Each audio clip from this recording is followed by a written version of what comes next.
still because of what he's doing. President Tinubu have cracked the code. Trust me, President Tinubu have cracked the code, and the whole world is standing still because of what President Tinubu is doing. The whole world is standing still right now as I'm talking to you. Sir Martins, are you live? Are you live? I'm so happy to have you on the platform. This second day on this platform. I'm so happy. I've been commissioned it. Really, you're live, but your video is not on. No. I'm coming out right. I'm no the people I want to fight. I need to fight that kind of fight. Okay, I commission your platform today by the special name of our boss, President Tinubu. I commission your platform today, for more success, for good news. Thank you. I join your rank, eh? Yes. Thank you for your job, Isima. No worries. No worries, sir. Thank you. Okay. I salute those people that have been in the front line for never since. We salute you guys. No problem, sir. You are one of the few courageous people. No problem, sir. So, what are you going to be talking about on your platform? What is your mission? Yeah. My mission? On your platform, yeah. What is your mission? My mission is that to pinpoint the Igbo fingerprint in Yoruba land to Yoruba people. Okay. We want to remove that fingerprint in Yoruba land. Okay. We are not going to buy them, just want to remove that fingerprint on our land. That's my objective. Okay. And at the same time, I just wanted to encourage them to do procedure. My mission is to remove. I'm not going to talk about Fulani and those things. We want to remove that fingerprint.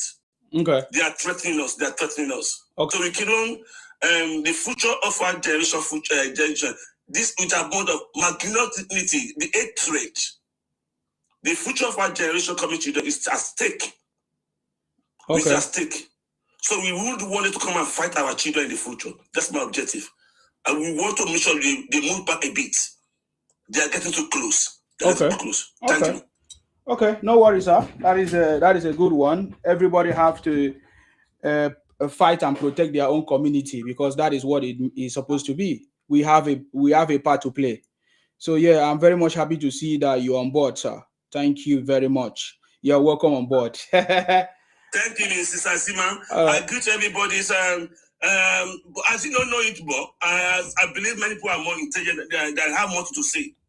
I might be wrong though, but we want to come on board and anytime I'm on chat to come and talk to us. I don't know whether I'm wrong that Igbo have to leave Yoruba land. Come and tell us and where we are making mistakes and we got it wrong. Okay. So we'll be able to. I'm so happy to have someone with you on our platform to come and tell us, oh boy, you are wrong. So you want to come and tell us, come and convince us. But the threat is just too much. The funny part of it that threatening me so much, I'm seeing different Igbo Yoruba land palaces. Okay. Thank you. That's it threatening me. I see inside different palaces. You don't have palace on the land you don't owned by blood.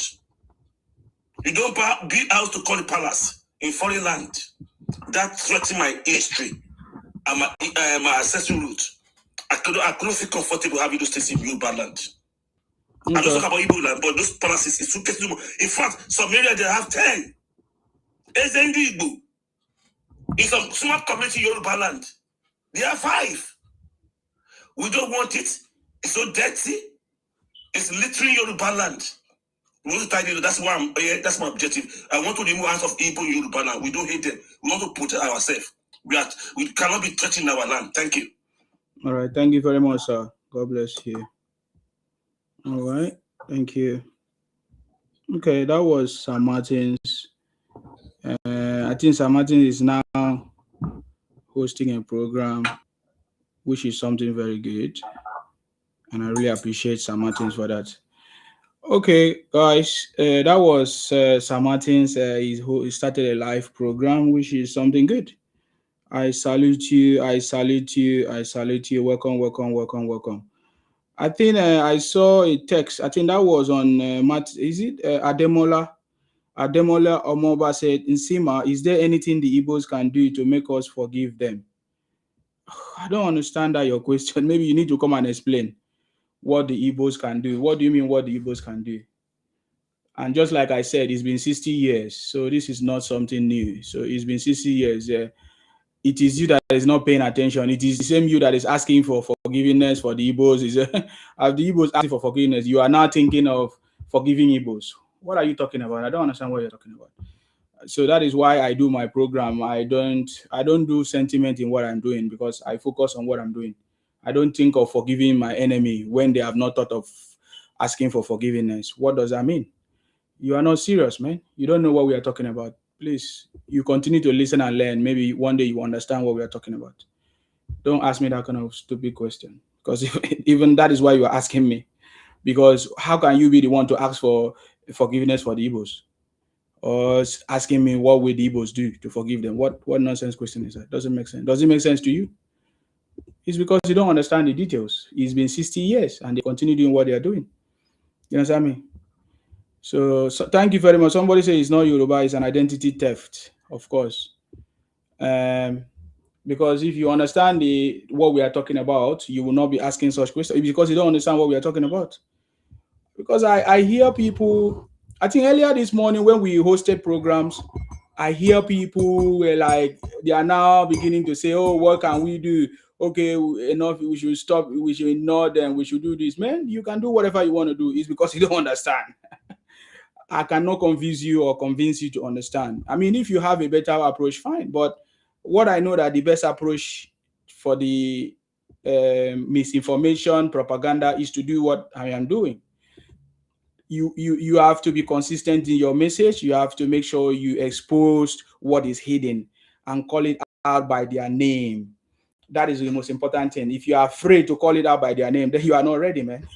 If you cannot call us say Igbo criminal, Igbo Biafra, Igbo, you are not ready, man. If you cannot say Fulani criminal or Fulani bombard, you are not ready, man. So I don't need such people in my life. I don't need such people in my circle. You can go to where you will do your fake diplomacy or fake whatever.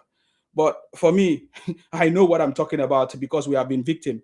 You see, when you are not a victim of something, there's a way you approach it.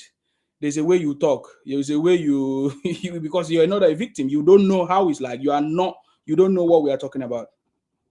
Are you getting me? So welcome. Today I want to talk about Tinubu crack the code. You see, I will make you see a reason to understand that President Tinubu have cracked the code to take us out of the third world status to a developed one. You see, and I want you to listen to me. President Tinubu have cracked the code. We are already out of the third world status. We are already out of the third world status. Have you ever thought about it that will there be a time that we will be out of the third world status? I'm asking you. Are we going to continue Nigeria or almost all the African countries? When are we going to be out of the third world status? Have you ever thought about it? What is it that we are going to do so that we can be out of the third world status? Have you ever thought about it?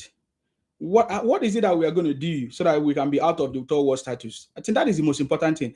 What is it that we are going to do so that we can see development, we can see, will I say, good life or things working in our space to the level that we want? What is it that we are going to do? Have you ever talked about it? One of the most important thing is to make sure that we stop people that have been demarketing our country. Very important. One of the most important thing that we must do is to make sure that we stop people demarketing our country. We stop people spreading false information. We stop people spreading misinformation, propaganda, and all kinds of things. That is the way. And guess what? This group of people, it doesn't matter where they go, whether they are out of Nigeria, whether they are still in Nigeria, they will still be spreading misinformation and propaganda, except something is done, except drastic steps are taken to make them stop doing what they are doing. By the way, just to inform you, TikTok has informed me that my life is being monitored. Have you ever heard that kind of a thing before? Have you ever seen where somebody's life is being monitored? Do you know what that means? TikTok just informed me that my live program, as I'm talking to you now, my life is being monitored.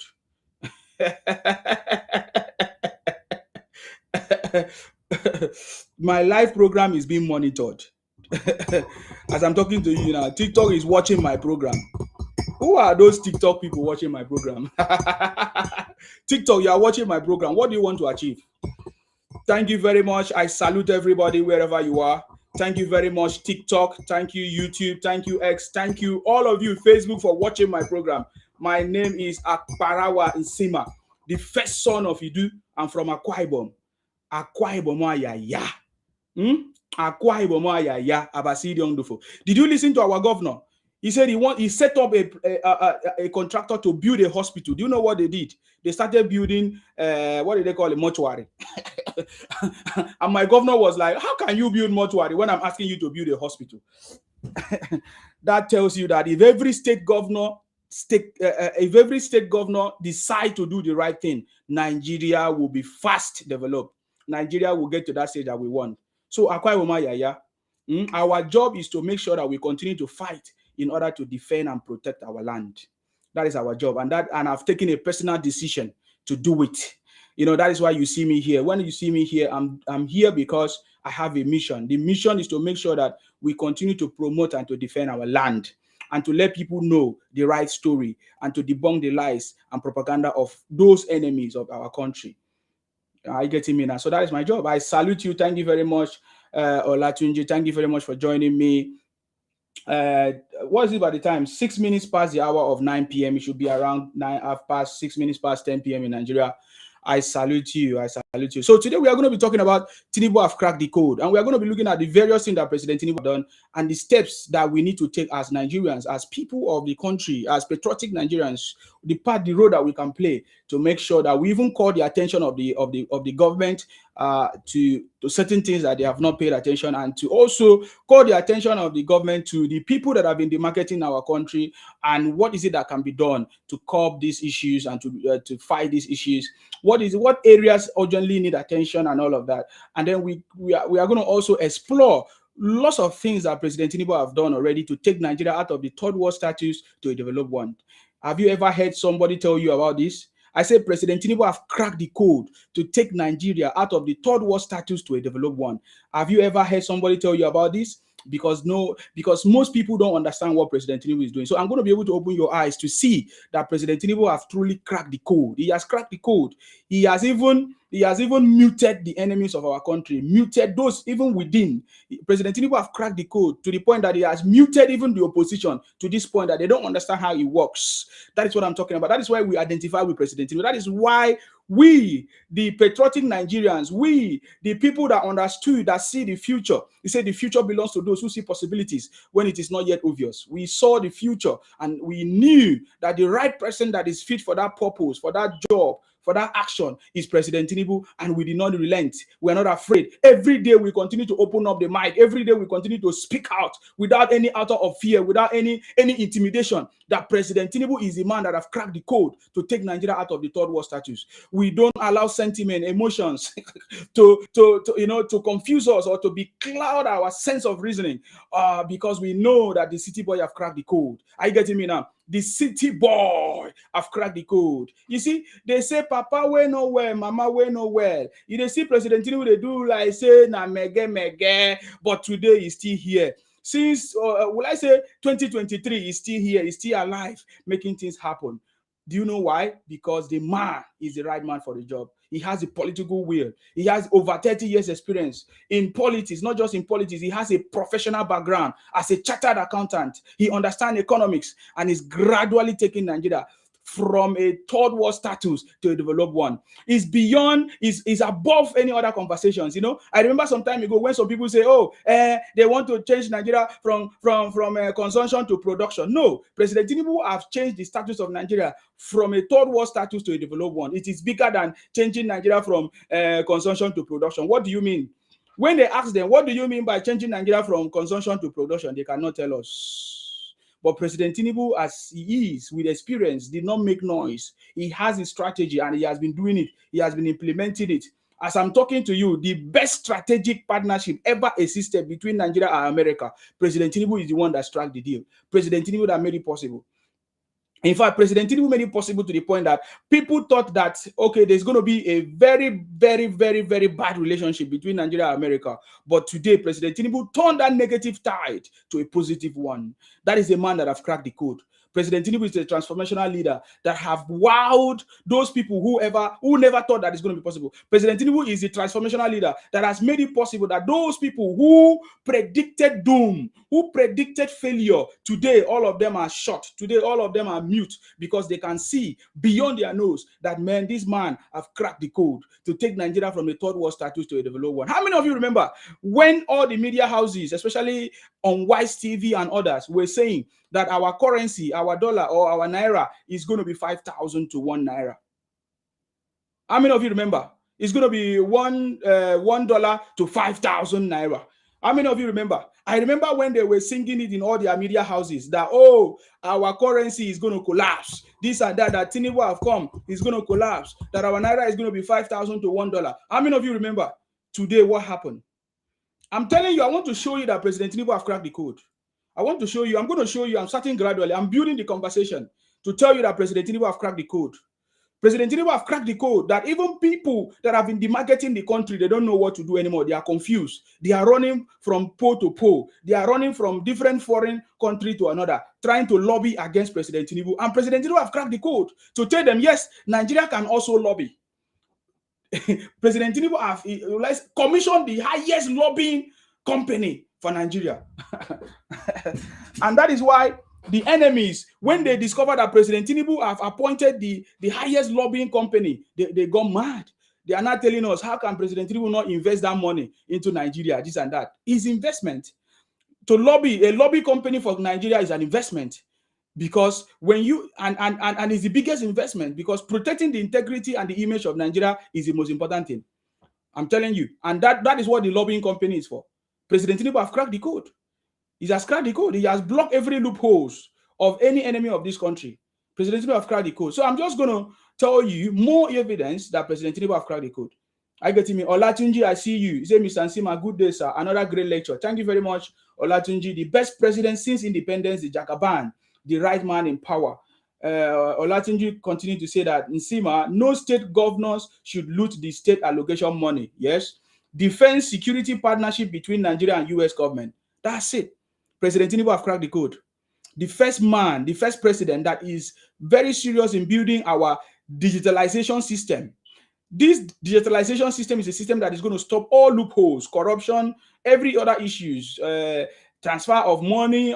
Man, there are plenty of issues that this digitalization system is going to resolve. You know, the Sixth Amendment. Oh my God, there's so many things that this president have done without any fear, and President Tinubu have done it just so smoothly and gently, just like nothing has happened. You know, and he's doing it quietly. Have you ever seen this kind of a thing happen before? Others will come and shout, but President Tinubu is not shouting. He's doing the best. Nigerians are going to be happy. Nigerians are celebrating President Tinubu as I'm talking to you. Did you see how much of Nigerians have celebrated President Tinubu just because of the coastal road? Just because of the coastal road. Do you see how much Nigeria have celebrated President Tinubu? In fact, I think I have one. Let me see something. I don't know if I recorded it, if I put it in my this thing. You will see how Nigerians have been celebrating President Tinubu. You know, Nigerians are already celebrating President Tinubu for the little things that they have even seen. You know, I'm just saying little things. Oh, okay. I did not put it here. I wanted to show you something. Have you seen videos of Nigerians using the Lagos Calabar Road? Look at the coastal highway. Have you ever seen Nigerians using it? Go and see how Nigerians are celebrating. Nobody have ever gone that road, go through that road, that don't come back praising President Tinubu. Nobody has ever gone through the coastal highway that will not come back and say, I now believe in President Tinubu, that this man knows what he's doing. I'm telling you, and I'm saying that this is just coastal road. Because if you understand what President Tinubu have done, you will know that President Tinubu have cracked the code. And that is what I'm going to tell you. One of them is the infrastructure. President Tinubu is investing in infrastructures. Infrastructural development. That is what President Tinubu, in fact, part of his this first term, between 30 months, President Tinubu have invested more in infrastructural development than any other government in the world, or even more than any other government or president of Nigeria. President Tinubu have done it. Over 500 roads in construction. Where have you ever seen it happen before? Where have you ever seen it happen before? It means that Nigeria has been so backward for a very long time. That is the truth. Nigeria has been so very backward for a very long time in terms of infrastructural development, in terms of so many things. So President Tinubu, see the need to bring up to speed. That from day one hit the ground running. It's because most of these people have refused to say the truth or refused to recognize something good, or for the first time, they have never seen it happen. Nigerians have never experienced this kind of leadership. That is why when they see or hear about what President Tinubu is doing, they thought that is not possible. They thought that is a scam. Many of them thought that student loans is a scam. Remember, many of them thought that so many things that President is a scam, but they never knew that President Tinubu has already prepared. I've said it before many times ago that is in Nigeria of today. 50 years to come, the blueprint is already ready. Nigeria is already back on track. Nigeria is back on. Nigeria can never go backward anymore. Do you know why? Because we know that President Tinubu, even after he finishes, he's going to put another successor that is going to continue from where he stopped. Just like the way Lagos is going.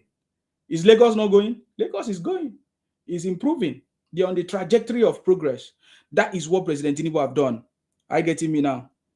Your fan club has completed the first stage of club guests, club cheers, unlock for fans to send and celebrate. Thank you very much. Can you tap the screen, guys? Thank you very much. TikTok said they are watching my program. I want TikTok to watch my program because I'm waiting for the next level. TikTok, make sure you watch my program, okay? You are monitoring my program. Olatunji said the coastal road is a blockbuster. Many Nigerians are very happy, including the pretenders who are against Tinubu. Exactly. So I'm going to tell you, if you want your country to be developed, if you want your country to be regarded as a developed country, you need to have infrastructure. And that is why I tell you that President Tinubu have cracked the code, because President Tinubu is investing in infrastructure in Nigeria today. Over 500 roads is in construction as we speak. That is one of the ways to take Nigeria out of the third world status. And President Tinubu have already started it. In fact, President Tinubu have expanded Nigeria beyond every bounds. President Tinubu have expanded Nigeria. President Tinubu have created a new Nigeria, without making noise, without shouting, without talking too much. Nigeria is back on track. Nigeria is on the verge. Nigeria is about to be taken out of the third world status. In fact, Nigeria is already out of the third world status. Before President Tinubu finishes his administration, 8 years, you will see that Nigeria is already out of the third world status because of the systems, because of the actions of President Tinubu, because of the policies, because of the reforms of President Tinubu. Nigeria is already out of the third world status. And just like I said, if you want any developed country, if you want to be regarded as a developed country, you have to have infrastructure, good road networks, rail, including both land or railway, whatever, telecom system, communication system, banking system. And if you look at it, President Tinubu have already put all those things in motion to take Nigeria out of the third world status to a developed one. And that is what we are looking at tonight. I salute you wherever you are.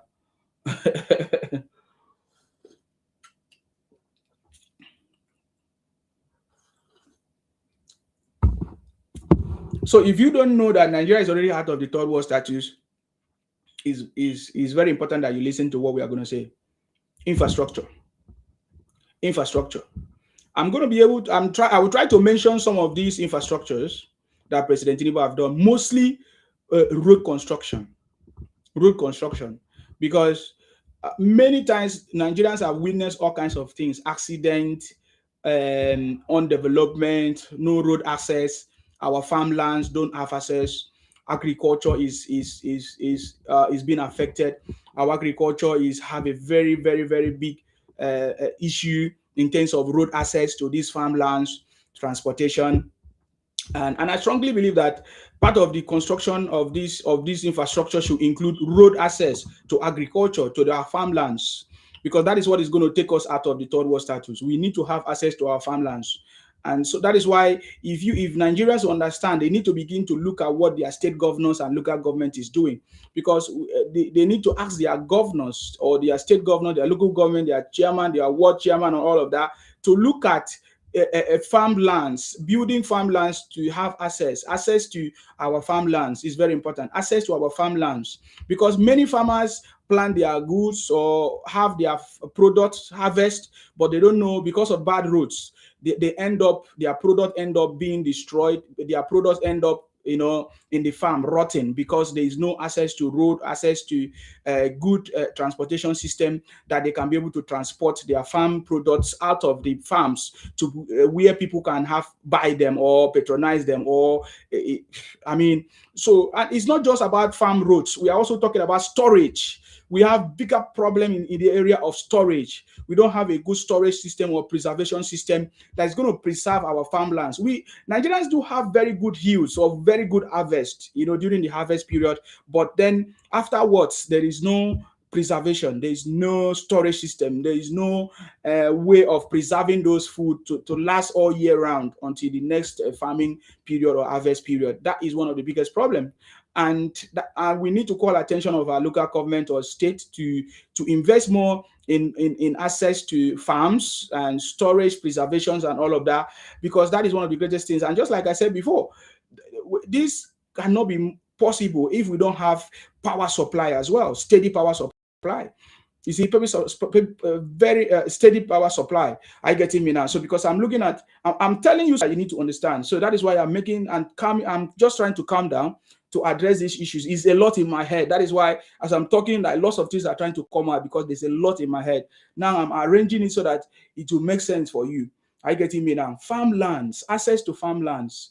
Our farmers are struggling because of access to farmlands. They don't have access to farmlands. That is why President Tinubu is investing in infrastructure, because if there's a connected system, a connected roadworks, that is going to promote more development, interstate, inter-community development. And I think that is the road network that President Tinubu is focusing on, building all this infrastructure. Well, let me begin to call some of the things I have. There are plenty of them. I'm not going to be able to remember them. I'm telling you.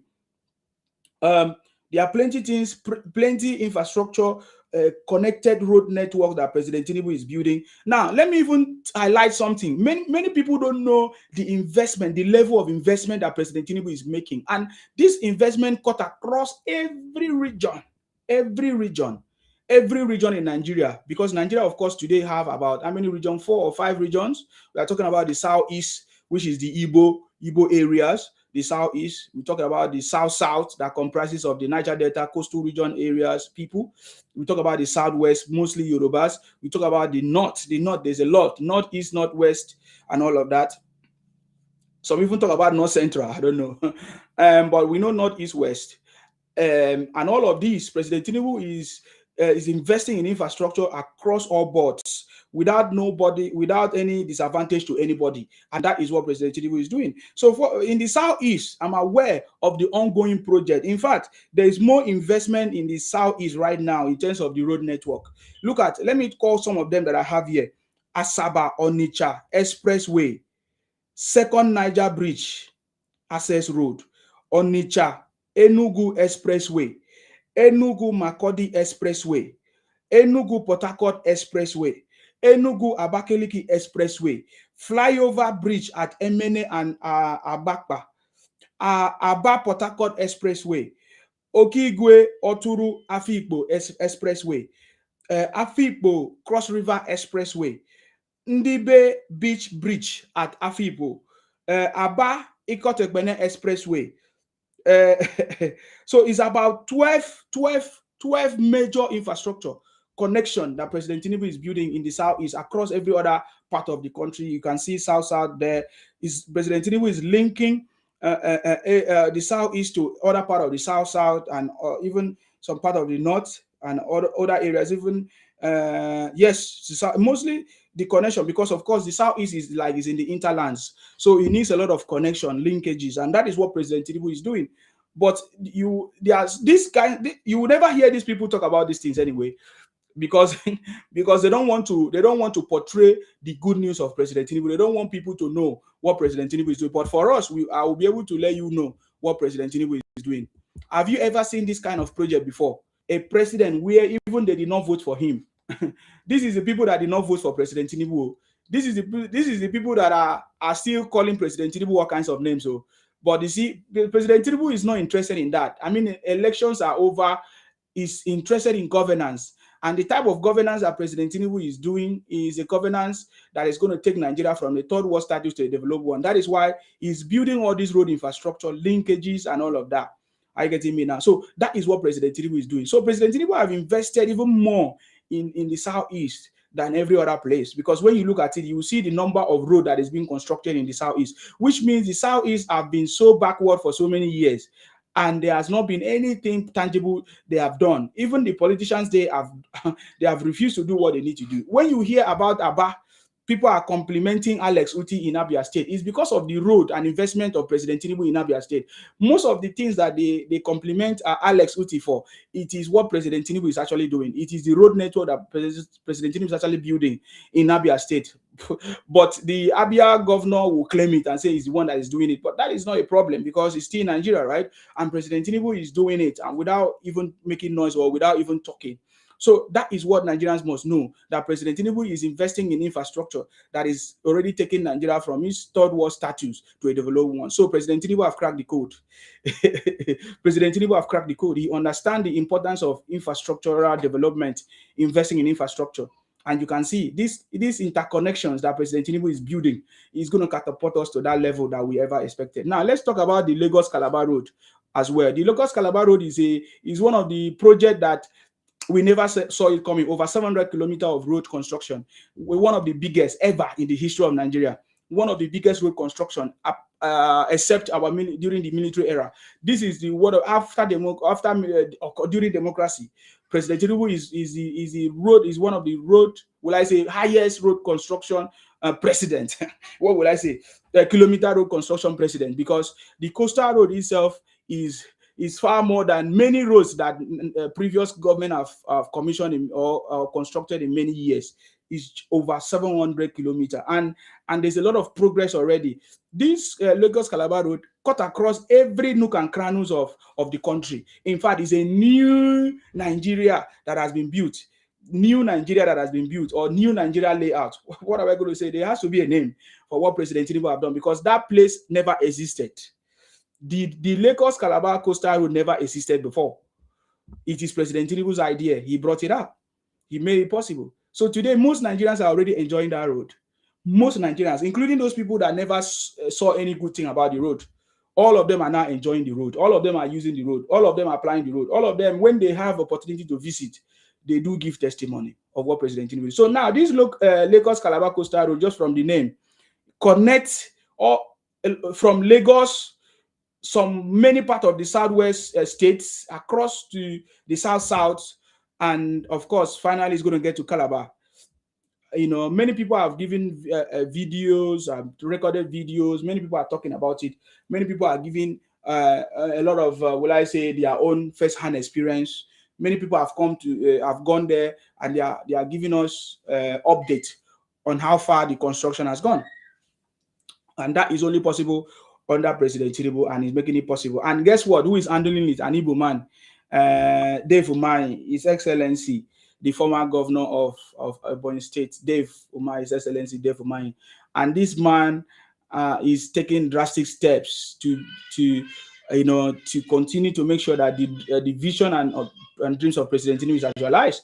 He's actually doing the road, and the kind of road that is being built is a road that is going to last over many years, like 100 years, according to them, because they are constructing with is it concrete and some kind of the road construction is different from every other road construction. Ultimate say yes, so I was there last 2 weeks, all the way from America. Wow. So many people that have gone to that place, they have testimony to give. They have so some people might say, oh, Nsima, road construction, is it something that we should be praising the president, or is it something that should worth celebrating? I say yes, because it's not been there before. It is something that is worth celebrating. Many years ago, most of these things were not there. The government that's supposed to do them, they didn't do it.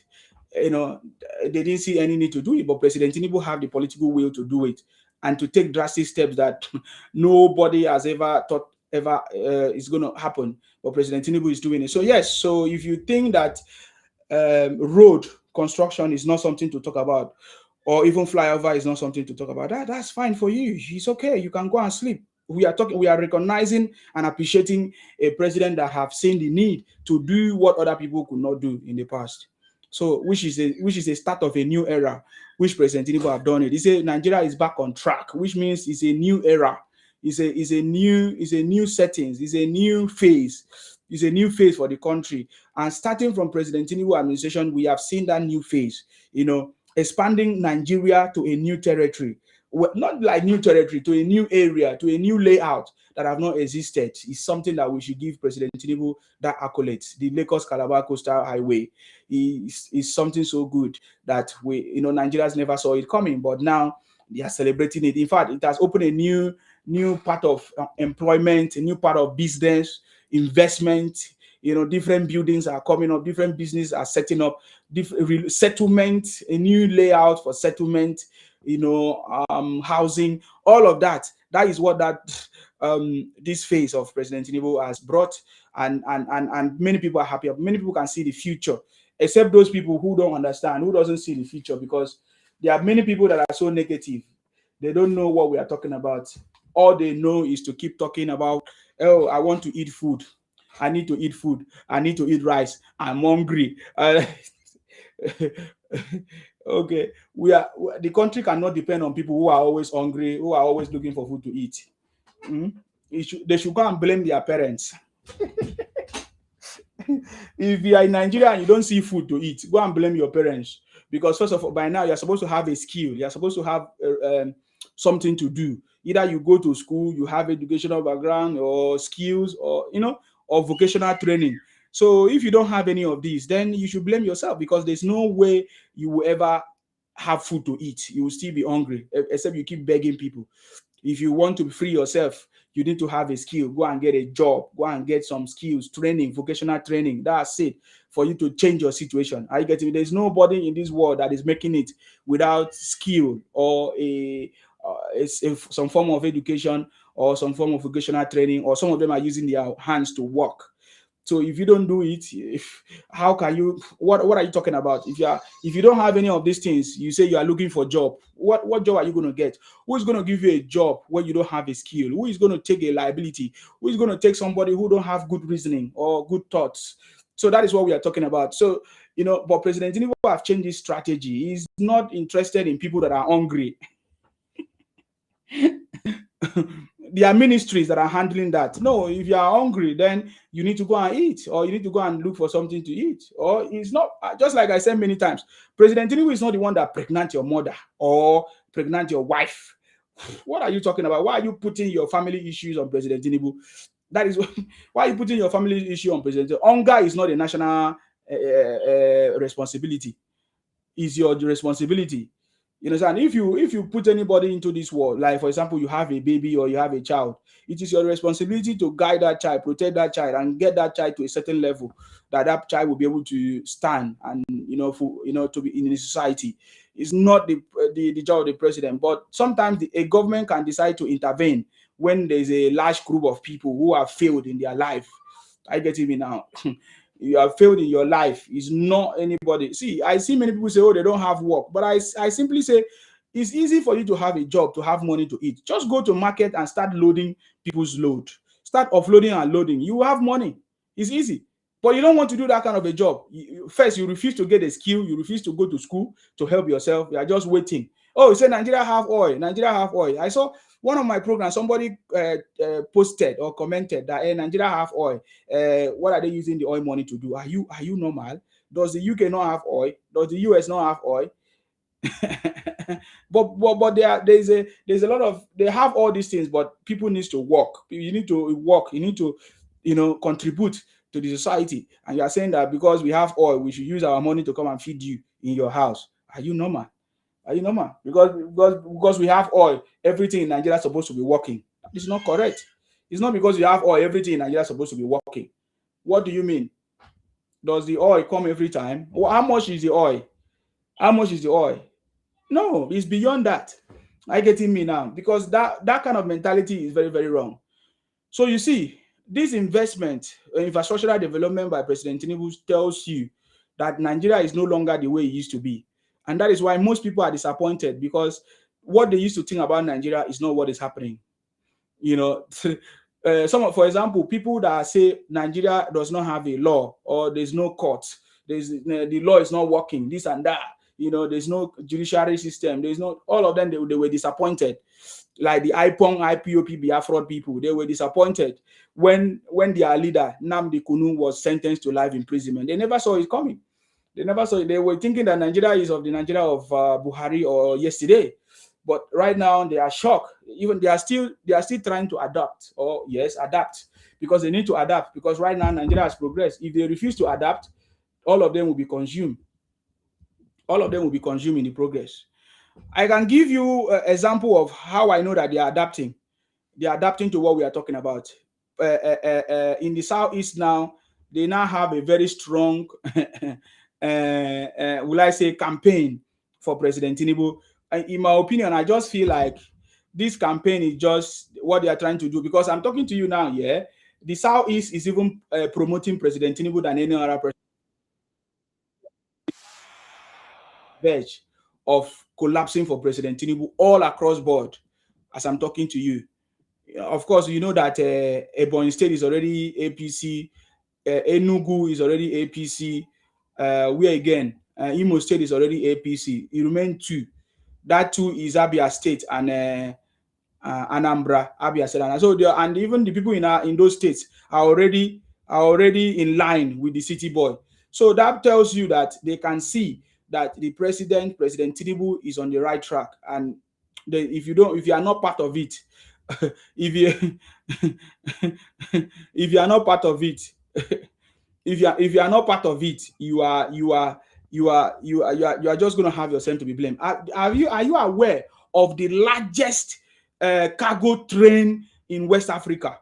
Do you know why that is possible under President Tinubu? Because President Tinubu, through his knowledge and his colleagues working together, they're able to build this railway system that can accommodate the largest cargo train in West Africa.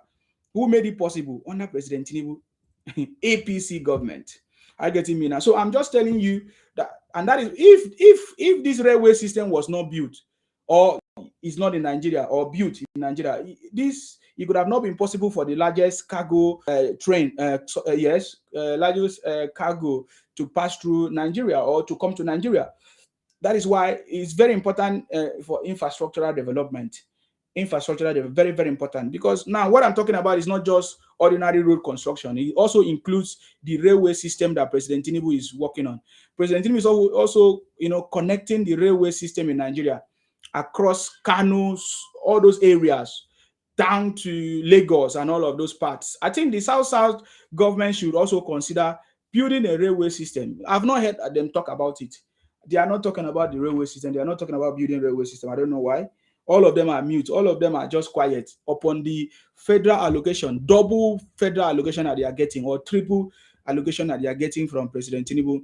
I'm not hearing the South governors, or this, yes, especially talking about development or investment in this thing, in railway, in railway system. I'm not hearing them, talking about it.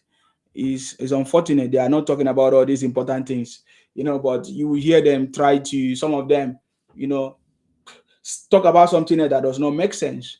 But these are the most important things that these people are supposed to be talking about, And also the people have failed to hold their own leaders accountable, especially their governors, their senators, their reps.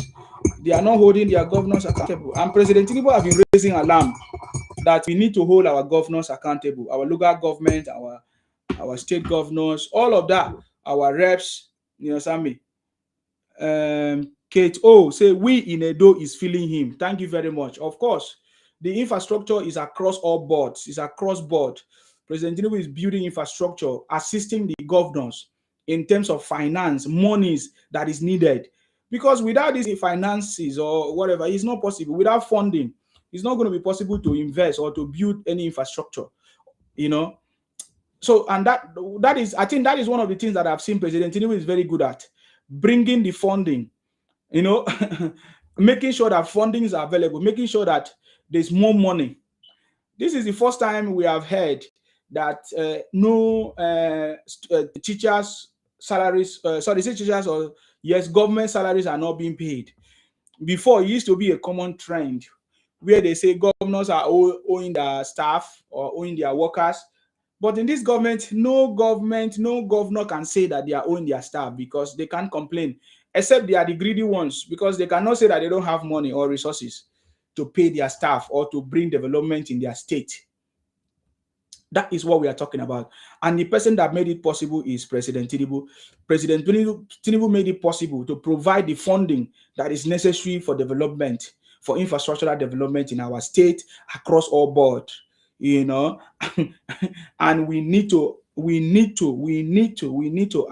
accolades to President Tinubu to what he has done because he has a focus. He has a focus. The focus is to take Nigeria from a third world status to a developed one, and this is what we are actually talking about.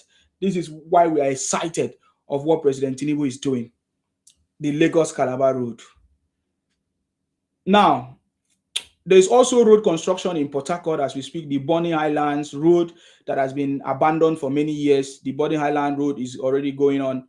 Even the East-West Road in the southeast. Uh, so many projects, and most of this project is targeting on connecting Nigerian roads or Nigerians, the regions together, and so that they can be easy flow of trade and networking and businesses across the country to enhance economic growth and development. Basically, you see, and is what about human life? When we have good infrastructure, it also helps to protect our life, ourselves from, will I say, accident or from any other thing, natural disaster or whatever rubbish thing that can happen. When we have good roadworks, the level of accident will reduce, the level of even kidnapping or robbery is going to reduce. I get me now, and that is what President Tinubu is doing, taking Nigeria from the third world status to a developed one. Because that's it. Even in the developed world, we see some bad roads and all of that. So many things happen. So many things. As I'm talking to you now, so many things are happening across everywhere, all over the world. But you see, Nigeria is even lucky to be safe, to be free from all these, even natural disaster, all kinds of things that we hear about. Just some few weeks now, is it last week or 2 weeks ago? In America, they were reporting about a very heavy wind or very heavy whatever natural disaster that is coming, that has made so many homes, and will I say made people homeless, even homes out of electricity, or many things are happening, man. But they are in a developed world, but so many things are happening that we can't hear of such thing in Africa or in Nigeria. I get him. But yet those people don't come out to condemn their own. Oh. They don't come out to condemn their country and say, oh, it's not working. I need to travel out. I need to jackpot. I need to do all these things.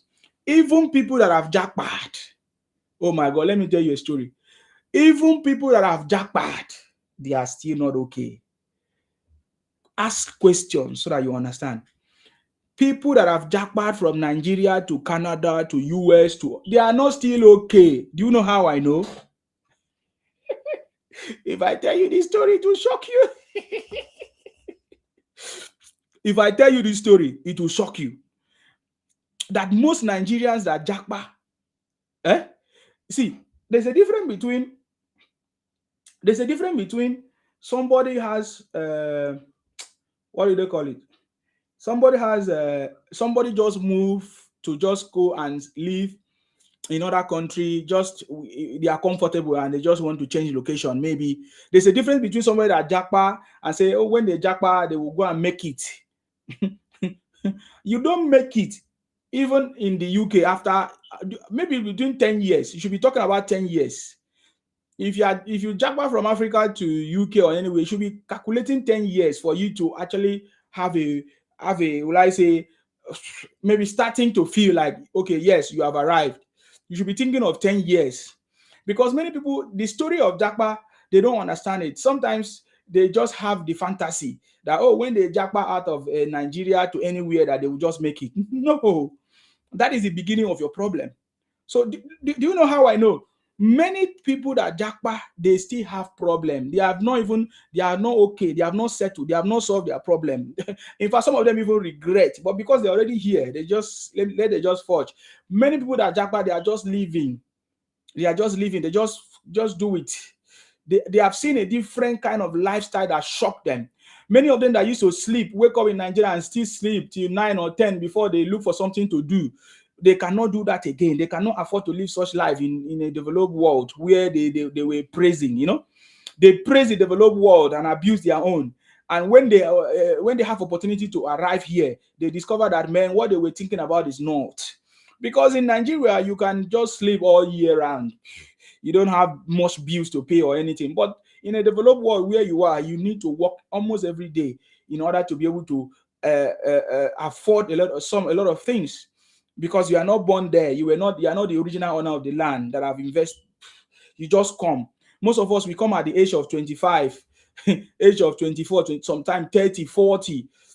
What do you think you can achieve? You see, many of you don't understand these things. As I'm talking to you, you don't understand. You say, oh, Nsima, why don't you come back, man? You ask me, oh, Nsima, why don't you come back? Why don't you come back? Yeah, you don't have sense.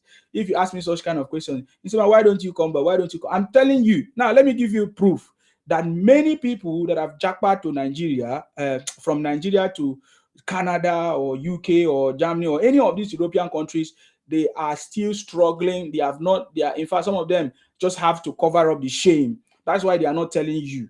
That's why they are not telling you what they encounter. Most Nigerians will never tell you what they encounter abroad because of shame, you know, because of, you know, they will not tell you. And because they are not giving you that information, your spirit is still doing you. You are still eager. You want to jackpot. You don't know the implications. This is how I know that people that have jackpot, they have not, they are not still okay. Just this which some days ago we saw how people that live abroad, all of them people that live, most of them, we saw people that live abroad go for all these miracle events. What did I mean? Miracle event. And guess what? Guess where the pastor come from? The pastor came from Nigeria. I know you don't understand my story. I'm going to make you understand. I said Nigerians abroad attended a miracle event in abroad. You need to see the crowd. You need to see the population of Nigerians that come out to attend this miracle event.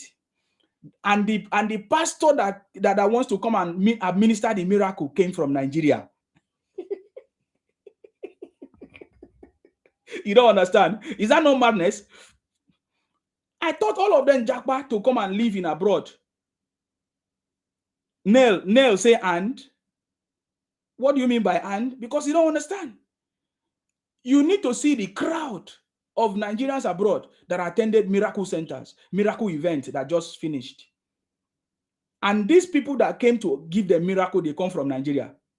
These pastors came from Nigeria to come and preach for them, or to come and offer them miracle, or to come and solve their problems abroad. So it means that them traveling abroad is not yet, they have not gotten solution. They have not achieved what they want to achieve. How else will you explain to me that people that are abroad carry themselves to events, to church, to see the crowd, and the person that is giving them that miracle is from Nigeria? That tells you that Nigeria still have a lot to offer. Okay, what about people that sold all their properties? They sold all their properties to jackpot, to UK, to Canada, to America, and and at the same time, as they have arrived UK or America, do you know what they are now doing? They are now working so tirelessly to make money in order to buy those properties back home again. And some of them get scammed, just like me. I've been scammed. I've been scammed by one Yoruba man who speaks Yoruba, but he claims to be Yoruba. I'm going to expose it when the time comes, because so many things are happening that many people don't know. So many things are happening that many people don't know. I'm telling you, in life, you need information. Yeah, if you know the level of whatever you are doing today depends on the information that you have. Depends on the level of information or the kind of information that you have.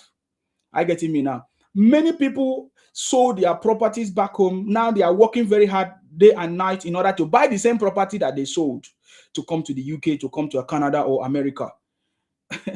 Do you now understand that is madness? You don't get it.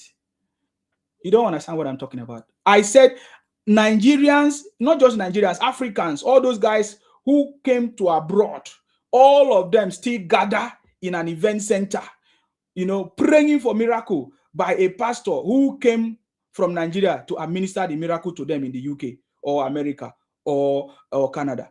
Is that not madness? You don't understand what I'm saying. It means that they are not still settled. How do I know? Most people that travel out of Nigeria to the UK, America, and all of that, are they comfortable? If they are comfortable, they will not be talking about Nigeria. They will not be so pained because they have not still make it. They have not still, and guess what? Many people will still come because that is how life is the way it is. Ultimate 21 say they are 70% in the UK, 25% in Canada, and 5% in the USA. Exactly. They will still tell me if they have made it. If they have made it, what are they looking for miracle for? When a pastor comes from Nigeria and promise a miracle, they will say, take it. I don't want to talk more than that, because if I talk more than that, some people will say maybe I don't like church or I don't like pastor. I don't want people to see me that way. But I'm giving you important information. I have seen many events in the UK where Nigerians, all of them, they gather there under the administration of a pastor that comes from Nigeria, the same Nigeria that all of them run away from. So this pastor brought miracle from Nigeria to come and give it to them in the UK. So it means they are not still settled. They are not okay. So that is why we must fight against anybody who is talking down on our country because maybe they have traveled out, they are staying somewhere. Some of them are just 2 years, 5 years out of Nigeria. They're now comparing things that they see where they are to Nigeria. And so because of that, they want to talk down on the country. But if you look at everything critically, you will discover that Nigeria is better than any other place in the world. Nigeria is better than any other place in the world. Just by having your own property, just by having a place to lay your head is one of the biggest investment you can ever. Is the biggest testimony ever. Is the biggest, will I say, appreciation that you need to have. To have a place to sleep, to keep your head, to have accommodation, man.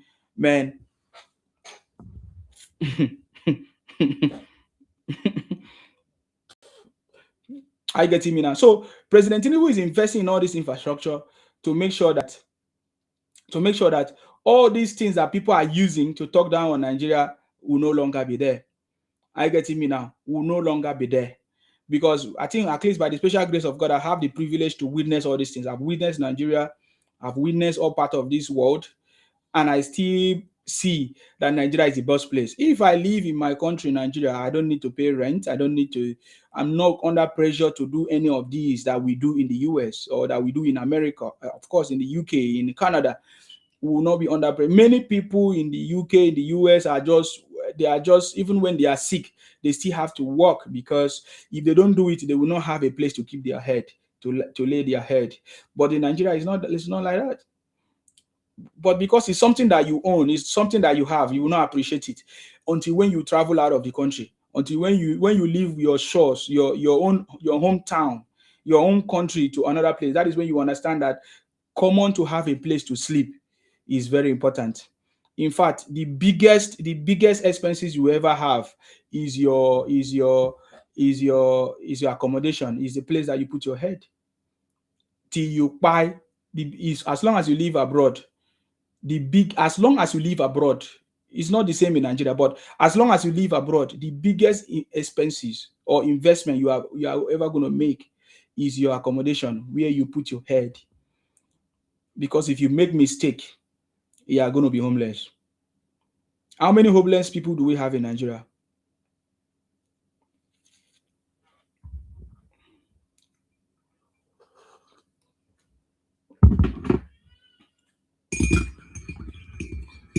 It's because you have not been taught to appreciate what you have. That's the biggest problem you have. So President Tinubu has cracked the code. The infrastructure that President Tinubu is building is a sign that he has cracked the code. Okay, we also have the Sokoto Badagry. Is it Sokoto Badagry? There are plenty. Oh my God, where is it? I think I have a list.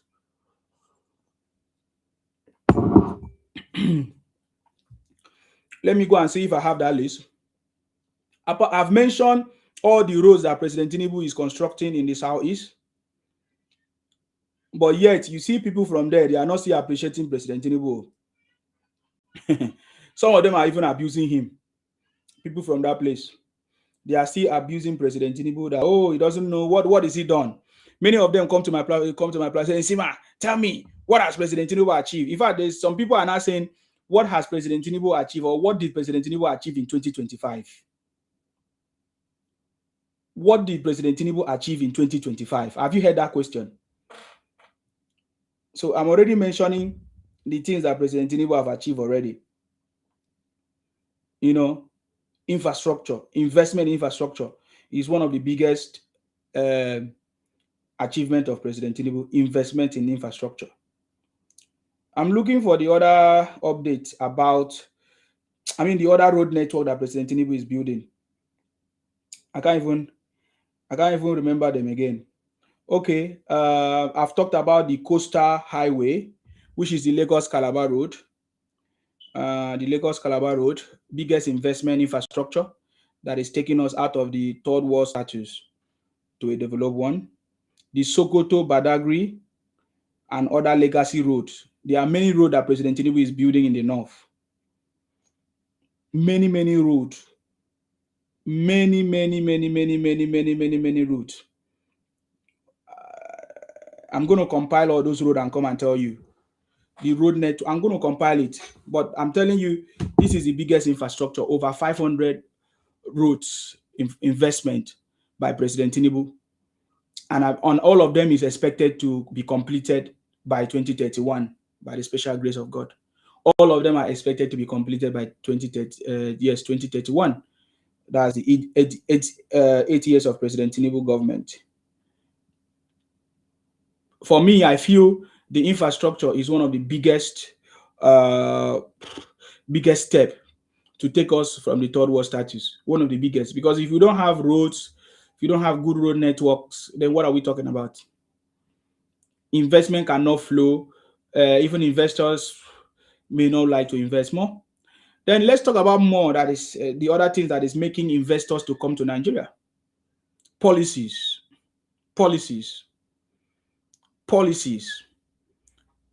This is the second thing that is taking Nigeria out of the third world status. Policies that promote or encourage investment, policies that is promoting our local content.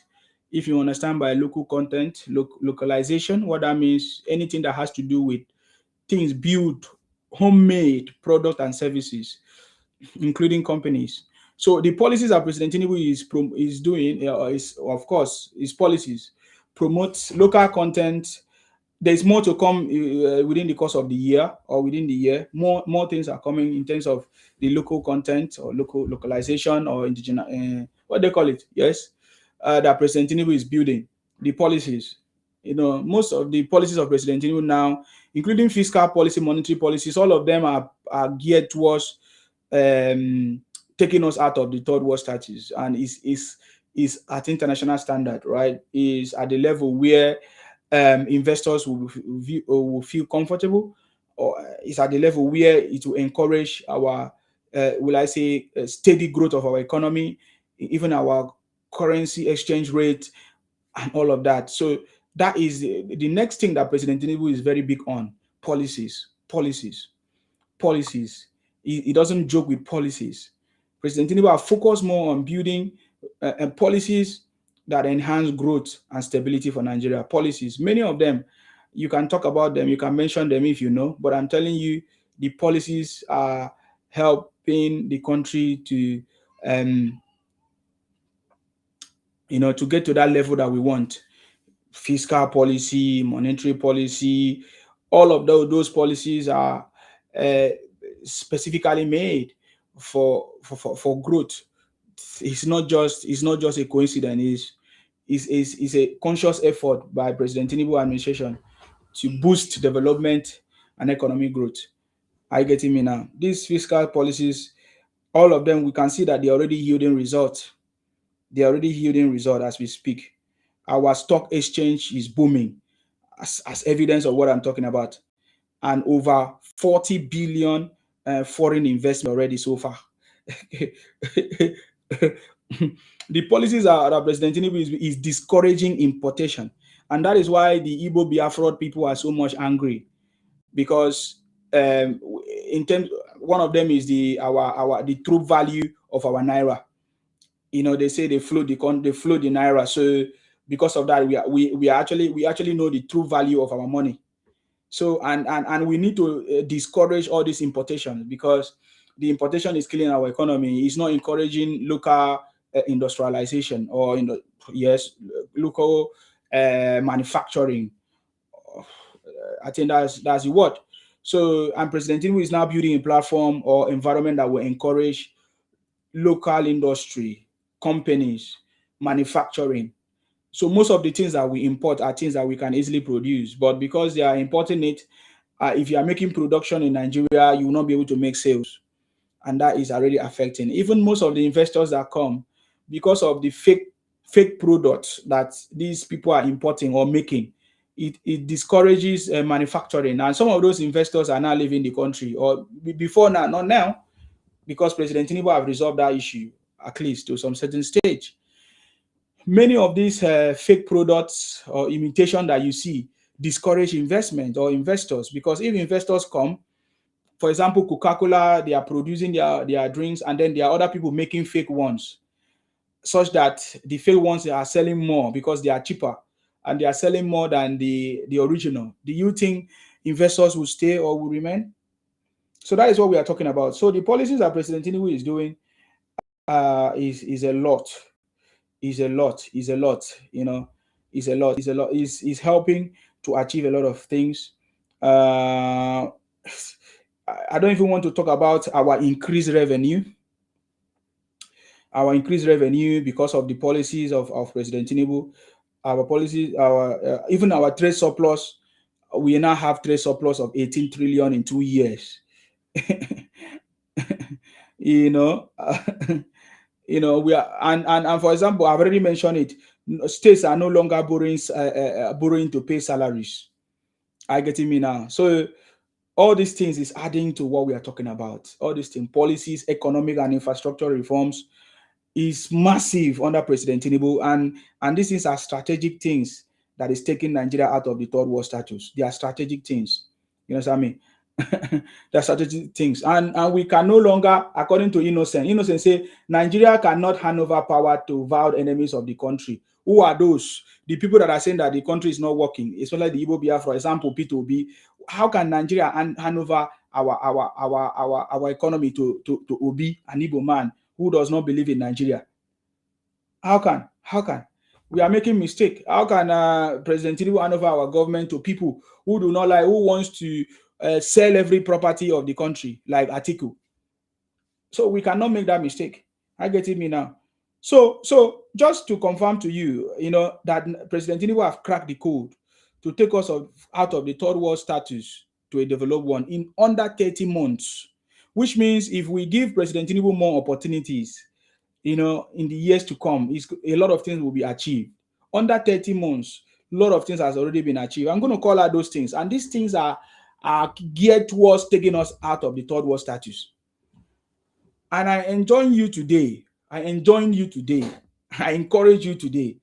You need to find out things for yourself. Do not be carried away by the fake information that people are sharing on social media. There are so many fake information that we are hearing people sharing, and they use it as a yardstick to confuse their brothers and sisters and to achieve their own evil agenda or personal agenda. Do not listen to information on social media against President Tinubu, because President Tinubu love you, like Nigerians, and wants to make Nigeria to progress. I get me now. When you say people, many of them will say, "Oh, hunger! There's a lot of hunger in the land." Whenever you hear such thing, ask them, "Are you hungry?" Because it should be an example of the people that are hungry to say there is hunger in the land, or are they giving us stories of their brothers, talking to them that they are hungry so that they can receive money? Maybe some of them they are abroad, and because their brothers are looking for ways to collect money from them. They are, in fact, this is the full story. Their brothers know that they are very wicked people or they are stingy people. They cannot give them money. They don't want to dash them money. So the only way they can dash them money is when they say that they are hungry. So, and these their brothers have been very good in using this narrative to collect money from them, those ones living abroad or whatever. They say, oh, we are hungry. We know you don't have food, so that you can give them money.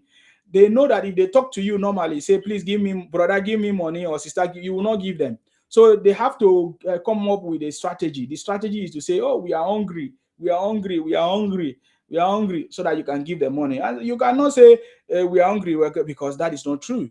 There is nobody that is hungry as of today in Nigeria. There is nobody that is hungry as of today. Anybody that is hungry are people that are meant to be hungry, are lazy people, and nobody will help them. I get me now, because they refuse to use their hands, or they refuse to take drastic step or tangible step to help themselves. So under 30 months, President Tinubu have brought governance to Nigeria, good governance that we have never seen before. In terms of finance, we will talk about NEL Fund. NEL Fund is for student loans. President Tinubu made it possible. Credit Corp, local government autonomy. This is the first time any president in Nigeria has ever. This is the only president that have ever, got interested or is interested in the local government development. President Tinubu, he single-handedly took the local government or the state government to court, so that the local government can have their autonomy. Are you getting me now? Financial autonomy. And that is possible under President Tinubu. So if there's anybody giving you wrong information, if there's anybody telling you what has President Tinubu done, pass this message to them, that NEL Fund, President Tinubu made it possible. NEL Fund is students going to school. Credit Corps, the local government autonomy, Naira for crude policy, which has never happened before. We can now buy crude, sell crude with Naira and all of that. National Credit Guarantee Company. The budget deficit is down from 50% 2023 to 25% 2025. The tax bill, that is the tax reforms that many people were against. Can you see that? Increased revenue. Go and ask all your governors how much they are making right now. Non-oil export up to 40% in 2 years. Now we are hearing about so many exportations. Before now, they were limited or little or no exportation. But President Tinubu is discouraging importation to encourage exportation. When you export, it means you are bringing more money to the country. When you import, it means Nigeria is losing money. So right now, President Tinubu is discouraging importation and encouraging exportation. So this is why I said that Nigerians have a lot of opportunities. There's a lot of work. You can create work for yourself. You can make money just by exporting something. You can export even our this thing. What do they call it?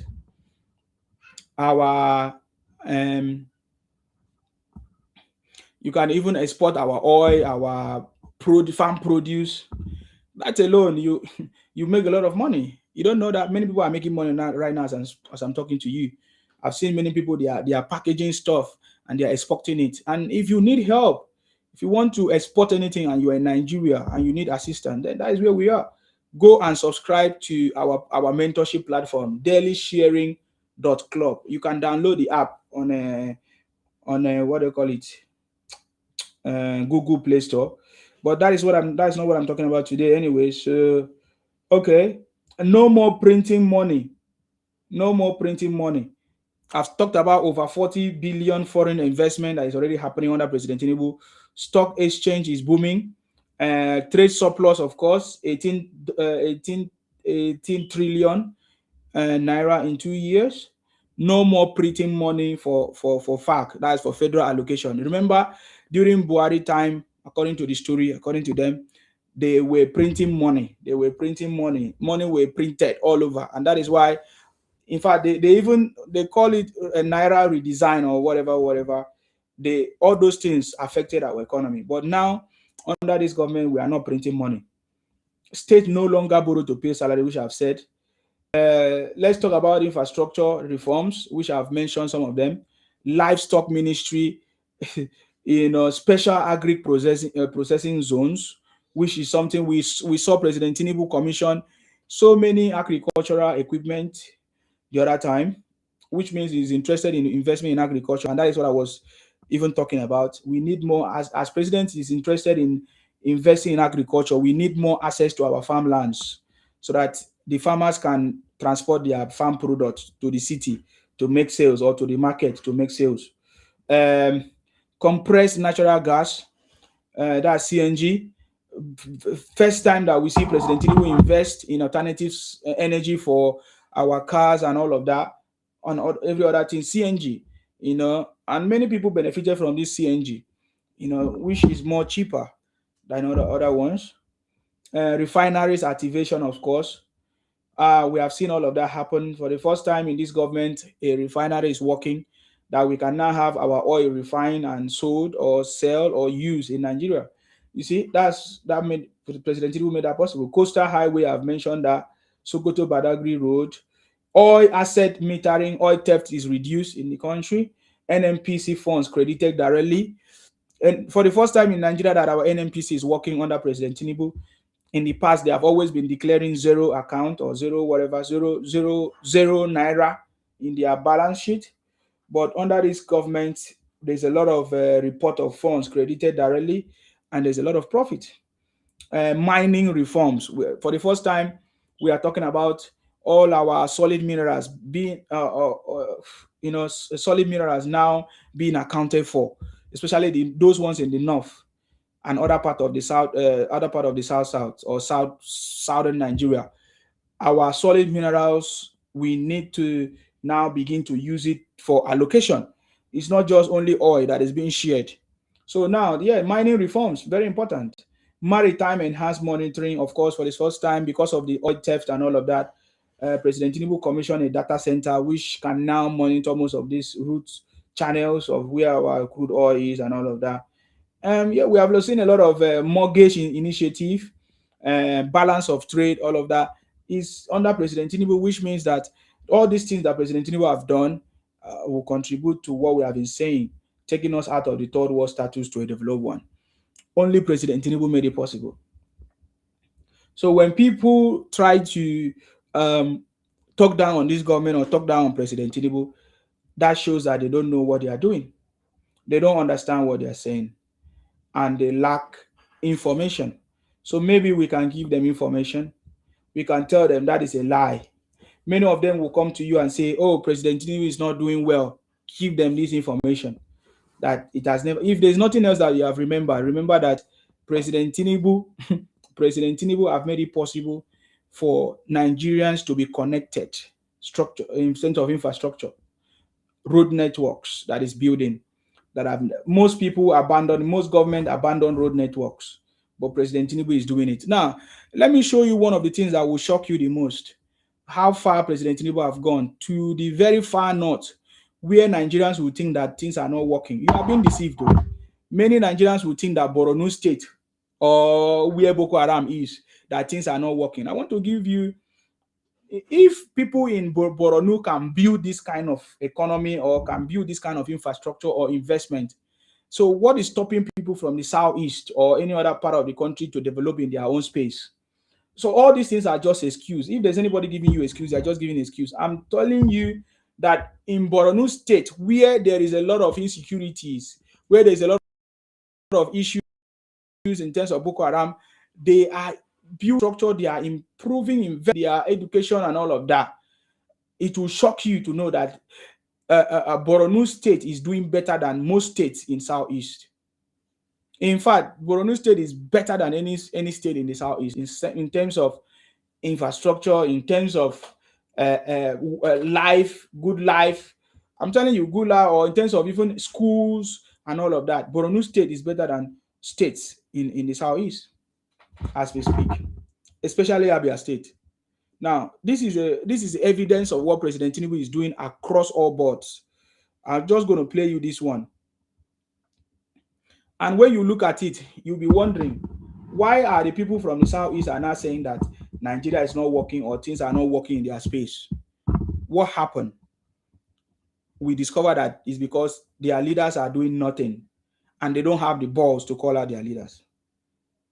But this is what President Tinubu is doing, empowering governors to do, providing the finances for governors to take actions. This is Borno State, a school, good schools built in Borno State where they say fight is going on, Boko Haram is going on. And this is the topic, always the topic of the conversation, where Igbos will be using it, Igbo Biafra in the southeast. They'll be using it as an excuse they will be talking about it that, oh, look at what is going on in the north. And most times they refer to Borno because Borno is the place where most of these activities take place and all of that, some part of Plateau and other places and all of that. But you see, in the midst of all this thing that is going on in Borno State, the government is building over 108 schools. And how is that possible? It's because of the funding that I'm talking about, that President Tinubu have been able to provide funding for our state governor. If your state governor is not doing something that you can see, new things, new development, your governor is embezzling your money.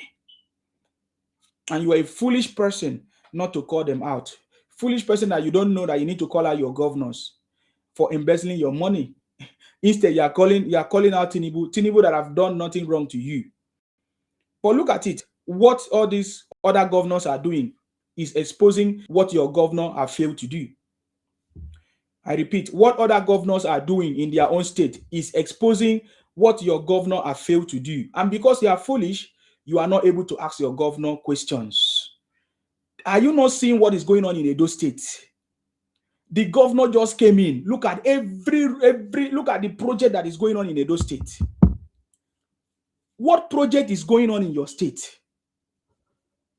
Oh, you don't see what is happening in Akwa Ibom? I'm going to be bringing you good news from Akwa Ibom right now. Just like I'm bringing you good news from Edo State, because these are strategic states in the South. Rivers State, Edo State, Akwa Ibom State, Delta State. Unapologetic. I see your request. Go ahead, sir. You're welcome. Yeah, I see you are reading out good news. Yes, boss. But I didn't hear you read this one. World statistics for real GDP. Okay, go ahead. I didn't. Yeah, I don't have that now, but I have it, but just that I can't see it. Yeah. Okay. If you go on Bill Gates posted it this morning on his S handle, and guess what? Mm-hmm. Before I tell you guess what? Obidiots, you know them now. Mm-hmm. The Obidiots, their comments on Bill Gates is that Nigeria has bribed either IMF or Bill Gates. Yeah, this is not true. This is the statistics. Top 10 contributor to global real GDP growth in 2026. China, India, United States, Indonesia, Turkey, Nigeria. Okay. Nigeria is number 6. Okay. We are expected to contribute 1.5% of the GDP for the world global total growth. This is the top 10. Is it Elon Musk? Somebody says Elon Musk that tweeted it. Yeah, that's what I said.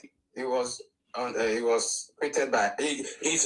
Elon Musk tweeted it, but the statistic itself is on IMF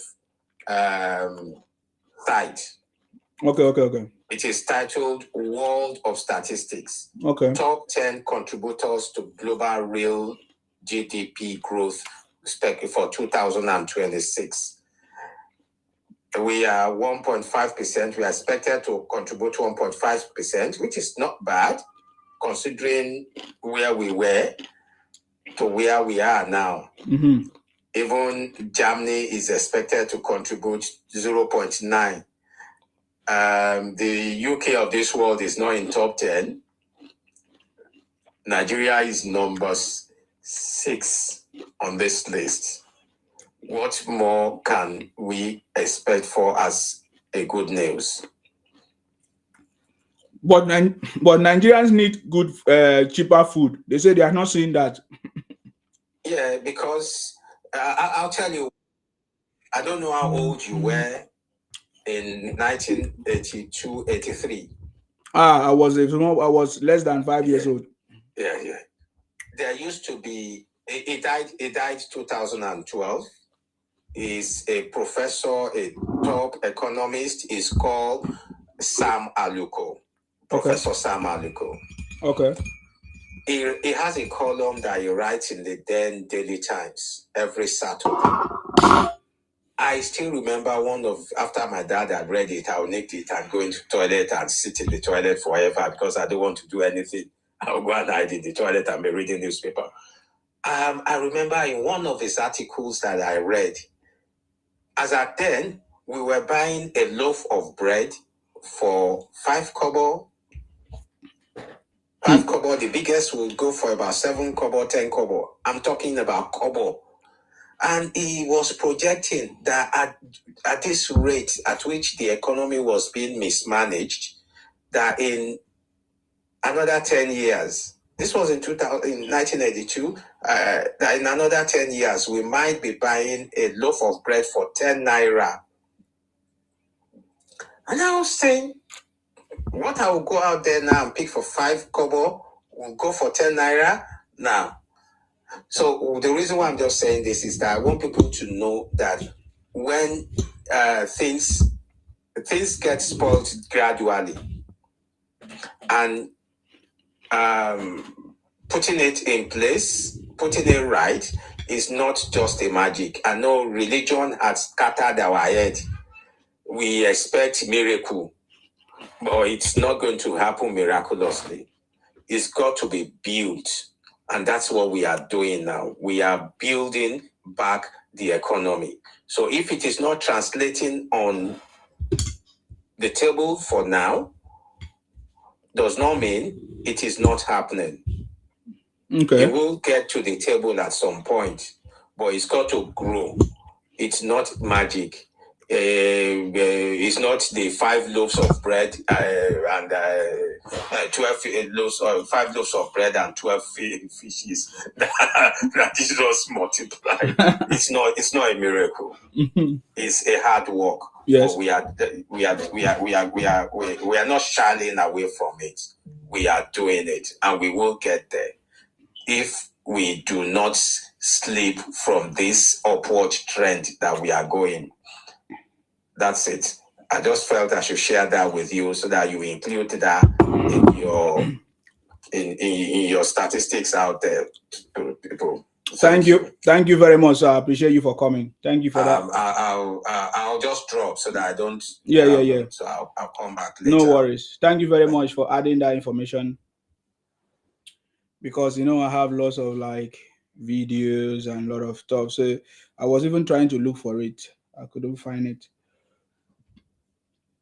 Because there are many other things which we are going to talk about. I wanted to talk about what the state governors, how President Tinubu have empowered the state governors with finances, with monies, which some of them have refused to use.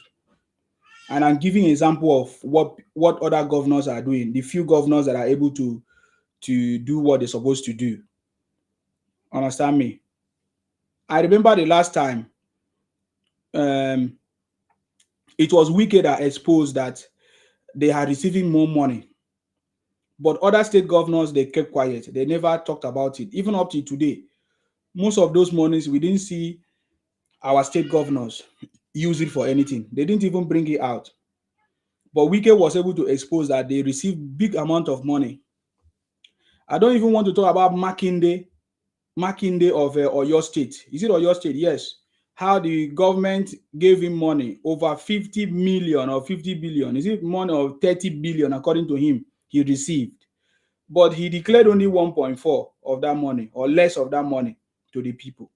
So you find out that the biggest problem that we have in our country for us to get to that level that we want is the people managing these funds, people managing these resources, especially our state governors. They have refused. Some of them, they have built wealth for themselves from the money of that they have given to them from the federal purse. 50 billion, yes, 50 billion naira was given to him to resolve the issue or to solve the problem of the people that face some explosion or something like that, to make life easy for people. But the money was not used for it. And Nigerians did not come out in mass to protest. There was no outrage. There was no protest. Even when it was exposed, I didn't hear anybody protest. I didn't hear much people talk about it. Few people talk about it. But these same people keep blaming the president. These same people keep calling out President Tinubu, keep talking, directing their anger to the wrong place. And they refuse to channel and direct their anger to the right place, the people that are actually making them to suffer, which are the state governors. I was about telling you what some of the state governors are doing, especially the governors in the north. If you want to know how much money, how much investment of President Tinubu on the governors on the states, go and find out from the governors in the north. The governors in the north are actually doing a very wonderful job. The governors from the north, they are actually, using most of those money for the development of the north. If Nigeria was to break out today, the north will benefit the more, followed by the southwest and maybe south. The southeast that are talking today, the southeast, the Igbo, Biafra from the southeast that are making noise, shouting, there is less development in their space. And they are not holding their governors accountable. Like today, if they should leave the country, who are the people that are going to suffer the most? The North are busy collecting money from the federal government to build their own space, to build their own region, while others are blaming the president. I have never heard the Northerners blame the president for their predicament. They know that the president is not their problem, especially when it's their brothers as well.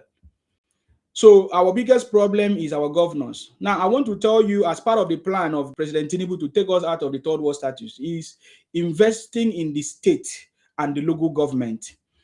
If you listen to some few weeks or months ago, how President Tinubu took the the state governors to the court, to the Supreme Court for them to grant local government autonomy to the local government autonomy, for them to give local government autonomy and grant local government autonomy, which means there's going to be finances directly given to the local government for the development of the grassroots or the development of the local government.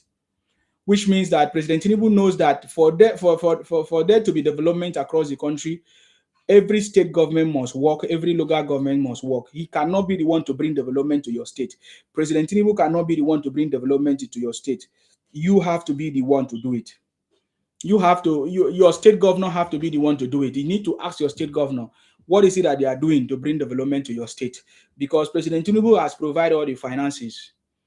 If not, why they should come and tell us that they don't have the funding, or the President Tinubu have not given them the funding. But what are they using it to do? Example is what is going on in Borno State. Borno State is a state where the Boko Haram people are everywhere. They say they have been fighting against insurgency or banditry for so many years now. But look at the kind of project that is going on in the Borno State. This is just one of them. In terms of schools, over 108 or 100 schools are being built across the state in Borno. And this is one of the reports here when one of the road that was commissioned, one of the schools that was commissioned. I want you to listen. I want you to listen to the report and ask yourself, what is the governor in Enugu doing? What is the governor in Anambra doing? What is the governors in the southeast doing? Listen to this report that is coming out from Borno State, and you'll be shocked. And mind you, the reason why this conversation is very important is because the north is where they say banditry is going on, especially Borno State. But look at what is going on in Borno State. Ask yourself, what is going on in your own state? Bola Ahmed Tinubu Government Day Secondary School, Mahoni, Maiduguri. So they even build the school and name it Tinubu School. You hear that? Tinubu School. And look at what the configuration of the school. Pay attention to it. And it's about 89 in the series of commissioning, because we have some that are waiting commissioning. This is a senior secondary school. Do you hear how many schools are waiting commissioning? 89. 89 is already waiting commissioning. And they have built almost over 108 now together. And 89 is waiting for commissioning. Do you hear that? But then listen to the component of this school. Listen to the infrastructure or equipment and tools that is available for this school. What this school is about. Listen to it. Designed to hold about 300 students with 48 classroom capacity, with fully functional laboratories, ICT. 300 students, 48 classrooms, laboratories. You don't hear them? Solarized with complete landscaping, as you could see.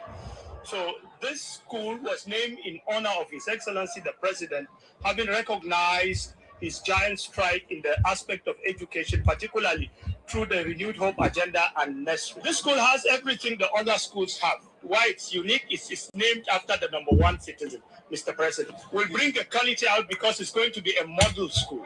It's going to be a model school, and it's a school that will not lack anything in terms of teachers, infrastructure, equipment, whatever you care to name. Education is the key driver to human capital development. To be educated means to be a better. Did you hear that? It's not that President Tinubu is the one that built the school. Oh. It's the state governor that built the school, but name it after President Tinubu. Because the funding comes from President Tinubu.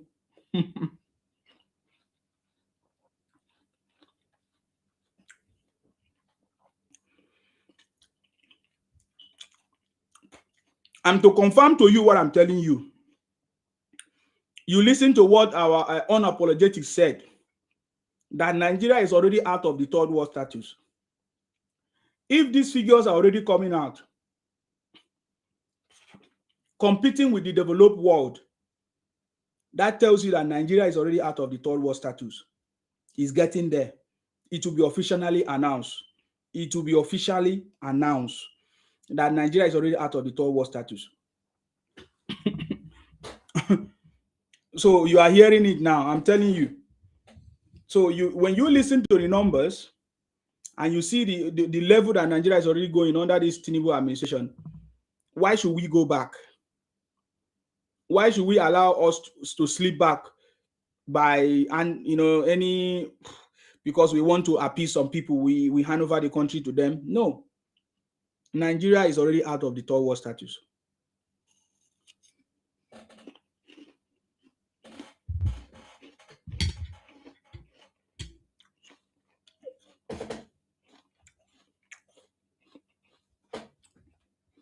Innocent, thank you very much.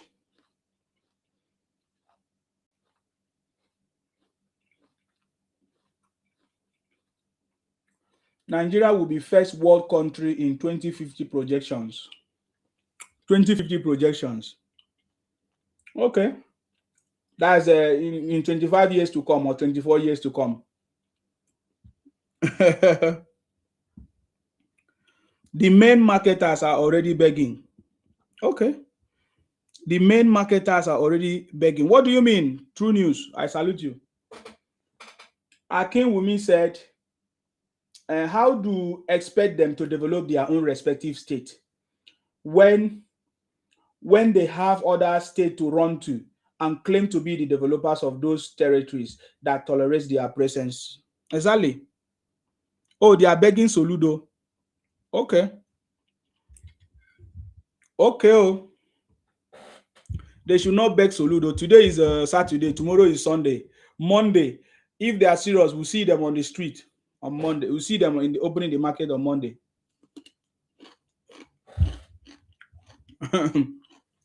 True news. I salute you.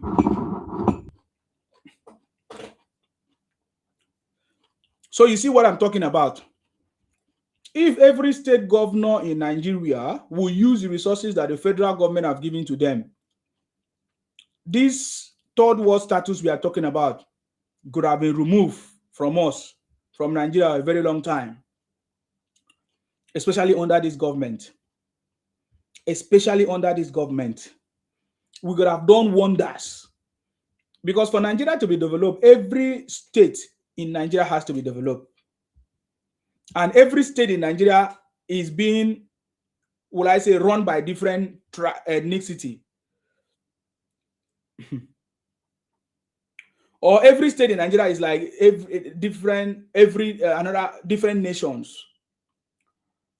So if every state in Nigeria is developed, it means Nigeria is developed. Because when I hear people talk about Nigeria, oh, Nigeria is not working, Nigeria is not working, what do you mean? Because which part of Nigeria are you referring to? Which region of Nigeria are you referring to? Because different regions have different development, have different, somebody says subnationals, have different development that is going on, different problems, different issues. So when you hear somebody generalize and say Nigeria is not working, what are they referring to? Are they referring to the southeast? Because right now in Nigeria, the only place that is not working in the southeast is the southeast. But Soludo, Professor Soludo is trying to revive that, which I give him accolades. Soludo, Professor Soludo. I getting me now? So what is your state governor doing? Look at this. Look at Borno State Governor. He's already building 108 schools. I'm not saying build school in your own state. If school is not the problem, which other thing is your problem in your state? Can you, if you are living in abroad, can you call home and find out what is the state governor, what is it that the state governor have done in your state? What is it that the state governor have done in your state? At least this is under 30 months of President Tinubu. There's supposed to be at least one project or two that the state governor have handled that will say tangible project. Not just all these favorite, what do you call it?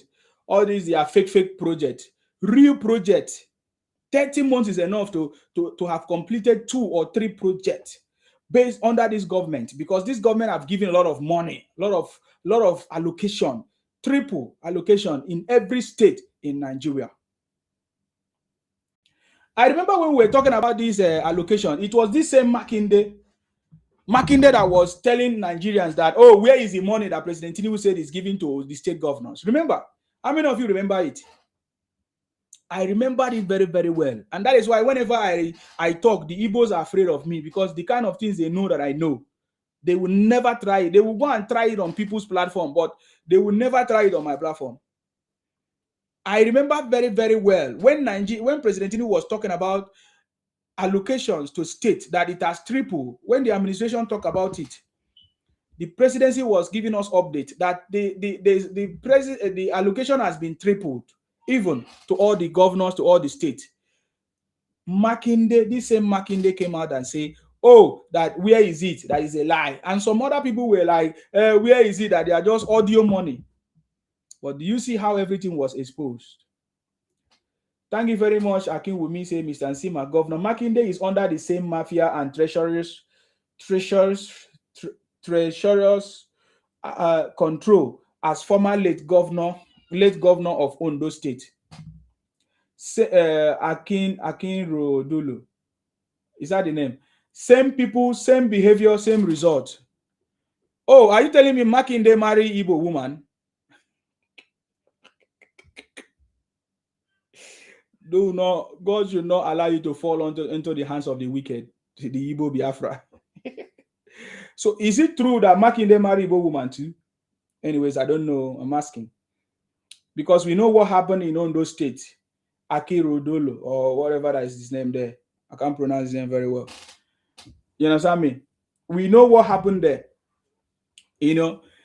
So if our state governors are using the resources that the federal government is giving to them, Nigeria could have been fast out of this third world status. Some people will say, okay, why is the federal government still giving them money? Because I remember when people came to my platform, was it 2-3 days ago, they said, how can President Tinubu remove his subsidy money and hand over the money to the governors? In fact, some of them said, how can President Tinubu be sharing the money to governors, be sharing the what do they call it, the subsidy money with the governors, when he knows that the governors will not use the money for the progress of the state? But why are you thinking that way? There is no other person that is in charge of the state. He's married to a Port Harcourt woman. Thank you very much. I salute you. Yeah. Who else is in charge of the state if not the governors? So tell me, if the subsidy money, which we know there's a lot of, we have a lot of money from the subsidy, who is it that's supposed to receive that money? Is it not the state governor that's supposed to receive that money? Is it Tinubu's fault that your state governor is not working for you and you have refused to ask your state governor questions? Because you are supposed to ask your state governor questions, but you are not asking your state governor questions.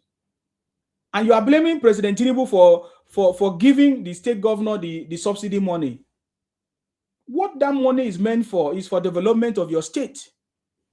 There's nothing wrong with what President Tinubu have done, giving more money to your state governors for the development of your state. It's not President Tinubu's fault that your governor is not doing what he's supposed to do. But you blame yourself for not standing up to ask your governor that speak your language. You see, most of these things I hear people talk about, they are not real. They don't talk about the real issues. Your brother that speak your language have failed to use the allocation, the resources that have been given to your brother to solve all your problems, to solve the problem of your state. And at the same time, you are ashamed, or you are so weak that you cannot hold this your brother that speak your language to accountable. That is what we are talking about. Innocent say Biafrans are not at home to assess their own governor's performances. They are all in other regions spreading lies and propaganda. Exactly. If there is a way that we can hold our governors accountable without moving out of our own region, and most of these people that move out of their region to other people's region, they refuse to hold their own governors accountable. They come to our own region and use our resources, use our education, free education. Yet they are still abusing us, disrespecting us as the host. They disrespect us. And they are not at home to hold their own governors accountable for what they have failed to do. This is very important. Thank you very much, Innocent, for making that statement. It's true that these Igbo Biafra, they are not at home to hold their own governors accountable, to ask questions. Why is the governor not doing anything for them? Not using resources to build good road or hospital or good market for them. This is important. So President Tinubu is already taking Nigeria out of the third world status by making sure that there is development in every state. And how is he ensuring that should happen? Funding the state governors, taking the money from fuel subsidy to give it to the governors to use it for the development of their state. The question is, are these governors using this money for the development of the state? Can the president do something about it? Can we continue to give, or should we continue to give money to the areas or to the region or to the state governors that are not doing anything where they are sitting at home? And Nigerians are not outraged about that. For the past 3-4 years, the Southeast have been sitting at home. We never hear the Nigerians being outraged about that, calling them out that, do you know how much allocation they receive? So these are the things that we are talking about. And then if you say, what can the president do? Since these guys are not using the money for the development, for the money, they are not using the money that is meant for development for it. What should we do? I think that is why the tax reform is very important. I think the new tax reforms tells us a lot of things, how things are going to be done and all of that, which means every state has to work. They have to play their own vital part in contributing to nation building and adding value, because it's going to be brutal. We can no longer continue sharing the money from the South to every part of the country and without them contributing their own part. Because every region in Nigeria have a part to play. Every state in Nigeria have a part to play.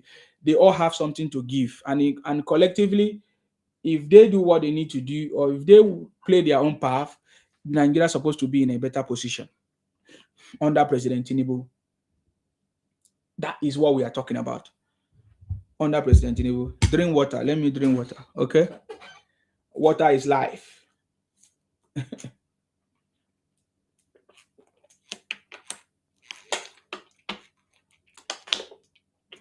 Water is life.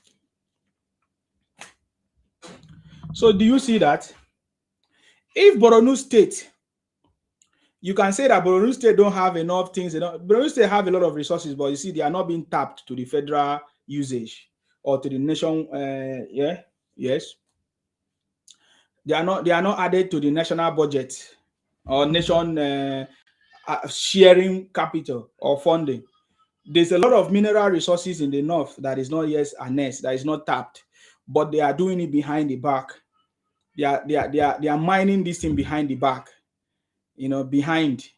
They have illegal mining going on, especially in the north and some part of the south, anyways. But how can we bring these resources together? I think that is what the government is trying to do under this administration, the mining reforms and everything. But if the people in the north, if a state like Borno State in the north can do something, can use the money that the federal government have given to them to start a project, to build schools and do different things in their own, what is stopping the other state governors, especially in the southeast and southwest, south, from doing what they're supposed to do as well? This is what we are talking about. It means that there is something wrong. If the federal government cannot hold the state governors accountable, what about us? Can we not hold the state governors accountable? Can we not call them out? Can we not ask questions? Are you waiting for the federal government to do everything for you? So if the federal government fail, maybe because they have people that they are friends there or something happened, are we not the one that is suffering? So why are we waiting for the state governors waiting for the federal government to hold the state governors accountable? We are the one to ask them questions. We are the one that is suffering. We are the one to ask questions. We are the one to say enough is enough, sir. Use the money and build road. Use the money and build hospital. Use the money and do all kinds of things. That reminds me of what is going on in Akwa Ibom lately. There's a video I've got here. Sorry about that. There's a video I've got here where the governor, that is my governor. Oh, Pastor Omoino is my governor. I'm beginning to like him small, but he needs to do a lot of things, which I'm going to ask him.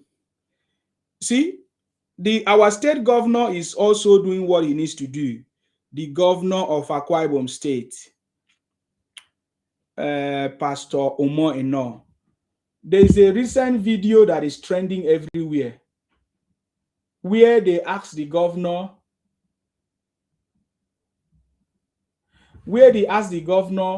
what is he? The governor was investigating a project that was awarded. Have you seen that project that was awarded in Akwa Ibom? And the governor was investigating that project. He discovered that the contractors, instead of them to build the main hospital, they are trying to build a mortuary first before the main hospital. How many of you have seen it? And then there's a comment here from Pastor Omoino. You never get what you expect. You get what you inspect. So the governor is trying very hard to inspect the project that he awarded to some contractors to build a hospital. And in that inspection, he discovered that they were trying to build mortuary before the main hospital. Now pay attention. Pay attention to this. Let me show you the video. I don't know if you have seen it. Most of you have seen it. But listen to this video. There's no plans for me to use. This is where we are now. So they did not. First of all, there was a lot of issues of where is the plan, what have you done, and all of that, until somebody else was able to bring the plan to see what the contractors have done so far. But then pay attention to this. As the contractor tried to explain something, he was showing the governor that, oh, we have started mortuary, and the governor said, what? Why are you? Don't ever tell me that. Why are you doing mortuary first before the hospital? But is that not funny? How can a contractor start? They ask you to build a hospital, and you are starting with a mortuary. Listen, no. Now we started with this. Where is it? This where exactly here. Did you see the way the governor is? Where is it? We have started this. Where is it? You see the point now? Where is it? This is a governor that is working. I can tell you what this governor is doing. Governor Omoino. even as he has not done what I expect him to do in some other places, even as Akwa Ibom is now at the center, as Akwa Ibom is now with APC, we should take advantage of this to build so many things in our state in Akwa Ibom, even in other parts of the South, because this government is willing to see results. But the governor is trying, because the other day we saw that, of course, we saw the aviation minister in Akwa Ibom trying to make whatever international airports there, whatever. So that is what I'm saying. He's trying, he's doing it. But you see, as human beings, we are not still satisfied. But look at the explanation of this contractor, explaining that, oh, they have started the project, and the governor said, where is it? He tried to point him to a mortuary or something, but the conversation was not really was not a joke. Pay attention to this. Yes. You started with the gate house and the mortuary. Where's the gate house? Why do you start mortuary first? Why mortuary? As a big hospital, you go start with mortuary. Did you see that? Why did you start with mortuary first? I say build hospital, you are starting with mortuary. And which kind of contractor is this? I'm hearing the contractor talking about we started with the gate house. I don't understand though. We started with gate house. I think it also depends on the kind of contractor that they award the project to. So governor, I think next time, the governor Omoino, next time you should not be awarding contract to people that are not serious, man. They should start with the main project. How can you go and start with gatehouse and mortuary? I'm going to go back there a little bit. Listen, pay attention. This is where exactly here. Exactly, yes. You started with the gate house and the mortuary. Where's the gate house? Why do you start mortuary first? Why mortuary? As a build hospital, you go start with mortuary. Don't say that kind of a thing again. You see the warning that the governor was giving, but he was still laughing. So there's a big problem. Our governor should stop, because some governor will say, oh, they awarded the project, but they did not do it, or the the contractor run away with the money, or there are issues. There has to be a good vetting process to make sure that any company that awarded this contract, they are capable of doing it. Because I listened to this contractor telling us about gatehouse, that they started with gatehouse. They didn't even say they started with foundation or whatever of the hospital. How can you go and start with gatehouse just to collect money, or start with mortuary? And the governor said, don't ever tell me about mortuary. So there is money. Our governors have been financed. They have a lot of money. They have a lot of money from the president. So our people should start holding our governors. Start holding our governors accountable. This is where our money get missing. This is where our money are being misused at the state level. So much money that have been misused, looted, is at the state level. The state governors even has money than the federal. Because when the federal keeps share all the money finish, the federal will be left with nothing. The state governors have a lot of money. The question, what is it that they are using it for? Why is it that Nigerians are quiet? Because President Tinubu's plan is to take Nigeria out of a third world status, but he will not be able to do it alone. The governors have to play their own part. They need to build the state. They need to build certain, will I say, amenities that is needed for the state. And if every state does the same, it means Nigeria is already out of the status quickly. Can Nigerians play a part in making the state governors to do their job? Yes. Why is stopping? What is stopping the Nigerians from asking their governors, from holding their governors accountable? What is stopping them? Why are Nigerians afraid to speak to their state governors, even when they know that the allocations have been given to them, but they keep mute? Why are Nigerians mute when it comes to their own brothers and sisters? Why are they mute from asking their brothers and sisters, what is it that they have used the constituency project money to do as a senator? What have you used the project money that are given to you as a minister? It was President Tinubu revealed that, is it the presidency that revealed that over 7 billion naira are given to the state governors every month, if I'm not mistaken. Over 7 billion naira are given to the state governors every month. Please ask me, is that money not enough every month? And the state governors are receiving 7 billion.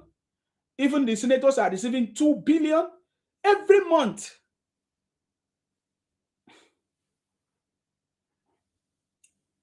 Sometimes I feel like they should dissolve every government and be sharing this money to the people. Because the people deserve better. How can only one person be collecting 7 billion? Only one governor collects 7 billion. And Nigerians don't see the money. Nigerians are still buying on the road that these governors have failed to construct. Nigerians don't still have hospitals. Proper hospitals. Proper equipped hospitals. But the governors are receiving 7 billion. And Nigerians are not asking their governors, 7 billion? That is the part that I don't understand. I'm trying to understand the reason why Nigerians are not asking their governors, where is the 7 billion that you are receiving from the governor, from the President Tinubu? Akiwumi say, don't let us deceive ourselves. Many miracles happen overnight because some people think having the monopoly and power of intimidation threatens and yelling against who wants to rebel on them. Akiwumi, I don't understand. What are you responding to? Are you getting me now? So this is what we are talking about. Why did you think President Tinubu increased the allocation to the state governors? And why do you think these governors have failed to use this money? Why is it that the state governors have they fail to do what they are supposed to do? Remember, I'm just talking about only the allocation, the federal allocation. There are other monies that President Tinubu have given, that the government have given, the federal allocation money and other money from the presidency that they have given to the state. It's not just about federal allocation. There are other monies. What about the security vote? What about so many things? What about monies for hospital, for basic amenities? Monies are being given, not just so many money. There are some monies that are given to the state governors which we don't even hear about. What is stopping them from using at least even a tiny fraction of this money to do something that is tangible for the people, to build common roads? Why is it that Nigerians don't protest against their governors? Why is it that all these activists, they don't talk about what President Tinubu have done, and they don't talk about how the governors have failed? Why are activists mute when it comes to the state governors? Have you seen any activists in Nigeria talk about how the state governors have misused the resources of the federal government of Nigeria? Rather, we always hear them. And most of these activists are activists that are targeted at for their own personal interest. People like Showere.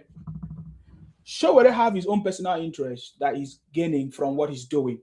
And his activism is targeted at some certain people. Have you seen Showere of recently going about trying to unite the Igbos, or will I say incite the Igbos against President Tinubu? I saw Showere the other day. He was even fighting Soludo for doing the right thing. Sometimes I don't know what has gone wrong with Showere these days, because how can Showere go and incite the Igbos against their own governor? Showere is telling the Igbos that Soludo do not have the right to do what he's doing. So I don't understand what he's talking about. Showere, it's like Showere has now lost touch of what he's doing anyways. How can Showere be championing the cause that is the Southeast governors that have betrayed Nnamdi Kanu? What is he talking about? Is Showere happy that Nnamdi Kanu commanded for the burning down of police stations and all of that? So I just remember this part where some activists, They pretend as if they are, fighting for something, a good cause, but they are all fighting for their own personal pocket. Same with Aisha Yusuf. If Aisha Yusuf is not benefiting from working for OB or Labour Party as at that time, or even now ADC, she will never do it.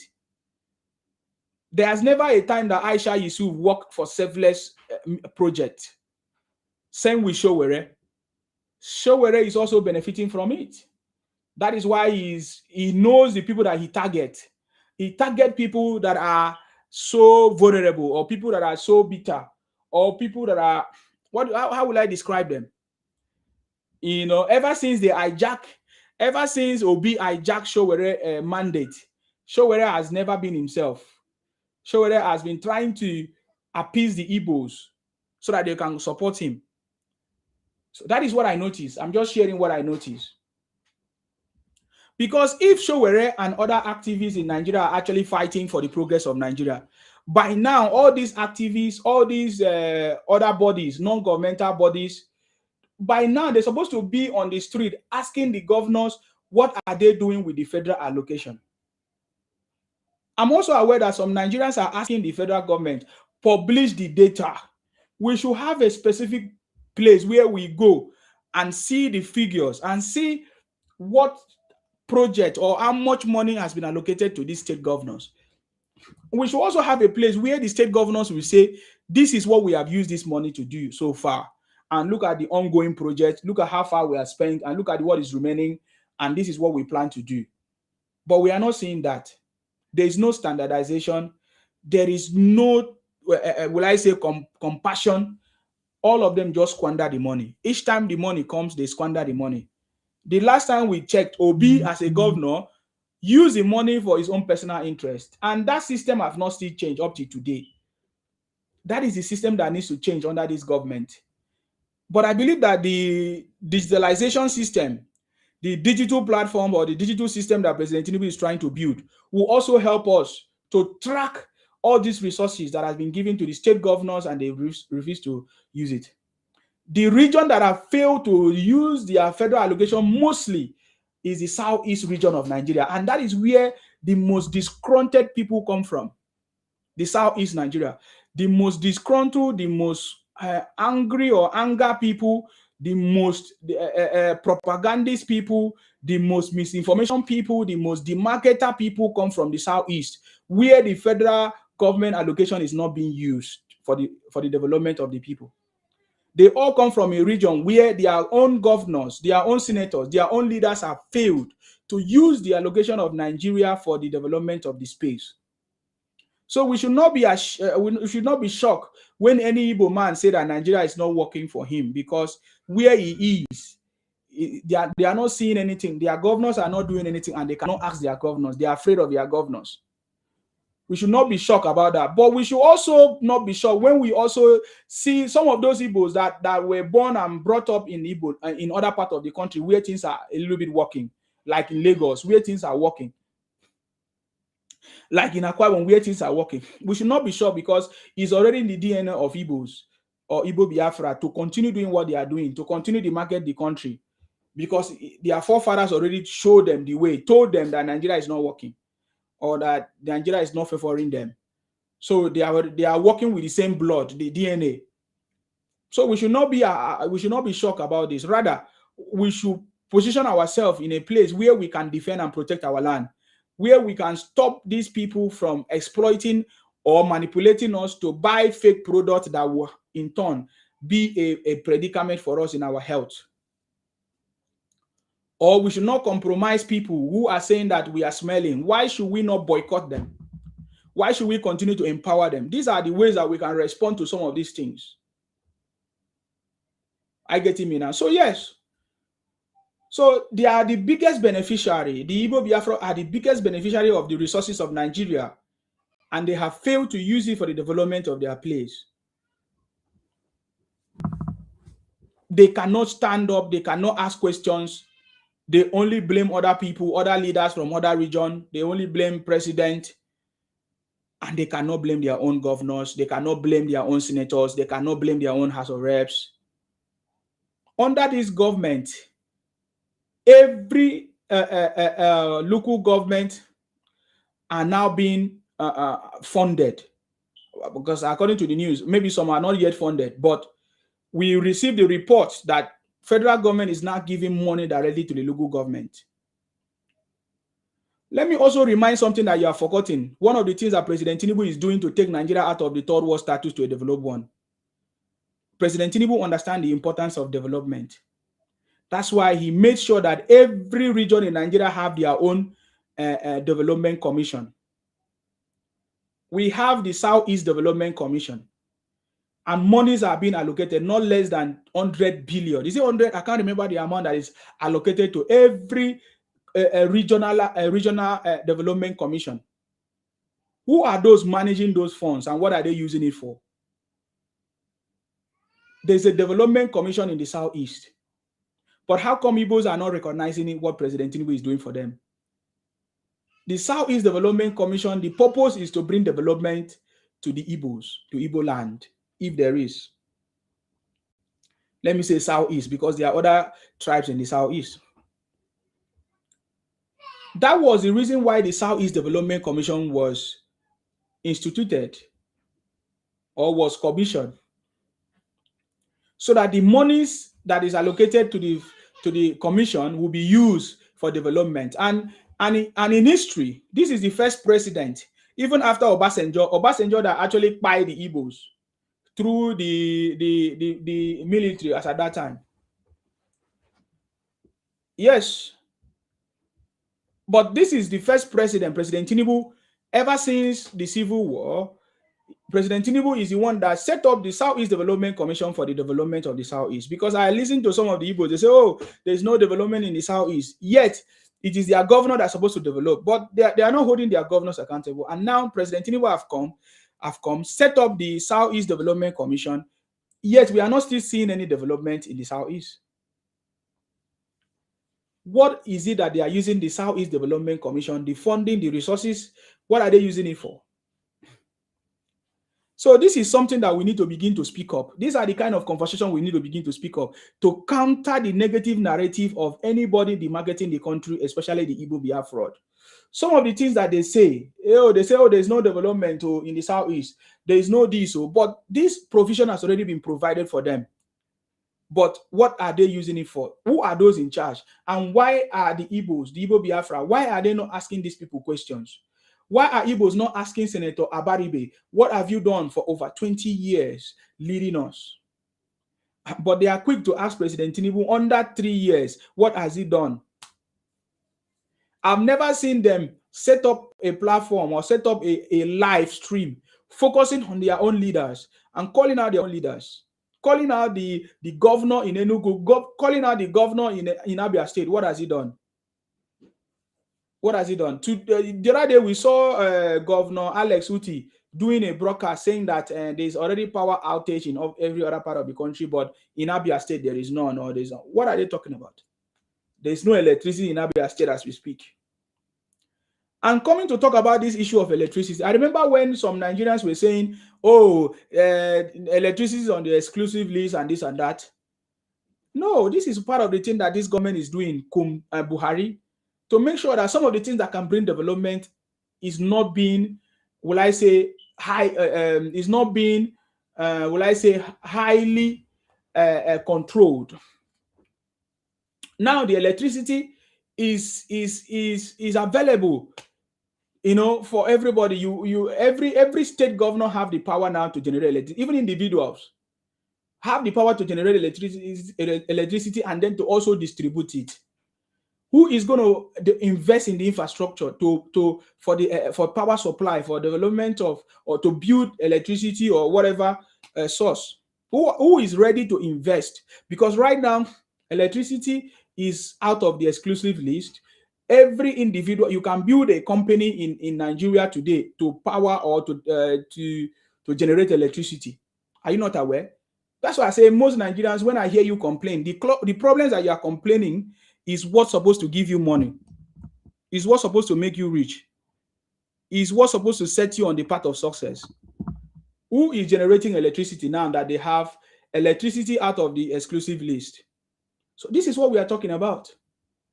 before, it used to be on the exclusive list, right? And people complain that, oh, we cannot generate electricity, oh, it's a problem, oh, especially from the southeast. I remember when the southeast people, the Igbos, always complain, electricity, they have not given electricity. Now the electricity is within your means. How come you guys have not generated electricity? How come you have not set company to generate electricity? How come your state governors have not generated electricity? And why are you not asking your state governor this question? I'm aware that power supply today is now steady in Nigeria, but we need to get to the level of 24 hours for production, for manufacturing, and for security. Let me allow Yoruba Greatness to speak. Please go ahead, man. I salute you. Hello, Nsima. You're doing a wonderful job. Welcome. I want to agree with what you're saying in terms of accountability. I'll first want to touch on these critters called Biafroids. It's amazing. You know, I'm just realizing so many that, I mean, from your submission, Yeah. when you said that they never hold their they never seem to want to hold their leaders accountable. But what I find amazing is they're so very quick to want to vote for other leaders in their own region. They vote, not that they're voting for the indigenous people, they're voting for their own interest. And what do I mean by that? The local elections in my state, these Biafroid critters are heavily involved. They will print posters and say, blah, blah, blah, local government chairman in, what's the local community in Amuwodofi, or make me councillor in maybe in a local government area in Lekki. These people.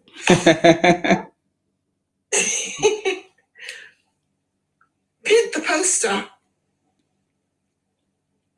Make me a councillor in maybe one local government in Surrey. Shamelessly print those posters with their critter faces on it. You will now see the name Wanchuku something, councillor for Surrey. Imagine. But Can you imagine the insult? Why are they doing that? Why are they doing that, man? Oh, I don't understand these people. I really don't understand it. Shamelessly go and print those posters. Make me local government chairman, or the one that wanted to become governor of Lagos State. Shamelessly. Shame. I don't understand these people at all. I really don't. I need to understand what their business is with Lagos State. Why would you want to be a councillor in a land that is not yours? But the one that is theirs, you won't see them going to say, vote for me, or you won't see those posters. You won't see it. Never seen a Yoruba man that is even living in that region go and say, vote for me. I want to be a councillor or local government chairman in Aru or Onitsha. Or even go and print terms and conditions to run a market in Onitsha. Never let them come up here and say that they have seen one Yoruba man do such in their region. Let them come up and say it. I've never seen these people point a finger at their local government chairman. Why are you not interested in your local politics? Why are you voting in a region that's not yours? Why are you so bent on voting? Because see these people in somebody's local politics, something that has nothing to do with you, but you are so timid and cowardly to face your own leaders. Do you know I was on Mr. Martin's platform just a few minutes ago today, and one was on Mr. Martin's platform saying, "Oh, he's advocating for all of these critters, these Biafra critters, to leave the whole of Yoruba land and Lagos, and that was the best news I've heard in 2026." He said he's advocating that no Biafra critter should do any business again in Yoruba land and should make headway to back themselves off Yoruba land. And I was so happy. I told him, look, I will join that campaign because I don't want you on my lands. I don't want you, definitely do not want you in my Lagos state. No, I don't want you there. Pack your load and go. But you know that is not possible. No, Simon, let us not say it's not possible, because if we're saying it's not possible, I know what you're saying, that we have to be realistic, but let us not say that it's not possible, because where there's God, everything is possible. Okay, ma. You see, the spirit that drove Pharaoh to let the people of Israel go is the same spirit that will drive you off Yoruba land. You will not be able to stay, just like the land that is spewing you out. That is how Yoruba land is going to spew you out. These people, Mr. Samantha, they cannot look there. The man was saying, oh, they have very bad politicians. Their own politicians are their enemies. Oh, so your own politicians are your enemies, but you now want to come and decide for me who should be governing in my own land. Can you Adam and Eve that, Mr. Sima? Their own politicians are their worst enemies, but you now want to be voting a governor, a local government chairman, a councillor, a House of Representatives, and a governor in my Yoruba land. Meanwhile, you cannot face your own.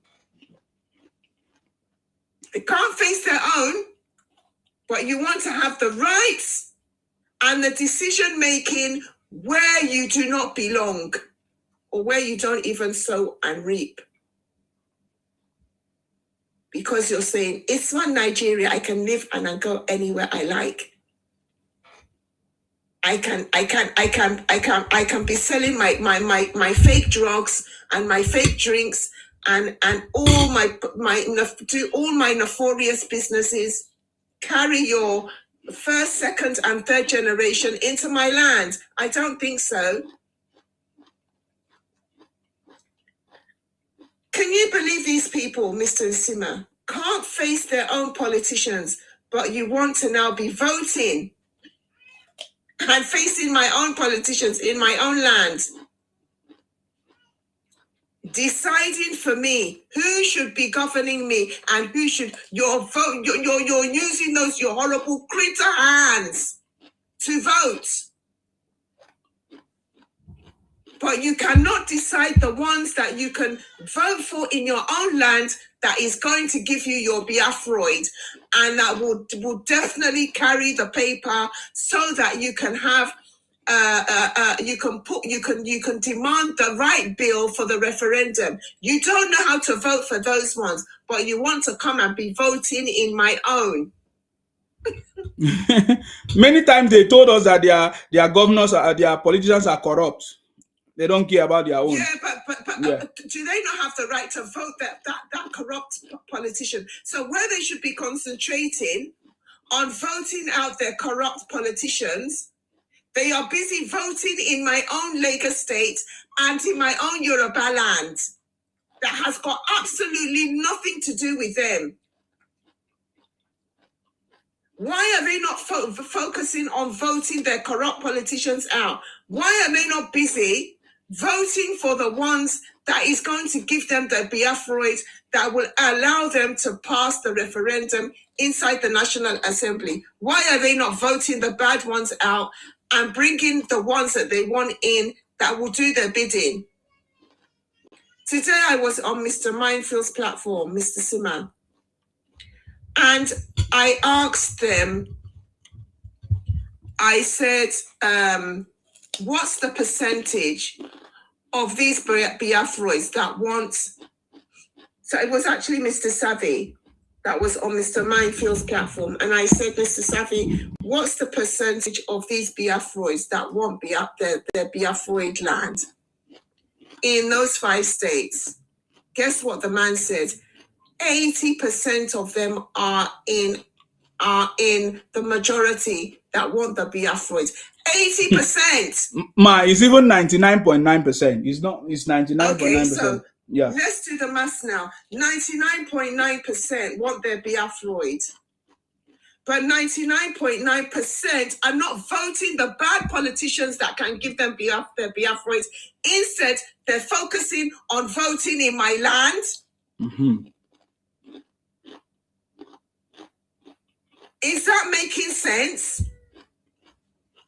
If they put those for 99.9 votes together and they focus on voting out their bad politicians that is stopping them from achieving their goals, would that not be better? Mm-hmm.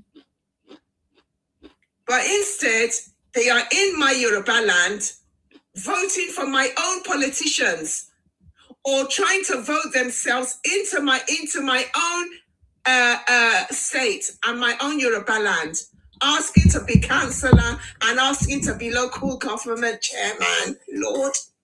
Can you see these people? They're not right. Yeah. If they are truly serious in what they are saying, with the majority that they have, looking for Biafra or whatever they want, they should be voting in or getting the right candidate in their own region that will fight for them. Yes, you are correct. So that is why I say that they are foolish. They cannot counter when I say that they are foolish, because I know what I'm talking about. Yes. We have said it. When they're serious, we will know when they are really serious. When they start moving back into their critter land, do not return to Yoruba land and seriously start voting out the bad politicians. But to say that they now want to start bullying us, adding lands that is not theirs onto that Biafroid critter map, that's not going to work, because you tried that before. And what happened to you all? You bite and you lost the WAR. That's what happened to you. So that's not going to work. You have to try another way. And that is to vote out your critter politicians that is disturbing you from achieving your ends and your aims and goals and means, which is to get your Biafroid land. I'm in full support of it. You know why? Because I don't want you on my land anymore. I'm looking out for myself and for my people. I don't want you there. So I'm going to support your Biafroid, but you will not be adding anybody's land onto yours. You will not. You will only take that in which you currently occupy. No more, no less. You will not be adding any Ayoma state that you don't even know the meaning of the word onto your Biafroid map. You will not. So that's what I have to say for now. Thank you. Thank you, Mr. Simon. Thank you very much, Yoruba Greatness. I salute you.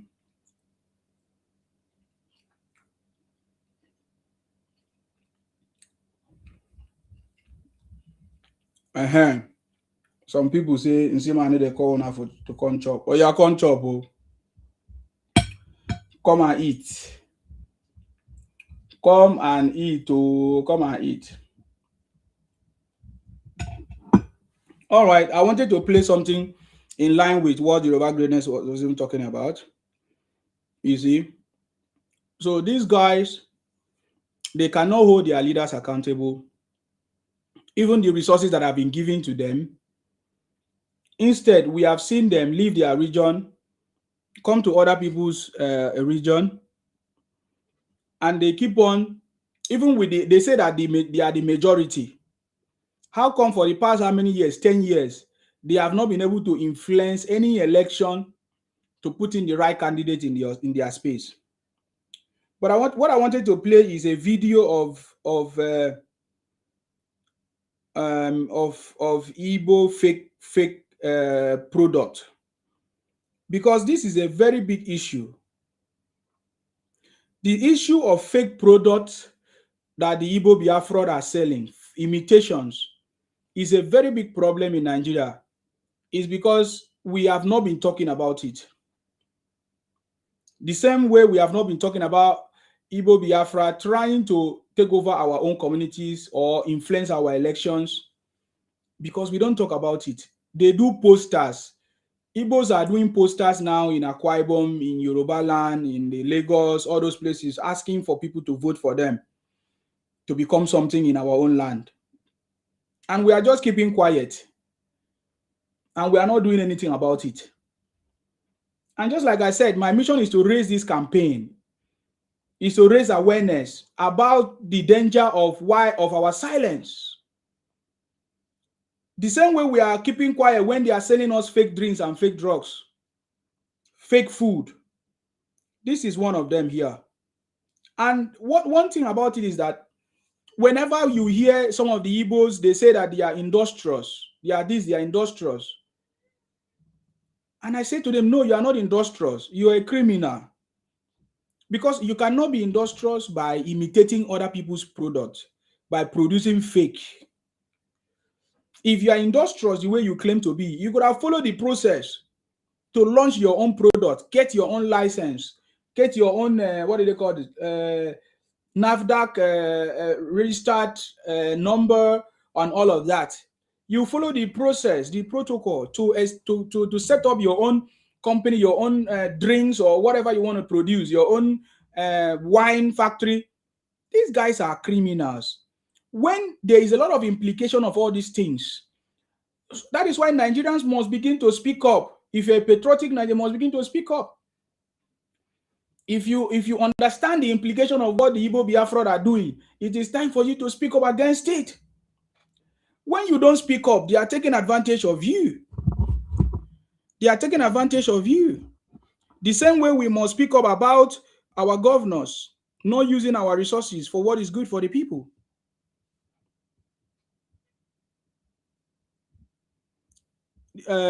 Somebody say, have I seen the unknown gunmen, midfielder? Have I seen the unknown gunmen fighting in Delta that they are fighting for Anioma? I've not seen that thing. If there's anything like that, those are Igbos doing what they are doing. And the people supposed to rise up and treat them properly. That's the way it's supposed to be. They know the consequences. So that is the point I'm trying to make whenever I come online. The implication of us keeping quiet, the implication of our silence. It is our silence that have allowed the Igbo Biafra to get to this stage, to get to this kind of level of their propaganda, misinformation, and the marketing of our country. The same way we are keeping quiet when we see things that is happening and we are not talking, we are not calling them out.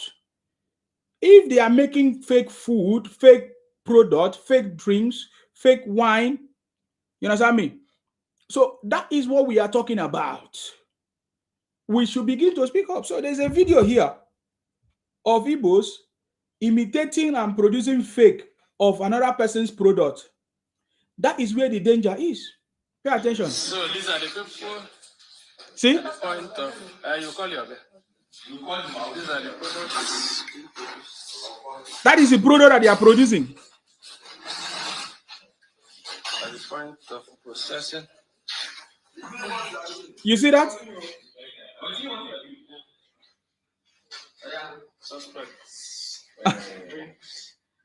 Drinks. You need to see drinks. I pity people. I pity people during this December. How much fake drinks that they drink? You see? These guys can mass produce fake things. Let me just stop here. They can mass produce fake things, and what they are is not what the content is not even safe for people to take it into their body. But they have the mind to produce this kind of a thing, and people are actually taking it inside their body. I don't know if you understand what I'm trying to tell you. Mass producing, they can mass produce a lot of things. That's why you hear them tomorrow, they say they make money. Tomorrow you see them come out, they say they make money because they have sold fake things for you. They have sold fake things for the people of Nigeria to buy, to drink it and buy. They bottle things that is not safe for human consumption. These guys are wicked more than every other thing they can talk about. But what surprised me is the quietness of Nigerians. When they know that all those things that they are selling in that market are fake, in their shops are fake, but Nigerians are still keeping quiet. That is what marvels me.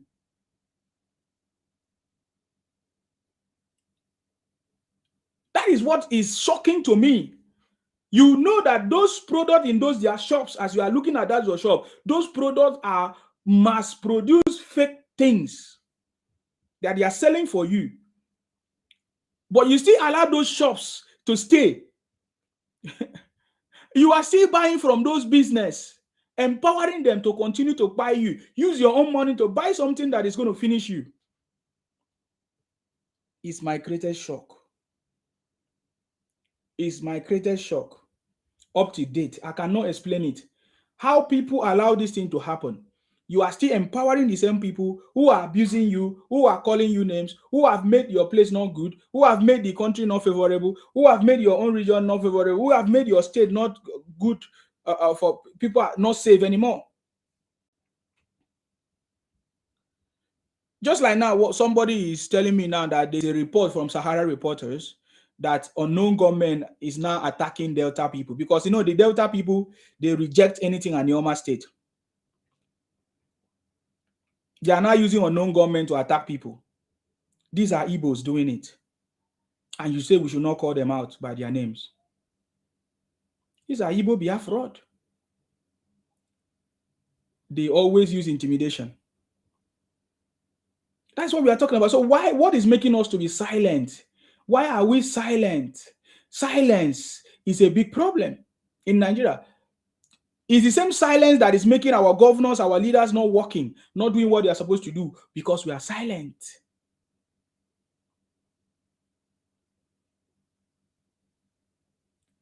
In the case of Igbos, when they say that we are industrious, and we are industrious people, you are jealous of us. I say, how can you be industrious? And you are producing fake. If you're industrious, you could have registered your name, build your brand, package your product. Another will come and check. Other bodies will come and check. Sun will come and check and make sure that you are selling something that is good for human consumption. But no, you are not industrious. You are a criminal.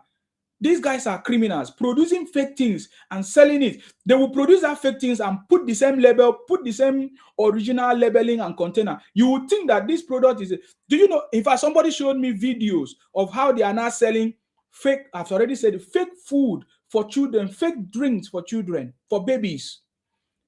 I can't remember all their names now because I don't want to promote anybody's fake product.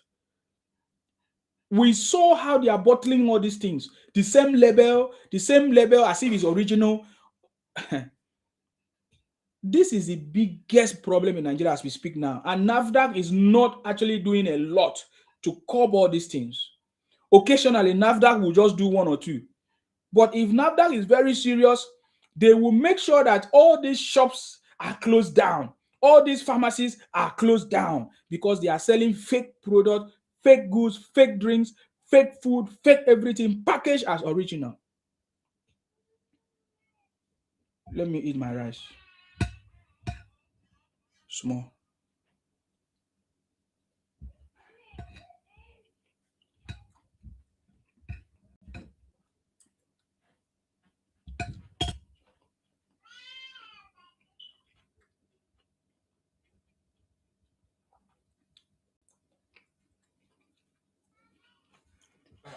That is what is going on. Akiwumi say when you tell them that bitter harsh truth, they call you tribalist, bigot, and hater. Who cares? That's ultimate insult to the indigenous people of that land.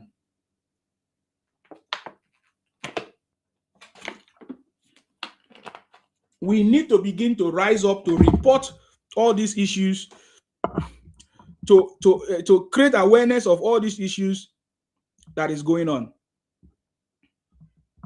That is what we must begin to do right now. We can no longer keep quiet and allow all these things to happen. Reach out to your state governor, reach out to your what do I call it? To your senators, House of Reps, and begin to report all these things. What is it that they are doing to stop this criminality, to stop all these fake products that is going on in our land?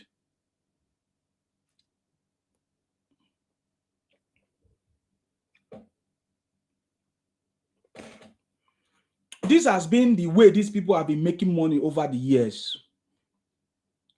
And they will come out and say money in our water, because they are packaging rubbish and selling to you, and you are patronizing them.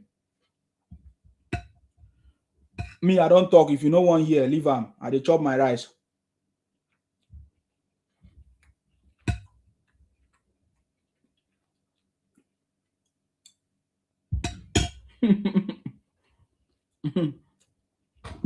Mm.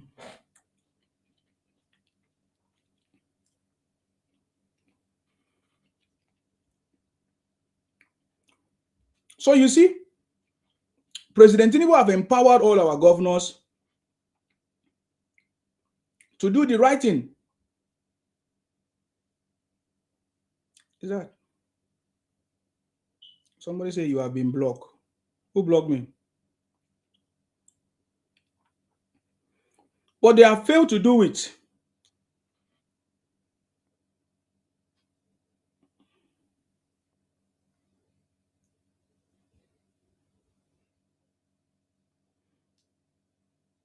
I beg, hold on. Let me enjoy this song.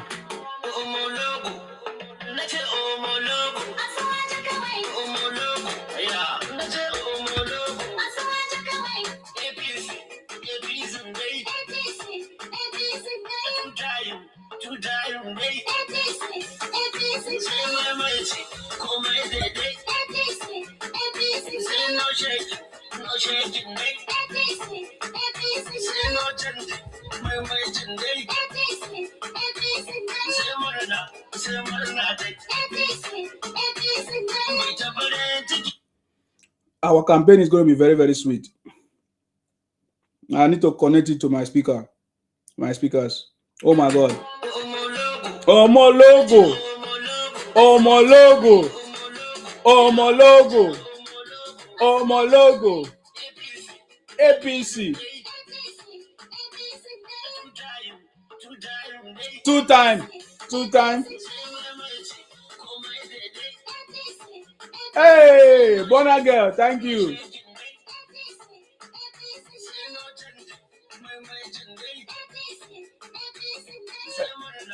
I need to connect to my system now.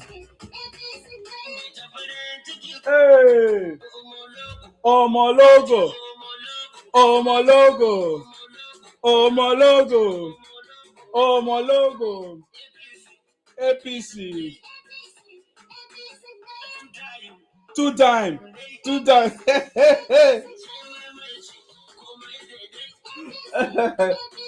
I like that.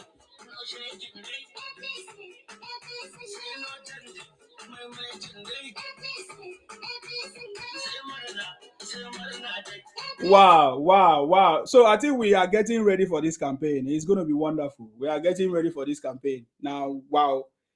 You see? no matter what they do, the city boy has already cracked the code to take us out of the third world status. The city boy have cracked the code already. It's time for us that knows what is happening to begin to speak up in order to make it faster, because there are some things that is delaying it. Things like the governors not responding, not doing what they are supposed to do. Things like people in position that President Tinubu have given them this job to do. Some of them are not doing it. Like, for example, the ministers, President Tinubu ministers, how many of those ministers are actually performing, doing their job? How many of these ministers are actually doing their job? I can just count barely 4 or 5 ministers, but there are plenty ministers. How many ministers were appointed? And how many of them are actually doing what they're supposed to do? We know the Minister of the Interior, we know the Minister of Aviation, we know the Minister of Mining. Is it mining or whatever? What is it called? There's one Adeleke. Is it Adeleke or Aleke? That's a Minister of Interior. Which Minister of Interior?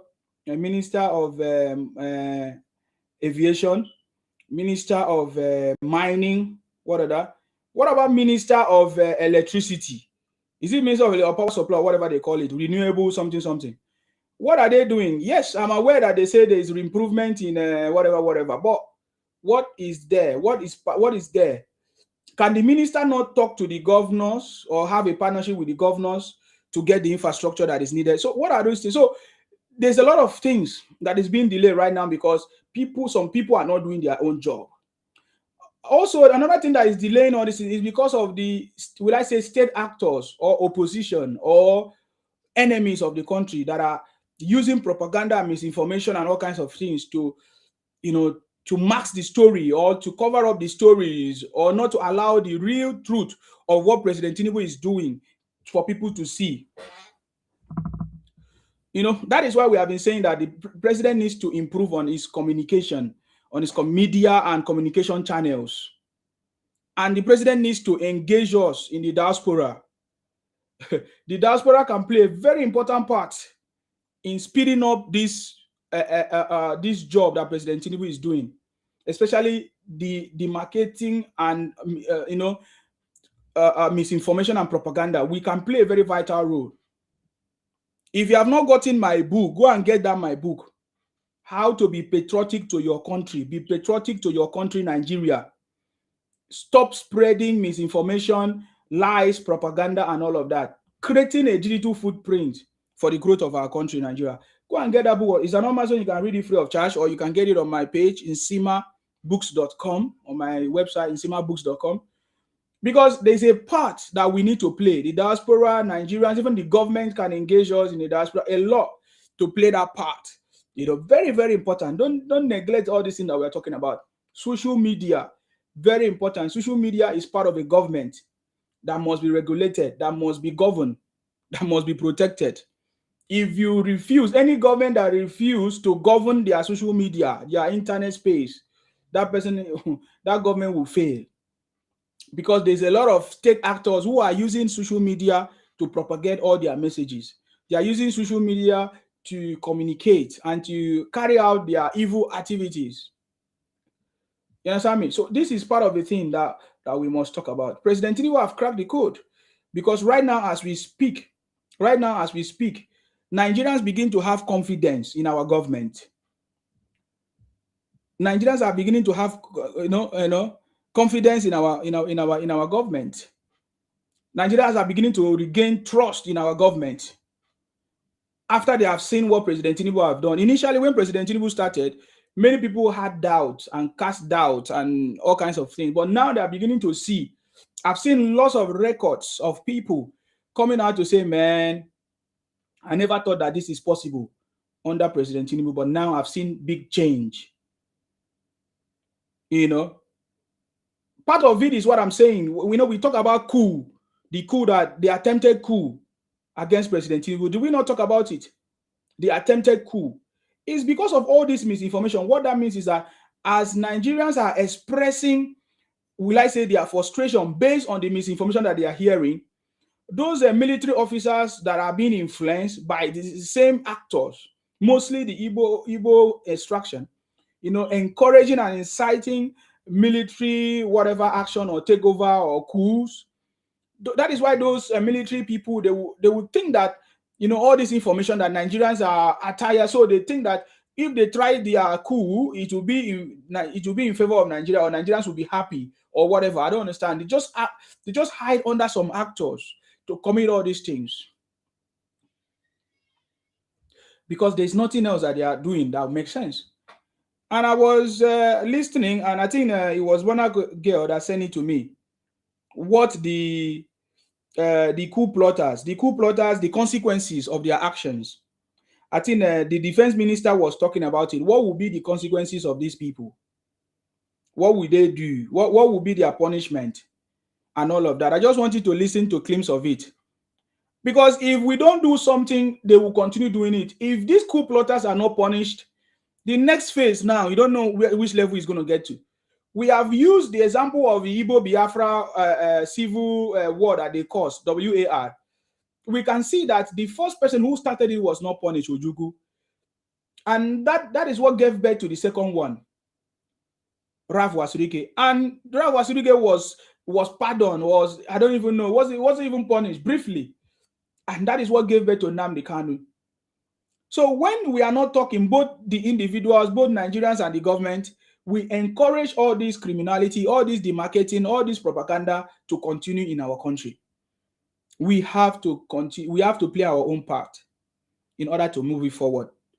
So I just wanted to listen to this conversation if it makes sense. Families of these military officers who are wondering what is the fate of their loved ones. We're talking about the military officers who are expected to face trial over a coup plot. I mean, everybody knows, the repercussion when you take such actions. So I'm sure they've made up their minds. They must have considered their families. But the truth about it is that even at that, the armed forces, the government is ensuring that the family, they are treated fairly. The announcement just came out, so they're going to face court martials as usual. The court martials will be free and fair. They'll be allowed to get their own counsels that will defend them on their actions. And the family members are not left alone. The government is also making sure that at least they take care, because the wives and the children need to be looked after. But the main perpetrators already know the repercussion to their action, and I'm sure they're ready to face the rods. And this. So, I feel like the government always encourage this.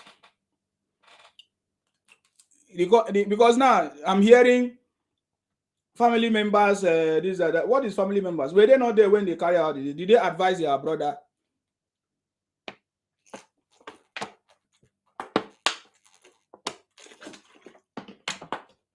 Our government should be focusing on what is important. It is not the responsibility of the government to take care of the family members of people that plotted coups against our country or our president. You see, these are the things that is encouraging this thing from happening. What I hear this minister talked about, Minister Mustafa, is what is encouraging these people to continue, because they hear that their family will be taken care of. Family members will be taken care of after they buy the perpetrators. Why?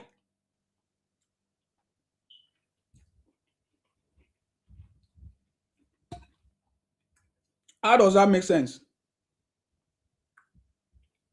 It doesn't make sense.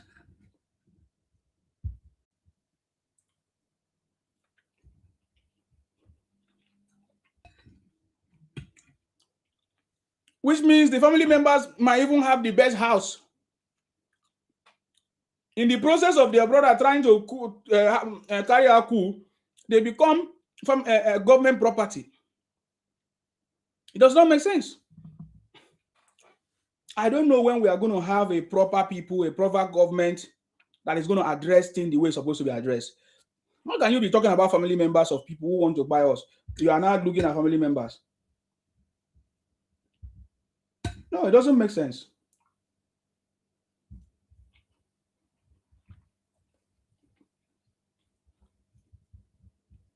Anyway, let's see what they are going to do. But I'm just saying that the actions of our government encourage criminals to continue. encourage things that is making the country not to move forward. Yes, the actions of our government contribute to it. And when the people fail to take actions or ask their leaders or do or question it or kick against it, it continues. Are you getting me now?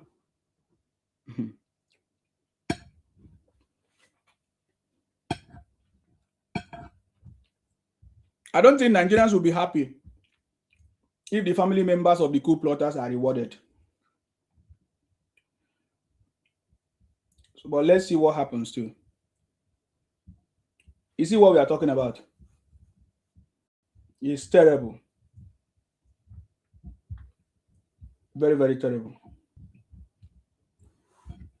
Thank you very much, Akinwumi. I see you. What is even more frightful and horrible is that those people who are not ignorant don't try hard enough to assert their own influence, but those wicked and heartless producers and sellers of fakes.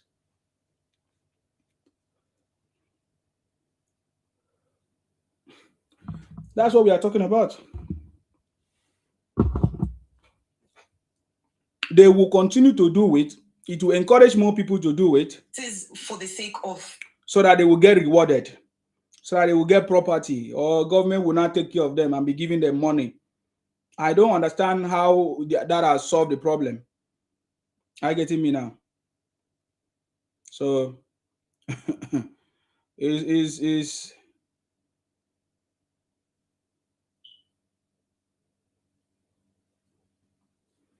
the same thing I'm talking about now. Don't think that any of this is in isolation. It's the same thing I'm talking about. All of it is the same thing I'm talking about. Something that is missing is Nigerians holding their leaders accountable. In every of our conversations that I've seen, especially if it's your brother, you favor your brother. You don't talk to your brother. You say, hey, he's my brother. You won't call him out. If it's your sister, you do the same. But when it's other people, you'll be keeping your mouth ready to abuse other people, say all kinds of things to other people. But when it comes to your own, you will not. You're just there. You will not ask questions. You will not take action. You will not do anything. And most times, people come out to protest on a negative thing, not on the right thing. For example, what happened in Onitsha?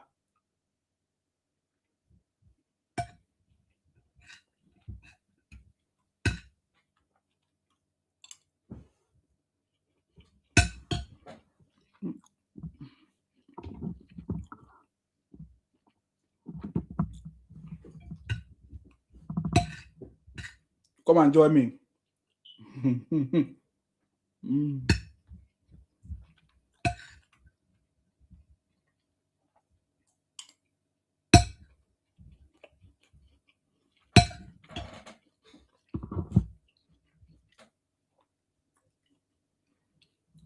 Now, I have another video I want to show you that the reality is setting in now. But there are some group of people that they are born to be the way they are. And these people, they don't even know that they are foolish.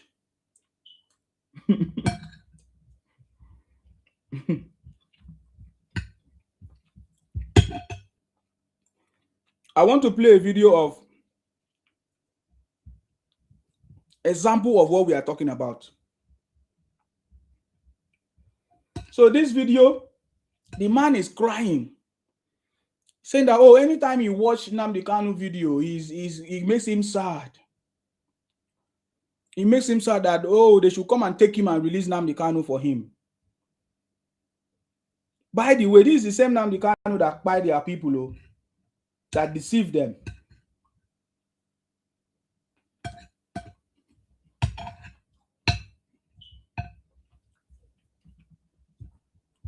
And do you think that if we have this kind of people in our community,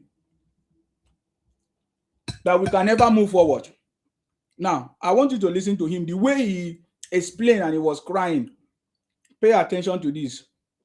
This is an Igbo Biafra. Pay attention. Nigeria federal government, I don't know. This is a play I'm making.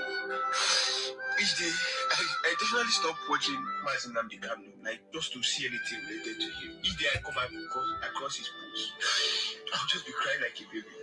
I want to make an appeal. I want to ask people, please, if it's possible, sentence me to life imprisonment. I'm still a young boy. I'm still a... Did you hear that? He said the government should sentence him to life imprisonment. Why? Why? Why is he making such kind of statement? 88. I'm still in my 20s, my late 20s. I'm still a young boy. At least I'll be more useful. I'm more I'll be more useful to you guys. That he's almost his late 50s, if I'm not mistaken. I'm still a very young guy. At least you guys can sentence me to life imprisonment. I will happily stay there and release Nnamdi Kanu because I don't. If I come across his post, like I'll just be crying. I don't know. Just be crying. I don't know. So, what do you think is wrong with these people? We have seen all kinds of foolishness, and that is what is making their place to be the way it is. He's crying that the government should come and take him and release Nnamdi Kanu. That is a young man of 28 years, so he can serve the life imprisonment for Nnamdi Kanu.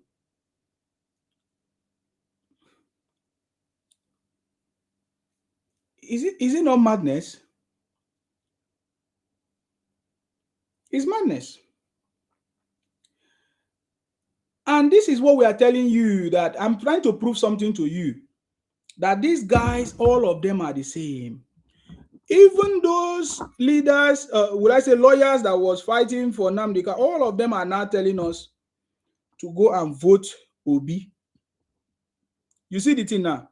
So how can you see this group of people, the way they are behaving, and their region is nothing is working there because their governors are not doing anything and their leaders are not, and they refuse to ask their leaders or call their leaders, but they are just fantasizing themselves with all kinds of things that does not make sense.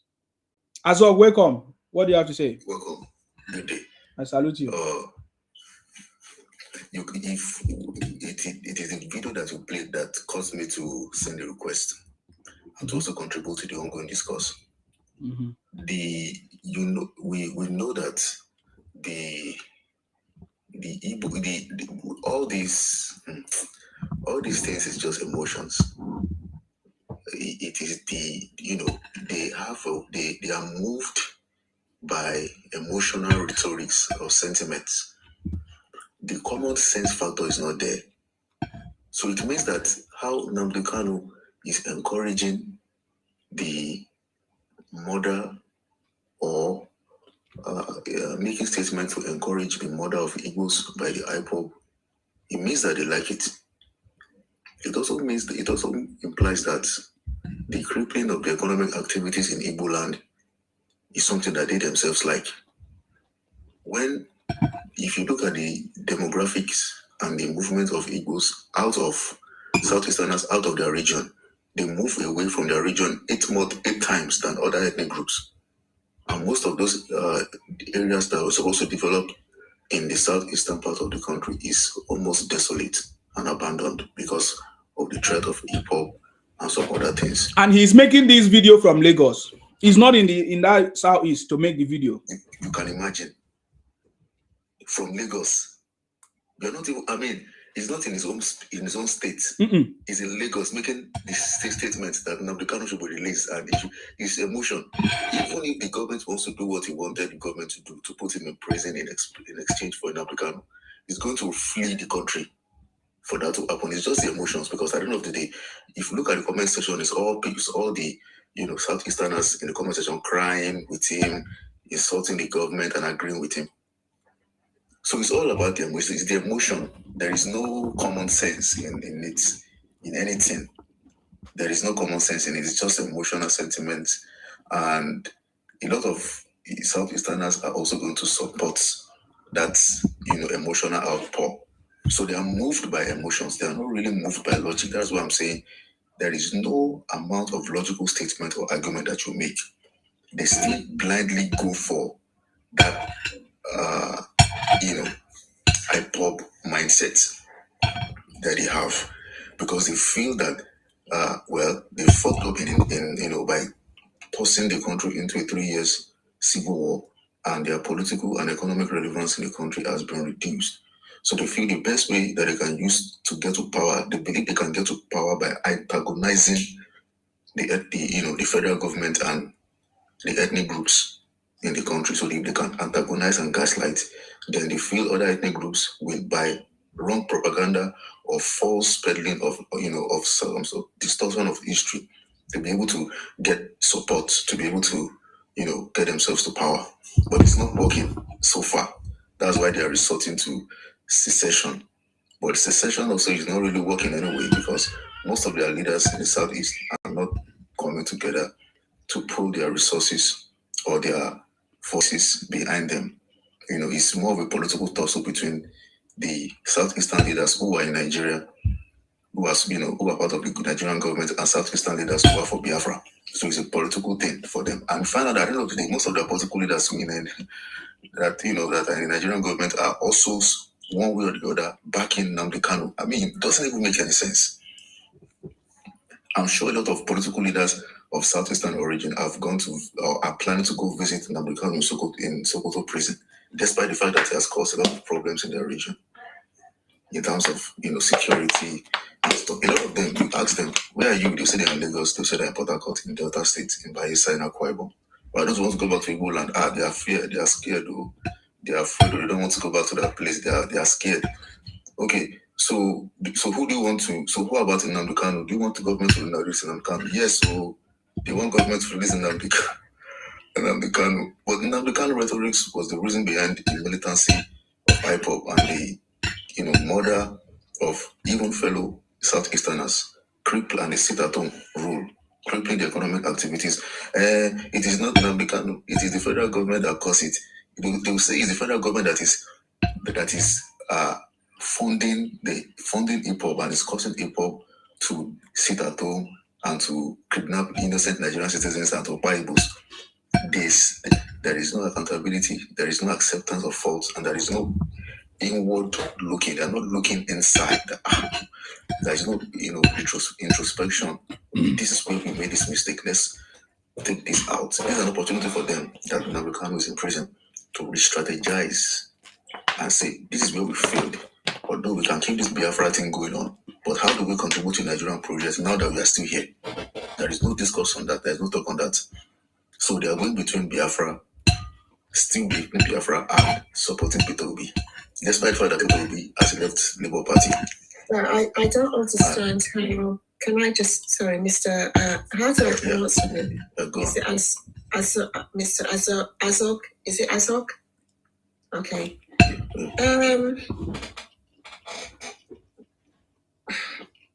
I don't even want to use the word confused, because I'm not magic how we're confused. Firstly, all their leaders, and I'm going to have to use the word all their leaders, including those in the National Assembly, are in support of that Biafroid. And I'm not understanding how we can even allow such into our... How are we allowing these people to be involved in our national governance? In other words, allow them into the National Assembly, or even to have any voting rights.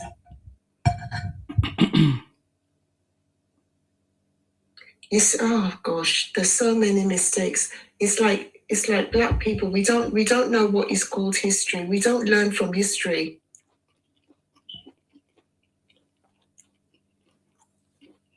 When they did that Biafra war, they should have just let these people. They should have just let them go. They should have just given them. But then, even if that had happened, that means they would have had to give them the whole of that southern area, which is impossible. But now that they have that within those 5 states, they're within the 5 states. Which part of the 5 states are they going to be given? Because Mr. Sima, you are within that 5-state region, aren't you? Akwa Ibom. Yeah, it was in the old Eastern region, yeah. Old Eastern. Oh, is it in that? So where are you located? Are you located? Who is your exact neighbor? Are you near Anambra, or where is your state located? Akwa Ibom is closer to Abia more. Abia, and that's closer to that Cross River side, isn't it? Yeah. Okay. So you're going towards the east, isn't it? Towards the eastern side of the southeast. Yeah, Calabar you said was referred to as Eastern something like that. Oh, okay. So where exactly do these Biafra people, where do they occupy? Yeah, in Anambra now. Oh, they are in Abia State. Anambra and Imo State. They are in Abia State, they are in Anambra, they are in Imo. Yeah, they have 5. They have five states as well. 5 states that they occupy. And out of the 5 states that they occupy, one of the states, which is Ebonyi State, is not affiliating itself with Biafra, although because the people of Ebonyi State are complaining that they are being, left out, that the Igbos are living kind of ostracizing them, but the Igbos are claiming them. The Igbos, see them as part of, in terms of like the Biafra territory, the Igbos see Enugu as part of them, but Ebonyi as part of them, but the Ebonyis are complaining of, being left out by the Igbos. So, but they also consider some other Southern territories as a wider, Biafran territory, like Akwa Ibom, Port Harcourt, Calabar, Bayelsa, Delta, and Benin.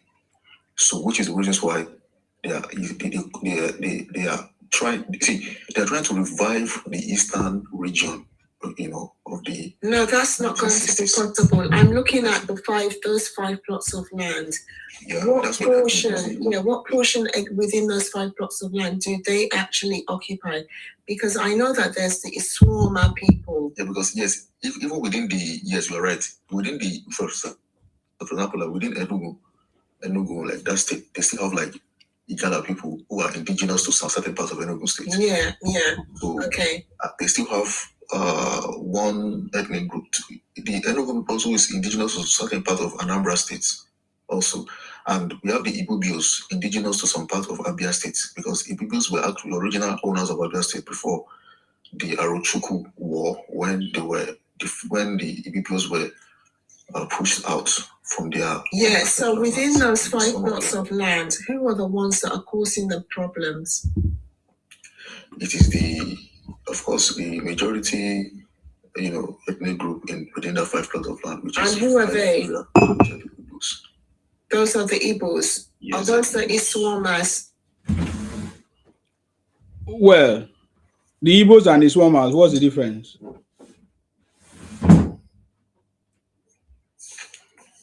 They feel that they are bigger than other ethnic groups within that space. Yeah, but is it the Iswama? Is it the Iswama ones that are causing the problems for the rest of you? What do you mean for the rest of you? For the first time, I don't understand what you're saying. The southeast is different from the south. We are not part of what they are doing. We are not part of their region as it stands now. It was separated a long time ago. So I don't understand what you mean, Swamas. So I don't know who are the Swamas. I just know them as the Igbos. Ones in Imo, I think they're supposed to be located in Imo State. I think somewhere in Anambra. These guys are Igbos. These guys are Igbos. These guys are Igbos. There's nothing. In their Biafra rhetoric, and they think the same. Either it's from Rochukwu or whoever. They're all the same. They think together. they plan together. They all have the same agenda. As long as they're the same, then there's no need to, to separate the sub-ethnic groups amongst them. They're all the same at the end of the day. Although, yeah, they may have sub-ethnic groups, within themselves, but they are definitely, when it comes to, in the context of Biafra and the quest for political power in Nigeria, they all think the same. They all think the same, and of course, are in their appetite to arrogate other people's lands from the southern regions. They all think the same in this regard, and they all love Nnamdi Kanu. They all want him out of prison.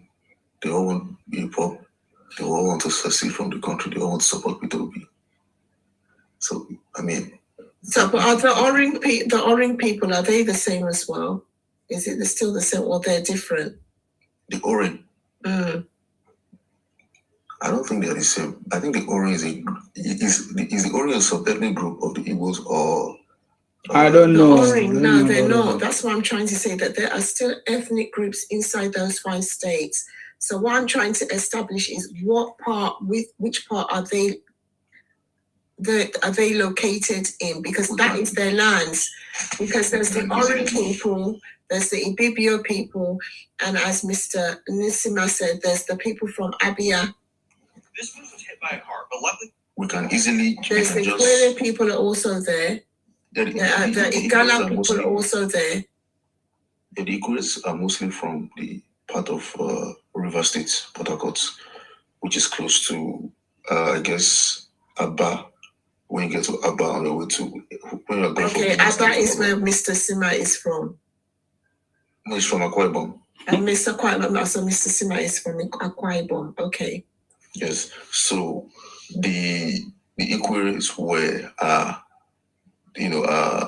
and is a distinct ethnic group that closely aligned and which their history is linked to the Benin people. Benin people, although they speak Igbo, but their history. They don't speak Igbo. They speak Ikwere. Huh. Okay. Sorry. They speak their own Ikwere language dialects, but they have their history with the Benin. So just okay. I think your backgrounders want to understand. Let me just explain something. Yeah, I'm trying to explain. But when you mention different names, people where they are, I don't know where they are. I don't know where they are.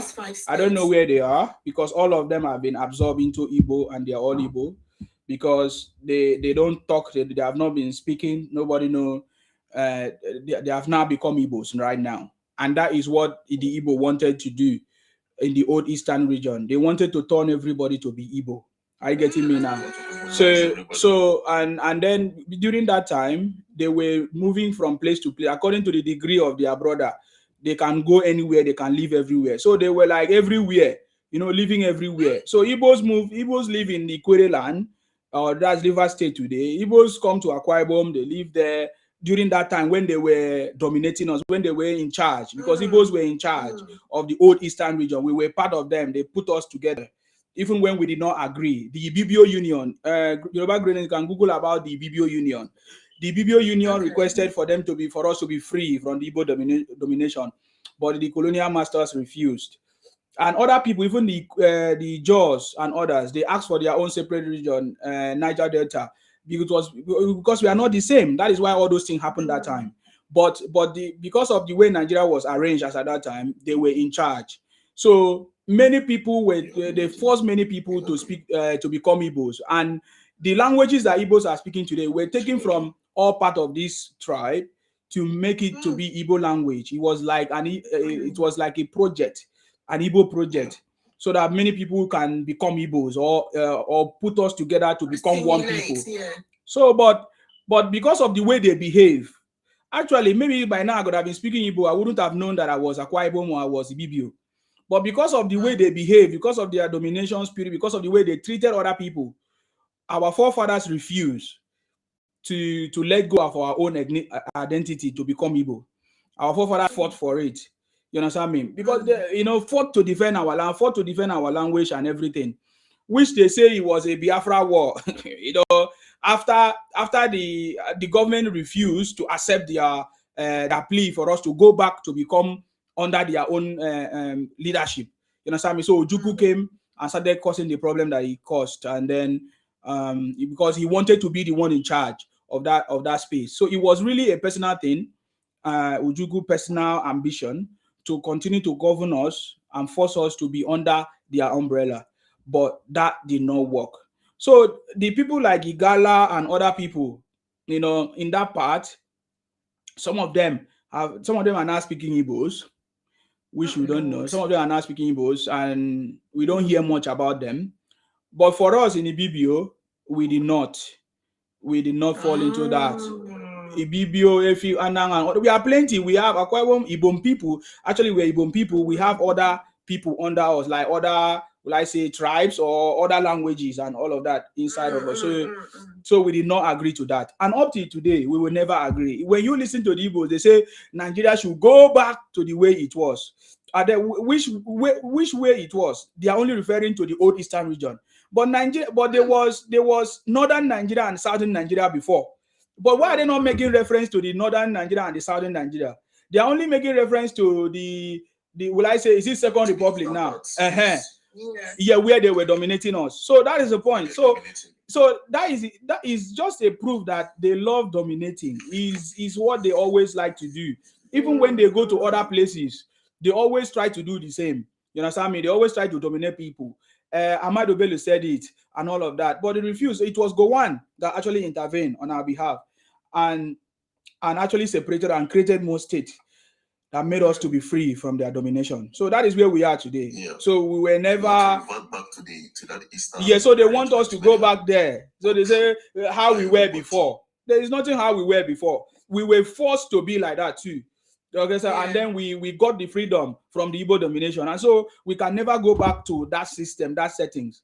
So, but that is why when you hear them talk about Biafra, they are not Biafra, but they adopted that word Biafra so that all of us now, they wanted all of us to be with them, and our people refused based on how they treated us and their behavior and everything. So that is what is going on. So that's why when I hear people say they should give Igbo their Biafra, it means that you don't understand, because Igbos are not Biafra.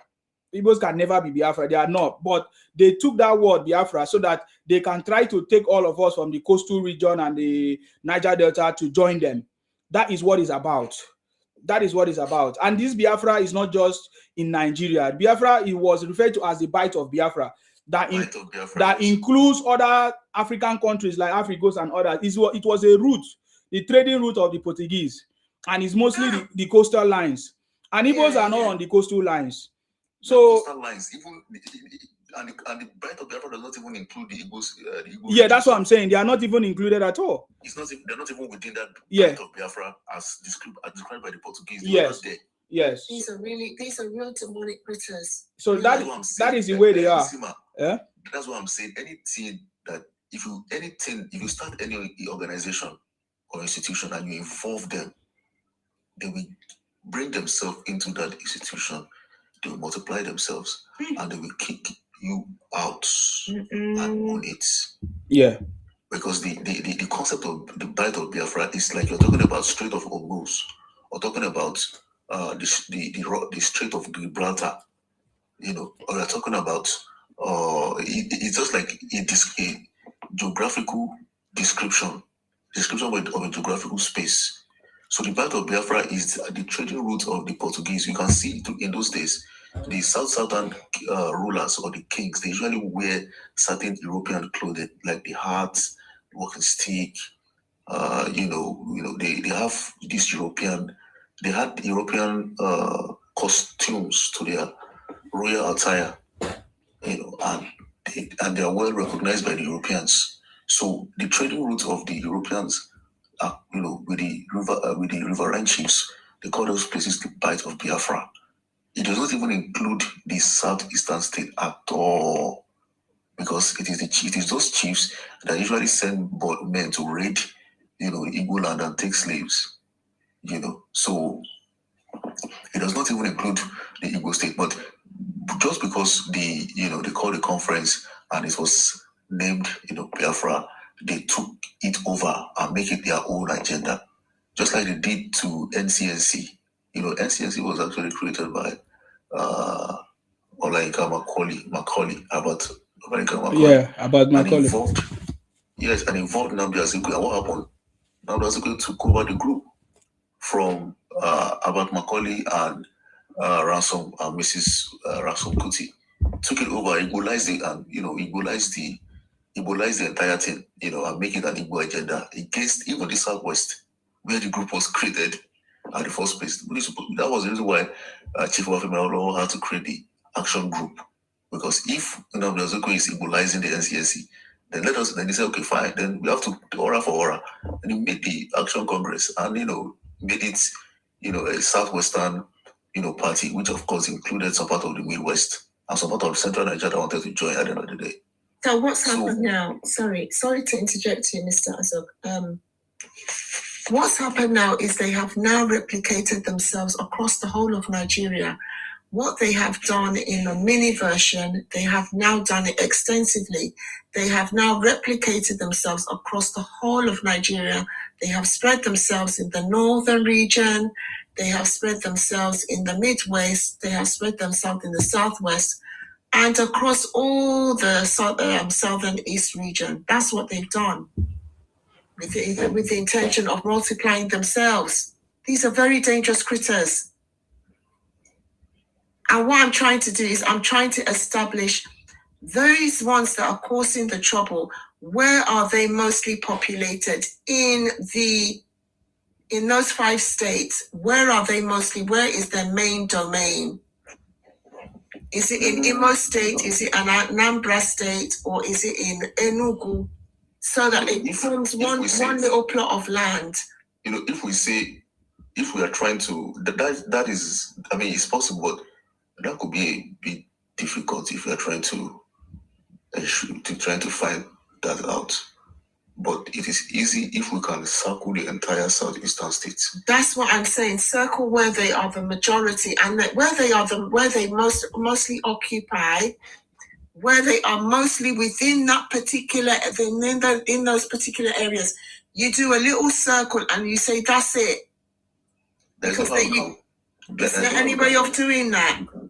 I don't think there's a way there's a way that can be actually pointed out, because they can, like you said, they move around. So if you circle a place and say this is... No, there's a place in Imo State where they are the majority, because one of them said that is the heart of it. In Imo State, there's a particular region where they are the majority. So from where they are the majority, and also a particular area I think it's in Anambra State, where they are also 50-50 between them and the Galas. And I think somewhere it's and a little portion in Enugu State. So if we can pinpoint those areas, then those are the areas that you need to give them. Do you want to drop bomb there? I better go. No, I'm just thinking of it's like a jigsaw puzzle. You just push it together and you say that this is the portion within those 5 areas. In fact, it's 4 areas. Imo State, where they are the majority, they call them Miswama in that place. Then the one where they occupy in Anambra, you push that together. The little bit in Enugu where they are, you push that together, and then that is where that is the bit that is their Biafroid. Anyway. That's what I'm suggesting. That's fine. But the 5 is that anyway, we just call it the 5 because you can't add. You'll be surprised that even those ones who you think are not part of them, like the Ikalas and some other ethnic groups, you find out that they're also thinking the same with then why don't maybe the best? Yeah, maybe the best thing then is to then run at a referendum in those 5 states. So those that want to go and join them in the part that they most occupy, let them go in there. And then they don't push the likes of Mr. Sima that doesn't want to be part of Biafra. And I'm sure a majority of them do not. Or some people that are even Igala that don't want to give up their ancestral land to these people. Yeah. That's what I would suggest. That's the way I would. Then having saying, take the 5 plots of land. knowing fully well that the natives of those lands do not want to be Biafrans. I mean, when Mr. Sema, what do you think? What I'm saying? The way if they want to do anything they want to do is in the southeast, because we are completely different from them from the south. Yeah.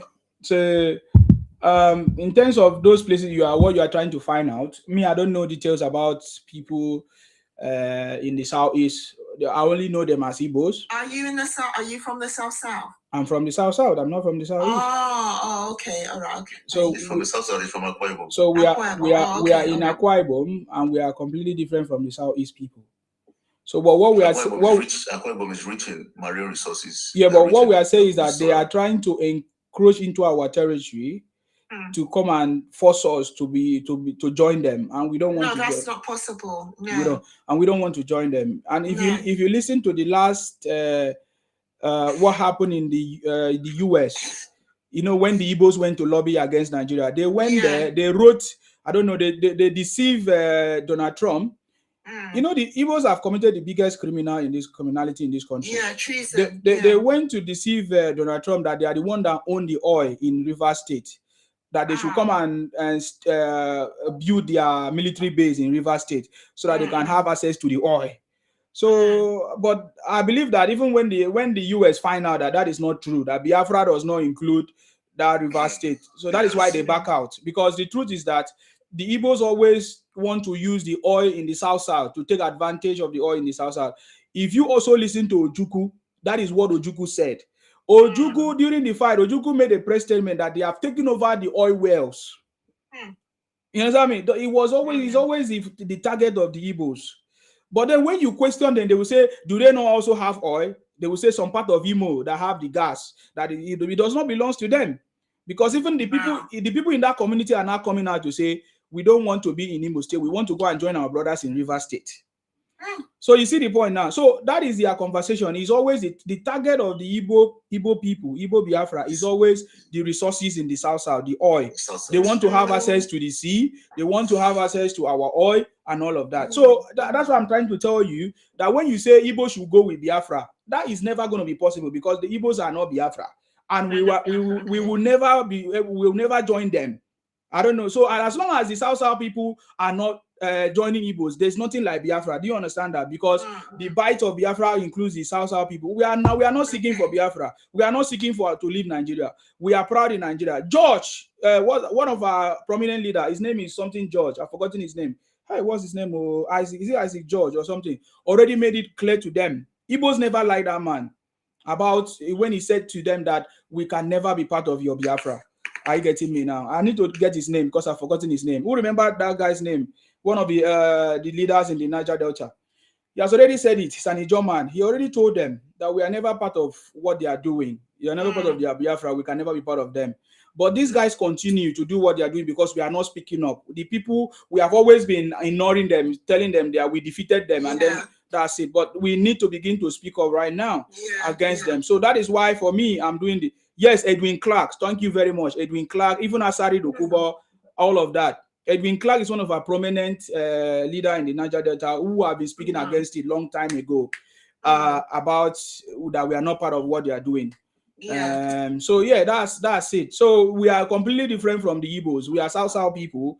We don't speak Igbo. There's no Igbo language in South at all. There's no Igbo. There's no indigenous Igbo in South at all. Are you getting me now? But they try to claim that they are all of them. They try to claim all of them. That sometimes even Chimamanda, who's supposed to be educated, claim that they are Igbos in 13 states, mentioning Kogi, mentioning Benue, mentioning Rivers, of course, Akwa Ibom and other places. Even some parts of our Edo, Ondo, yes, to form it. So these are the things. But the problem is that why are we keeping quiet and allowing a single story of the Igbos? No, we shouldn't. No, we shouldn't.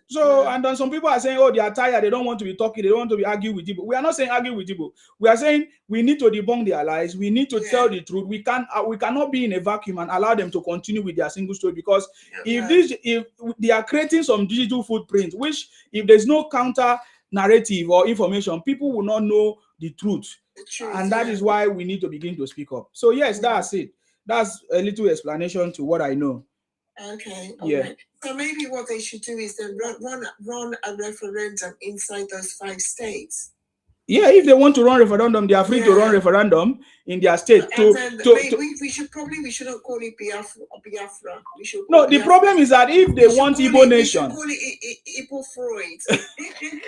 if they even want Igbo nation, they could have gone without any problem. Nobody is stopping them. But as long as they put in other people who doesn't want to be part of them, that is where the problem is. And they cannot command us to come and join their referendum. It's not possible because we are not seeking for that. So if they do referendum, maybe they want to do referendum to see if all the Igbos accept that ideology. Because we know that it's not all the Igbos that accept the ideology. I think one thing I forget to tell you is how Major General Philemon saved the Igbos. Because Major General Philemon is an Akwa Ibom man. He was also in the army. So, the Ojukwu took advantage of the Nigerian army to fight to use it to fight for Igbo. So when Ojukwu ran away, the coward, he was a coward, as referred to as Gowon. He ran away as a coward. That was when General Philemon stepped in to surrender to the Nigerian government so that they will not finish buying the Igbos.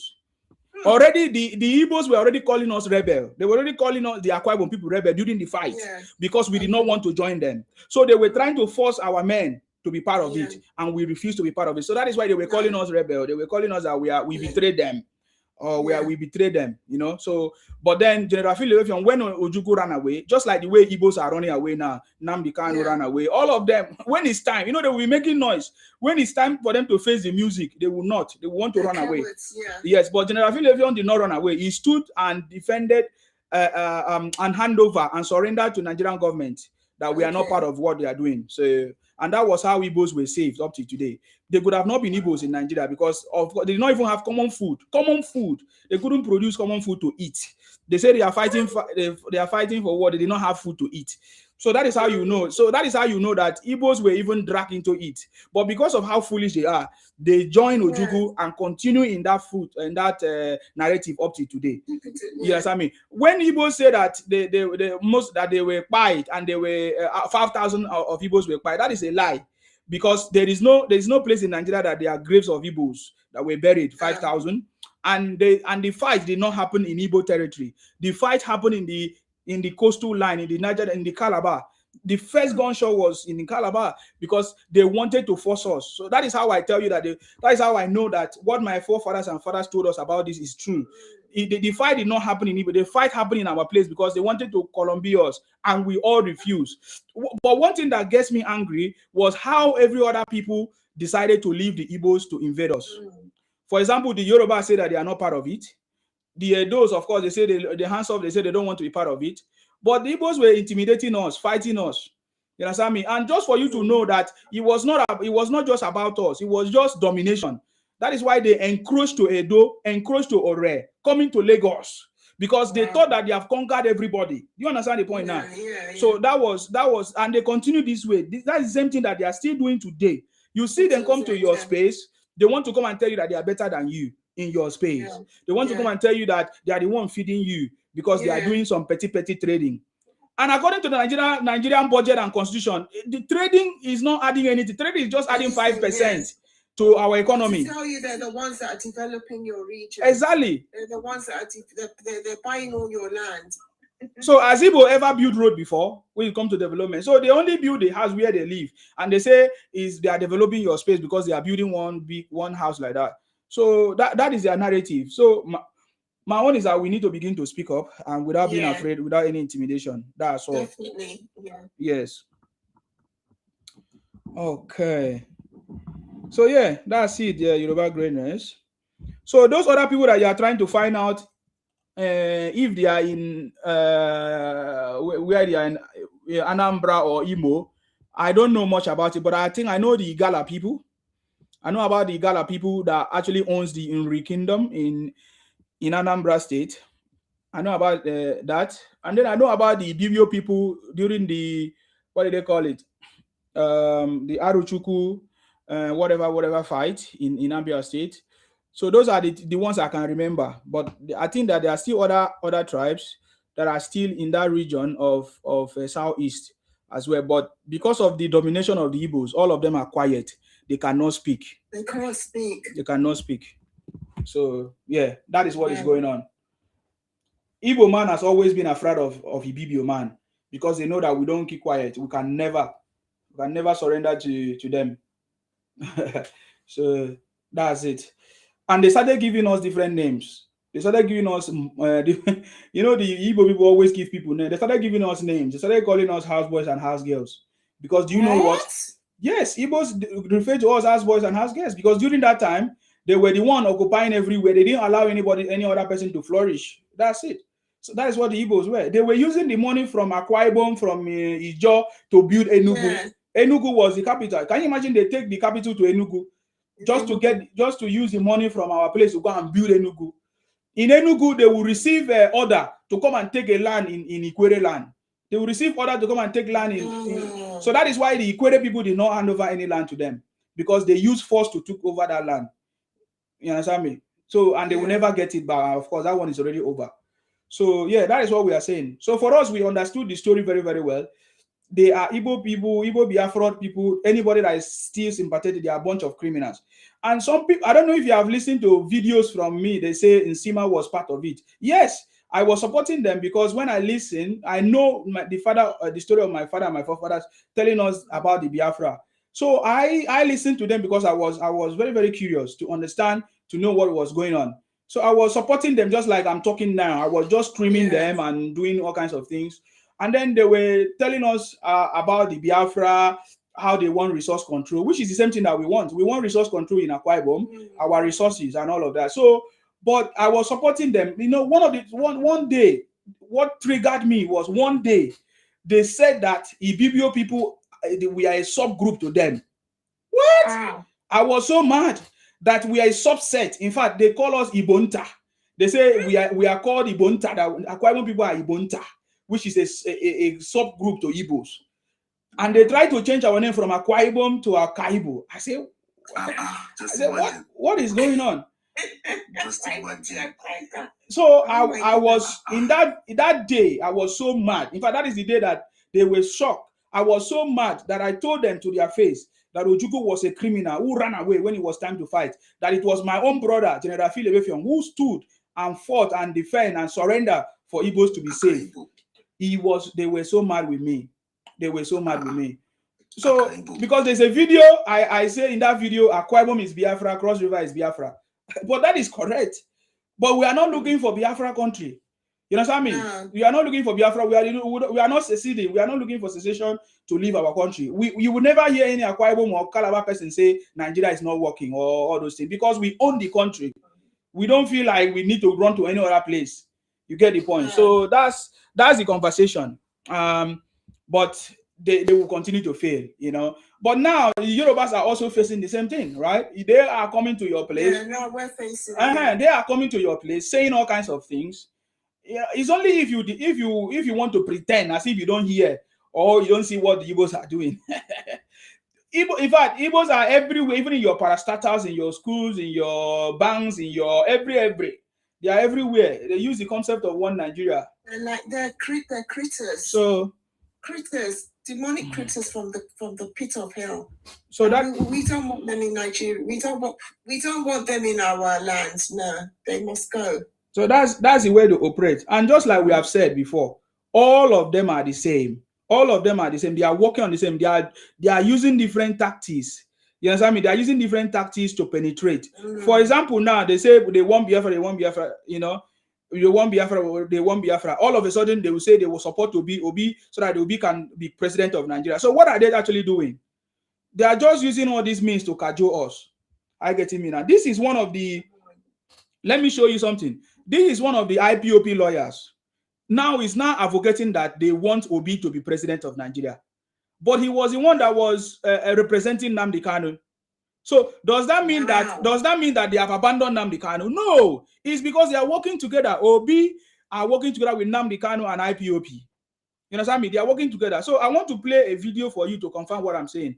His name is Maxwell. He's one of the lawyers that was advocating. He was very vocal, made videos every time, and he was promoting Nnamdi Kanu that, it was representing Nnamdi Kanu. But now, look at him here, advocating for us to support P2B. So what are we saying? This is what we have confirmed long time ago, that Peter Obi is the leader of IPOP. He is the one.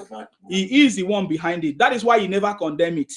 He never condemned all the atrocities. Even the recent protests now in Igbo land, the Onitsha one against Soludo, Obi has never commented on it up to as we speak. So, and Obi belongs to the Onitsha Market Association. It is called Omata. Yes. Onitsha Market Association. Obi is the chairman, was or still current chairman of that market that they are protesting. So that is why they are afraid of me, because they know that I have a lot of details about what they are doing. I get him now. So let me just play this. If they can come together and decide among all of us who is the most popular. I don't know what they are arguing. Victor, you know who is the most competent. My brother, cameraman, you know, everybody knows who is the most competent. The most competent person there in every ramification is P2B. Are you saying that because I'm Igbo man? No, I'm not that kind of person, for goodness sake. In my chamber here, ask them. My own younger brother in my law office here. So anyway, let us move story, because all those ones are story. You listen to him advocating for P2B, that P2B is the most popular among other ones, that whoever. So he's like saying, if we listen more, you will hear him say P2B is who they, advocating for P2B. But he's a lawyer who is representing IPOP in Nnamdi Kanu. How come now he's not telling us about P2B if they are not all together?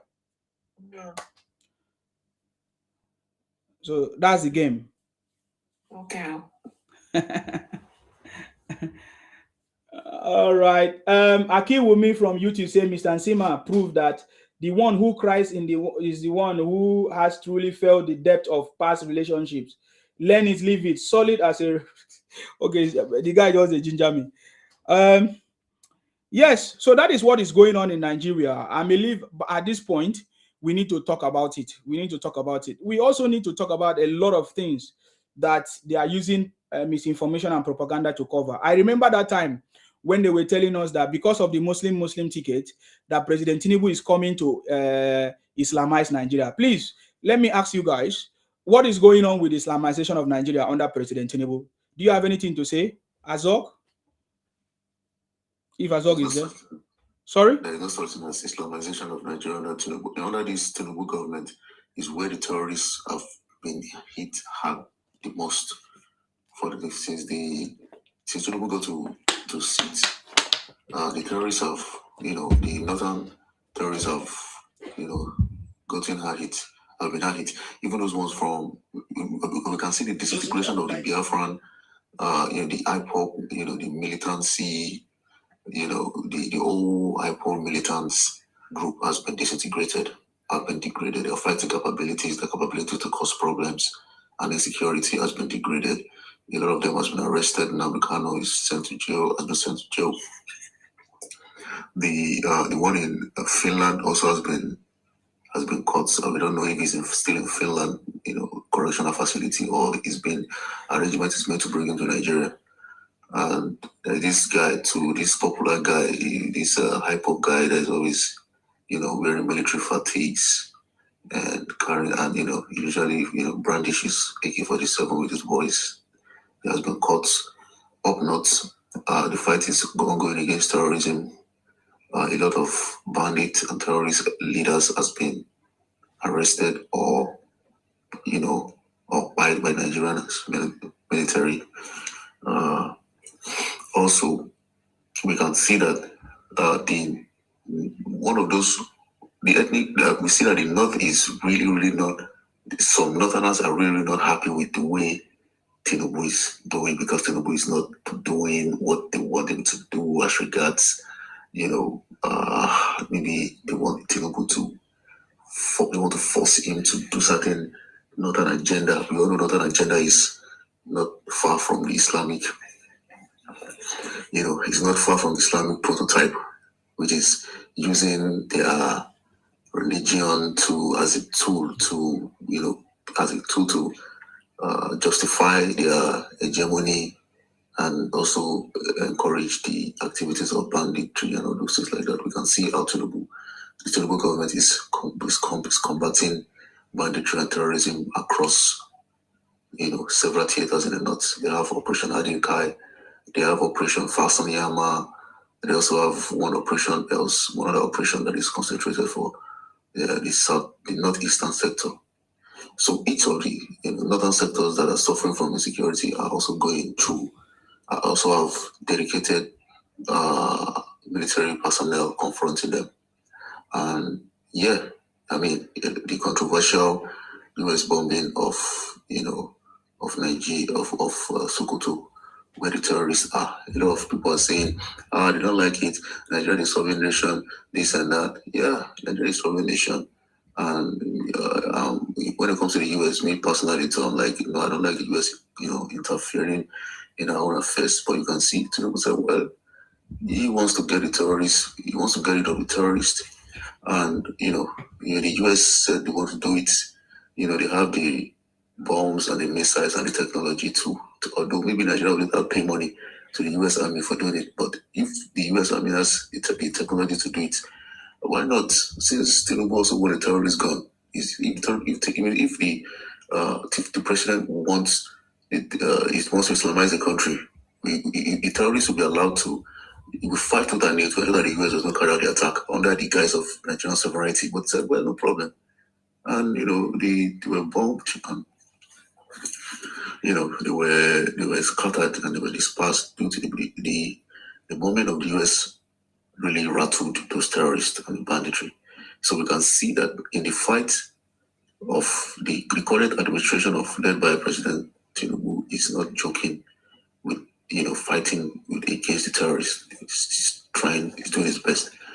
There's nothing like Islamization or whatever, not an agenda, anything going on. It's not going. All those things are just something to just use it as a cliche to threaten Nigerians and get Nigerians not to vote for Tinubu because they feel it's going to Islamize the whole country. It doesn't even make any sense. If you're a Yoruba man and you're a Muslim, and we all know in the Yoruba setting, you can be a Christian, you can be a Muslim, and your wife can be a Christian. Your wife can be a Muslim, you can be a Christian. Some of your children will be Muslims or Christians.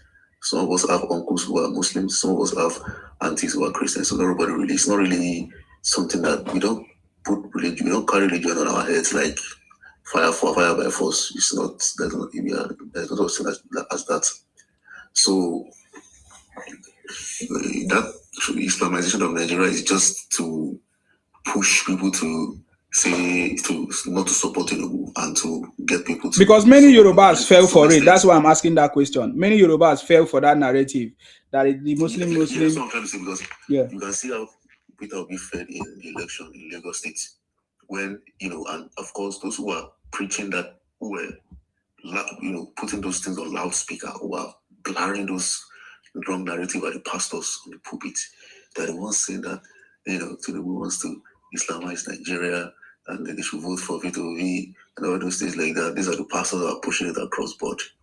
And well, Tinubu is here and they've seen it, with their eyes that there is no such thing by Tinubu to Islamize the country, which is, of course, less 2027 election.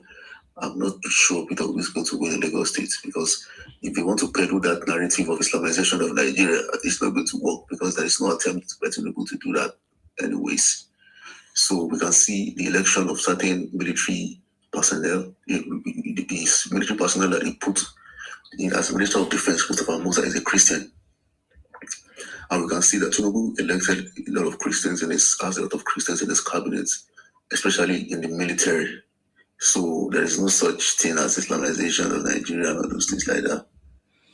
Because why I'm saying that is that 2027 campaign is still going to be Muslim. Yeah, 2027 Muslim was just like 2023 was. Yeah. But 2023, the scorecard when it comes to the Islamization of Nigeria, as peddled by them, the scorecard does not. It's not going to fly anymore. Yes, it's not going to fly anymore because we saw what Tinubu was doing as regards fight against terrorism. He's fighting against it even more than Buhari did, even more than Jonathan did. I mean, in terms of results, the result is more. I mean, the numbers of those who are pied, the terrorists who have been pied, the intensity of the Nigerian army operations in the east against the southern, against the north against the terrorists. So there is a result that is proved to show agenda. And you can see the roads that is building, the Sokoto Badagry Super Highway, the Zamfara, Maiduguri, road linkage and all those projects, federal government project that is being carried out. And we also see the Calabar, Nigeria, the Lagos Calabar Super Highway. We can see the project that is carrying out. We see Dangote, refinery. In the last, I was surprised that in the last Christmas there is no such thing as fuel scarcity. There was so much fuel, and the price of fuel is coming down. I mean, we are not where we're supposed to be, but we can see that we are en route. We are en route. We are en route to this student loan. Most of those who benefited from the student loan, they are Christians who benefited from the student loan, and all those Islamization thing is just a political rules, a political game that politicians play on the people. They use it to play on the fears of the ignorant masses, so as to take votes away from the opponent and garner vote for themselves. And although it may work for a while, but like we usually say, you can lie to the people. Some of your lies might go through some of the time, but not all the time.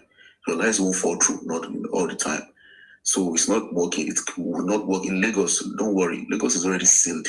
Obi can't win Lagos. No matter ADC can't win Lagos, no matter how they try. It's because there is no such thing as an Islamization agenda. It's not working. What they will try to do now is they will try to make it seem as though the traveling that Tinubu is traveling around is taking a lot of state resources. That Tinubu is now where, just like they did the last time. It is not well. They also try to find another lie that, of course, they also have people who are in some places that they can finance certain attacks on Christians and say, oh, the Christians are dying. Tinubu is not doing anything. Anything, they just try to latch onto some petty. As they go now, they just try to latch onto some petty little, inadequacies here and there to use as a manifesto, but it's not strong enough to buttress whatever point you want to buttress against the sitting president. I mean, there's a lot to do. I'm not saying the president is a perfect man. I'm not saying that he has gotten to where he wants to get, but he has performed. He's performing in the way he can, and he's putting according to IMF and even the economists and even some world economic organized bodies, they are attesting to the economic reforms of the president. And instead of them to focus on what deal that Tinubu went to sign with Turkey, they were busy focusing on how Tinubu fell. You can see how petty they are. They are focusing on how they are saying Tinubu is not doing anything. He's just traveling around doing nothing. Okay, he traveled to Turkey, $65 billion defense and economic, and technology and security deal with a NATO country like Turkey. Instead of them say, let's commend him for this and that, they were busy focusing on how he fell. You can see they are saying that he fell. He's not strong. He's this and he fell. You can see how petty a lot of Nigerians are. How dumb a lot of these people are. Instead of them to look at. I mean, Obi himself in his campaign, he fell too. I think Koto has failed in one of his campaign. I have the pictures too. I saw it on the airline. He fell. Joe Biden has fallen before. Somebody will try to shoot Donald Trump. Donald Trump has fallen before. They are all human beings. They can fall. Putin too can fall. Who cares? But they are humans. But the thing is, whatever they are doing, the reason why they fell was because they were trying to, they were running from pillar to post in the interest of their nation, and that's why if Tinubu was not the president, he will be busy in Babylon, enjoying his life, do whatever he wants to do. But because he has to, go here and there for the country, and due to being a human, he fell in line of duty. He's still doing. You're asking me to remove you. Okay, maybe did I say? Now wow. Yeah, it's because of what you said. They don't want you to say what you said. Wonderful. I say TikTok, you guys are monitoring my program, Abi. Yoruba Greatness, are you there? You have something to say in this regard? Okay, I think Yoruba greatness is not there.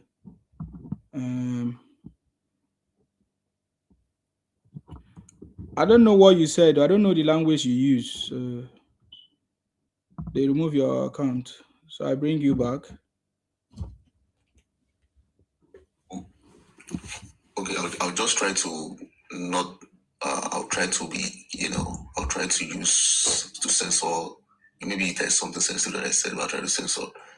Anyway, the point is, there is no trace that the current president is trying to Islamize or Talibanize or Afghanistanize the country. There is no something like that. It is just a campaign,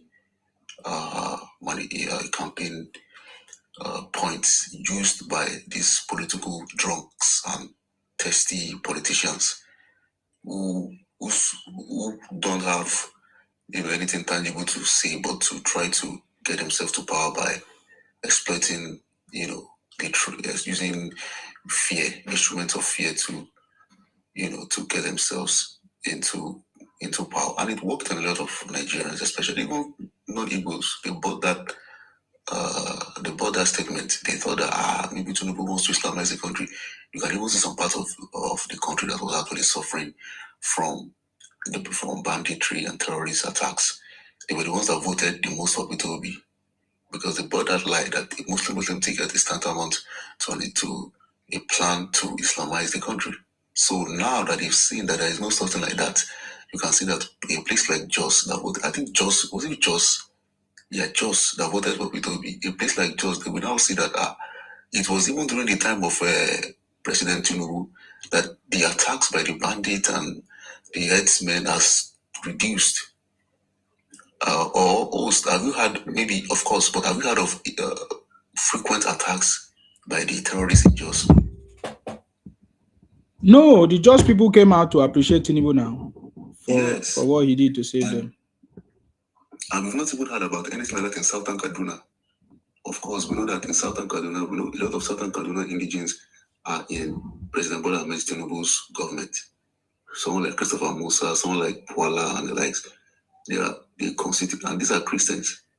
So if you want to Islamize the country, really pay attention to such people. If it is not some northern part of the northern Muslims are the ones that are the most angry at Tinubu right now, because Tinubu is being fair, and they don't thrive in a situation whereby the president is being fair. They want to be given special treatments.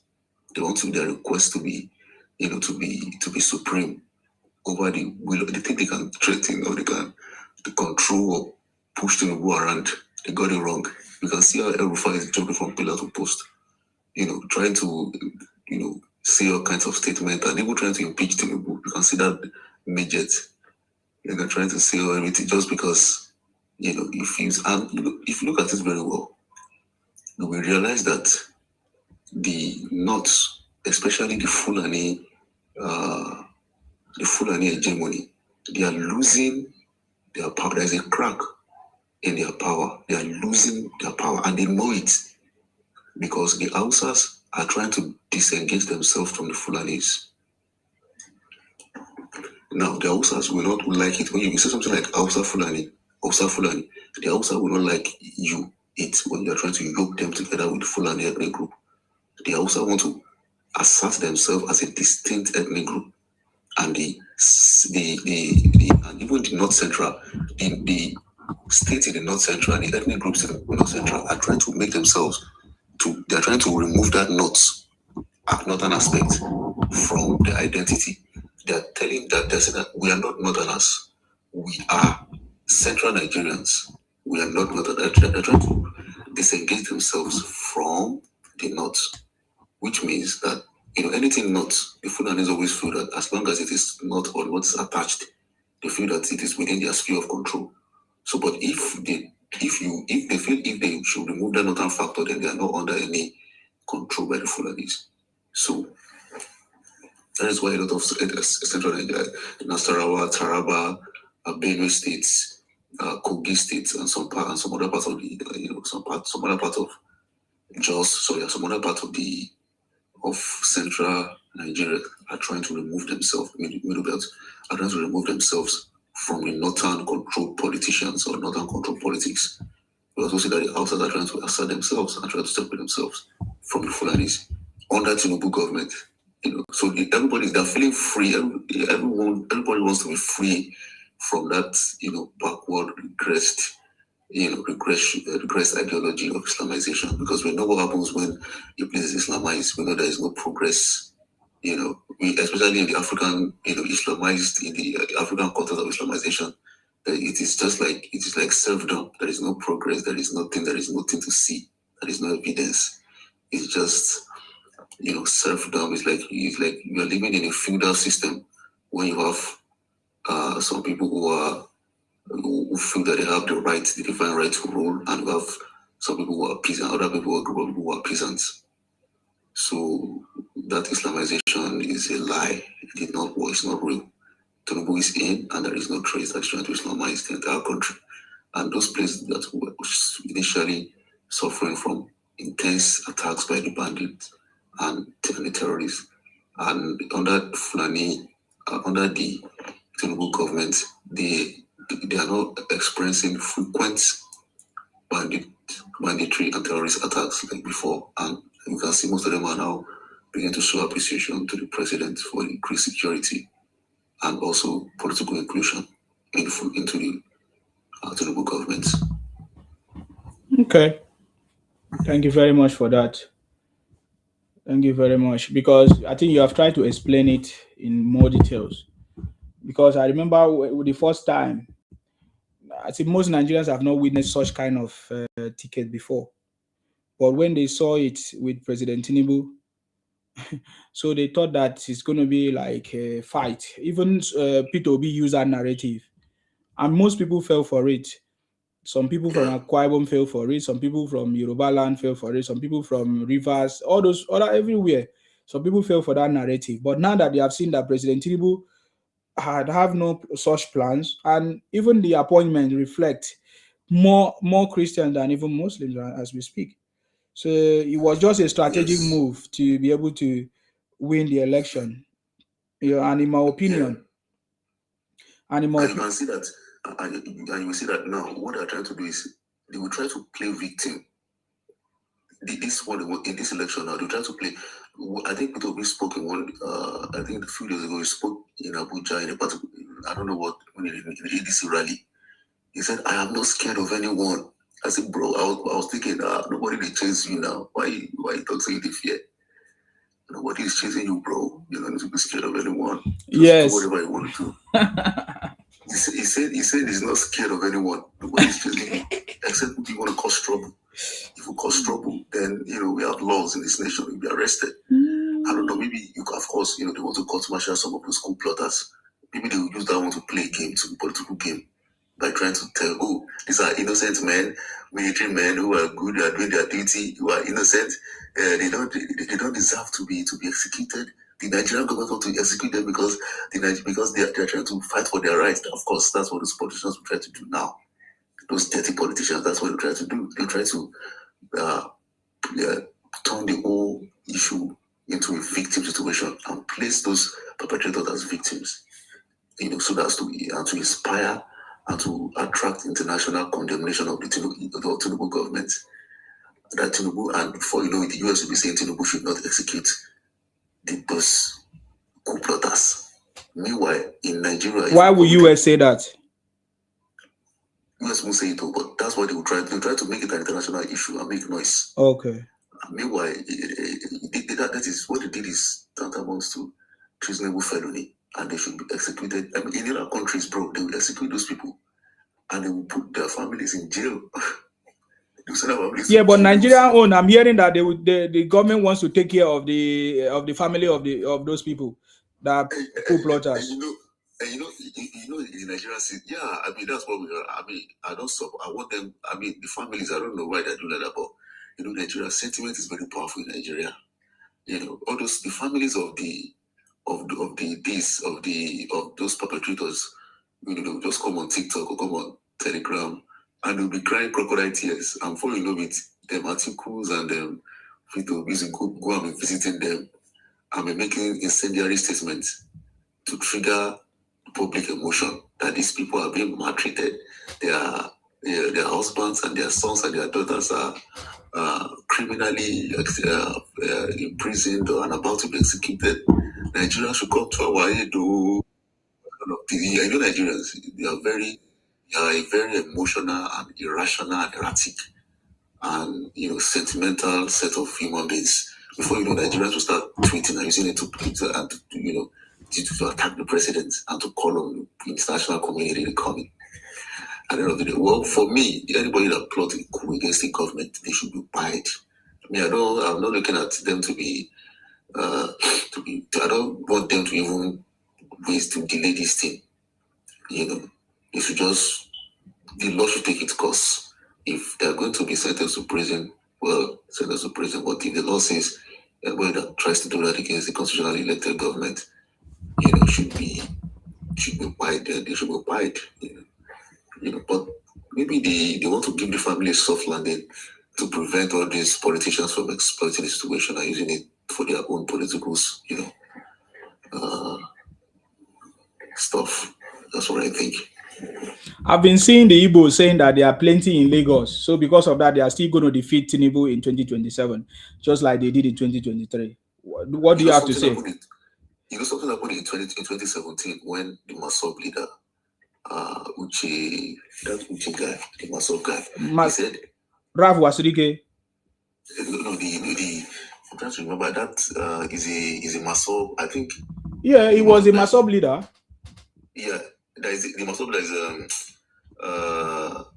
Uche Namadu or something. Uche Nabuku. Uche Namadu, I think is like, I don't know, maybe it's like the PRO, I don't know, something of Masop then in 2017. He said the movement for the actualization of the sovereignty of Biafra as declared on Thursday, that's in 2017, that Abuja and Lagos are part of Biafra. And his premise for that was that he said the Igbos have major investments in Abuja and Lagos, and because of that, then Biafra, Lagos and Abuja is part of Biafra. He even went ahead to say that anywhere that the Igbos step with their legs like this, as long as they are there, he said Lagos is also Biafra, Abuja is also Biafra. Anywhere our people are, that place is Biafra. So what we are saying now is that part of Lagos that our people develop with our money is part of Biafra. We cannot leave.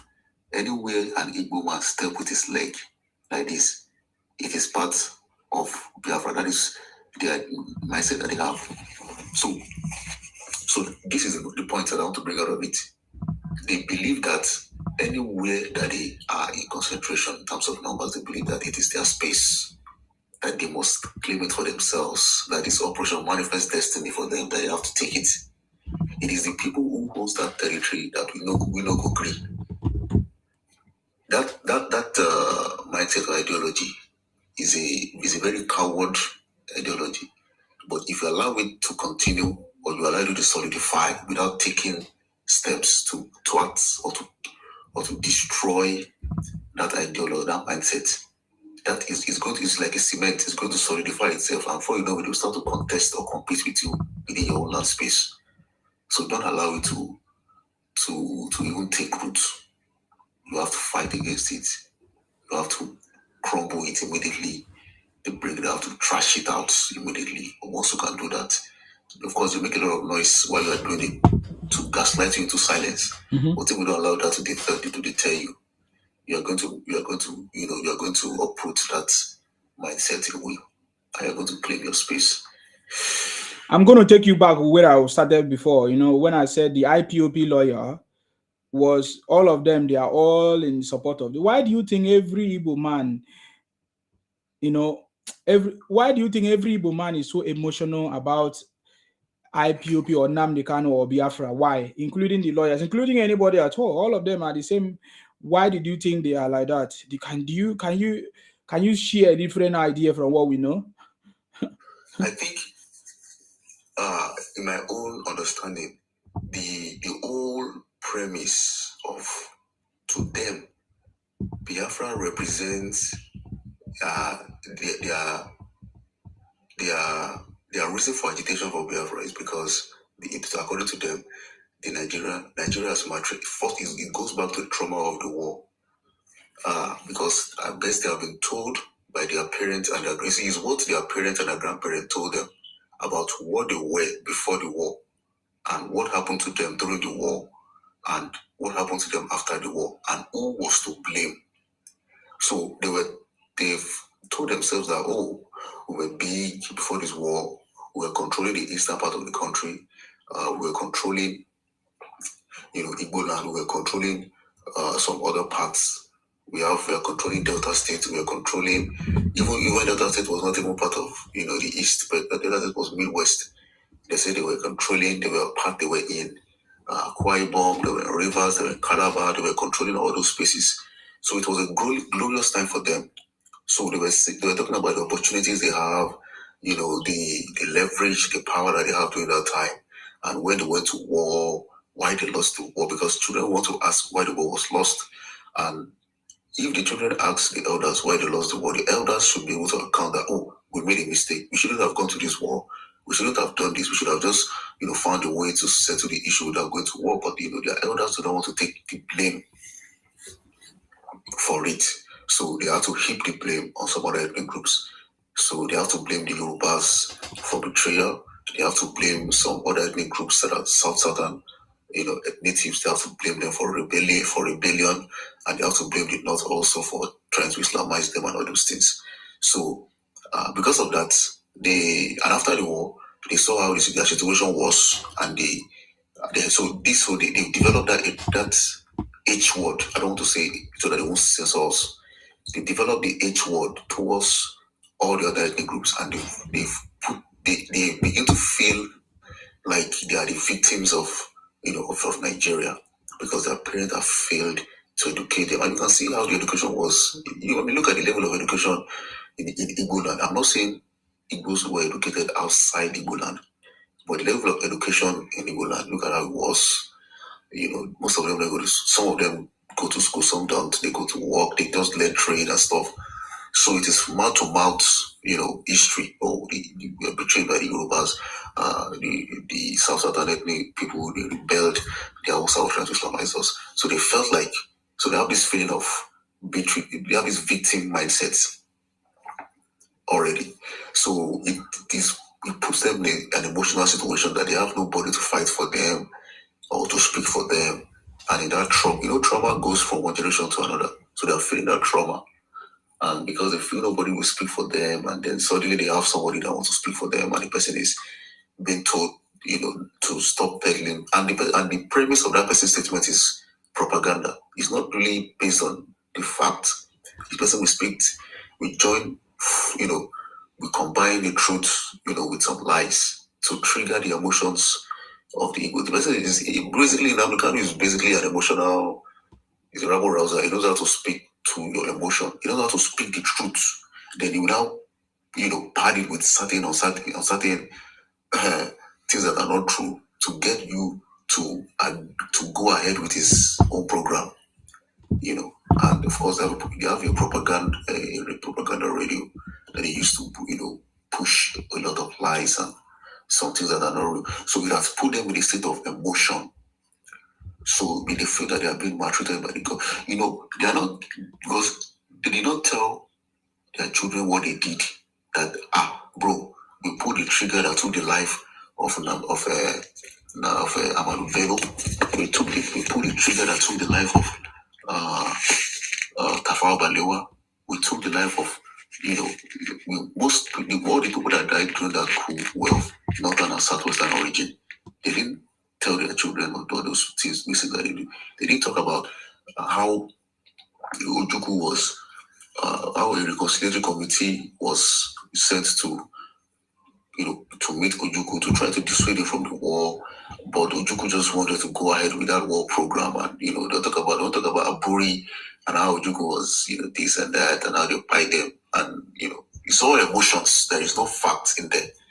So they carry that mindset in things in their head, and they feel that they are the victims and they are being unfairly treated. This is why, so which created a fertile ground for someone like Nnamdi Kanu to, to come up and,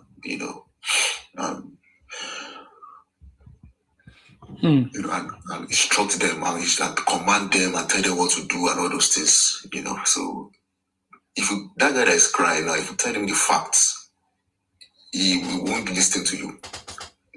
No matter the logic, you can't deal with them based on logic. If you want to deal with them, you have to take away the logic because they're not really at that logic side. They are based on it's emotion, it's sentiment, is that's what they are on. That's what they eat.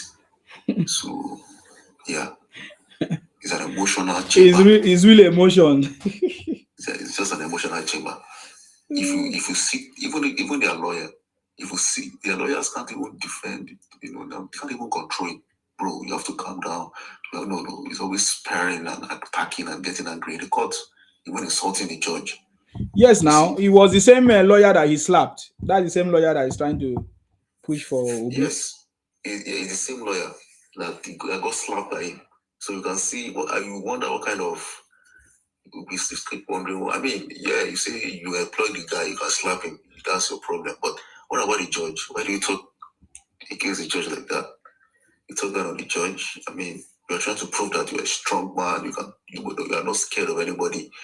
At the same time, you are disrespecting the hierarchies. You were disrespecting the protocol. Doesn't make any sense.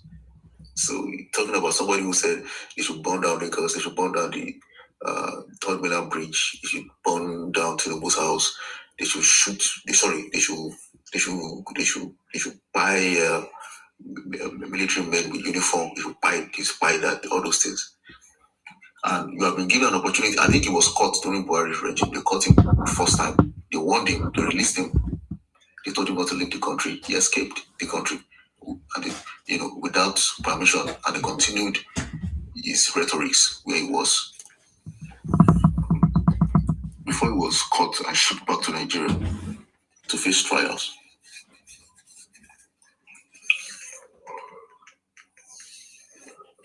So it's just an emotional outpour of what is not real. It's just an emotional chamber. There's nothing special. At the end of the day, after all the emotions and the pontifications and the big talk, where is Nnamdi Kanu now? He's behind bars of Sokoto, and everyone will not fall.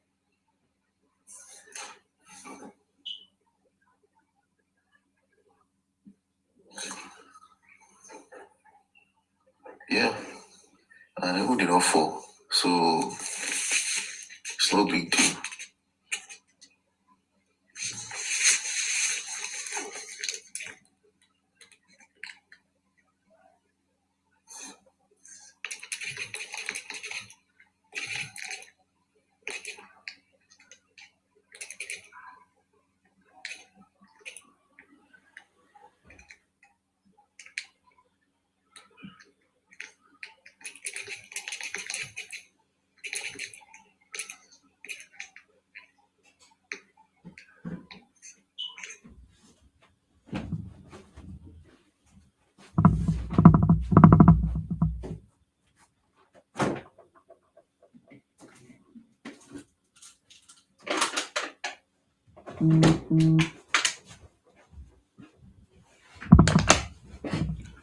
Okay.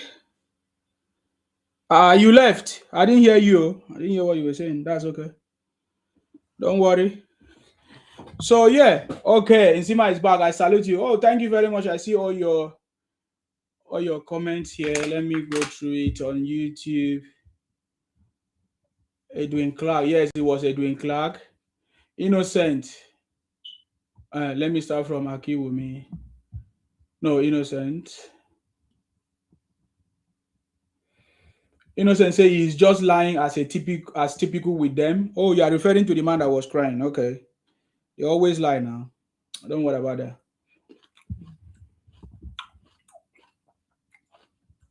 Akiwumi said he's one of those emotionally and unconsciously gullible, brainwashed followers.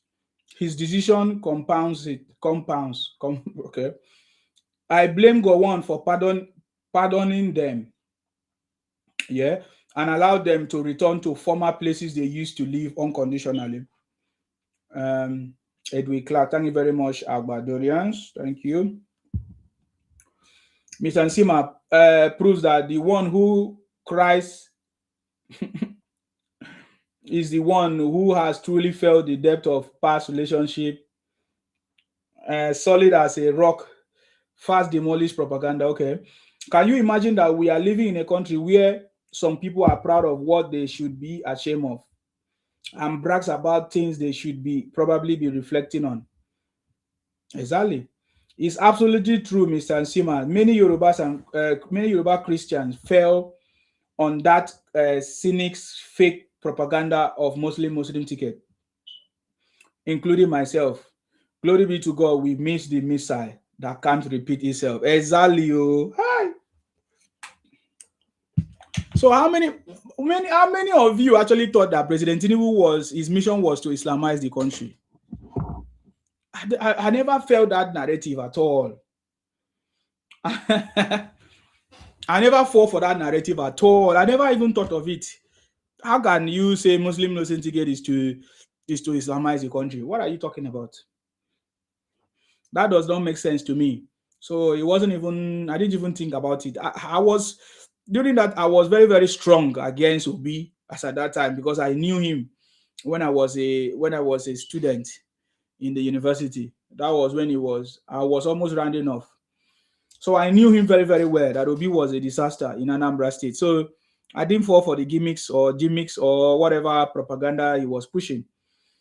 For me, I think I use it to expose the agenda of IPONG and everything that is part of it. Because what Obi said is part of what IPOP normally say. Is the same thing. They say the same thing. There's no difference in what they say. So all these rhetoric statements are just prophylix, serious, funny, clumsy, illusionist, overconfident, underdeveloped mindset provocations, propaganda. The days of you guys bullying us into silence are over. Exactly. This is the same thing I'm saying. The key to this Igbo Biafra propaganda is to speak up, is to create awareness. Because we have been silent for a long time. The key to exposing them and stopping them from running their propaganda and their misinformation and their whatever is to speak up. So we have to speak up.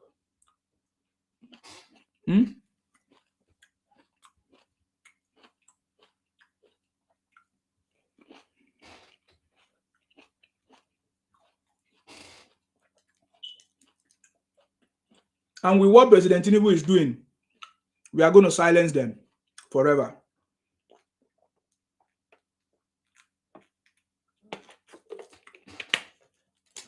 With the development that President Tinubu is bringing, the Sixth Amendment, the tax reforms, everything, it's not going to be a joke. Sister Debbie saying, Sima, go and listen to Amechi's voice note, what he said about Obi. Oh, yeah, I have it. I have it. Wait, let me look for it. I think I played it the other day now. Is it not that one?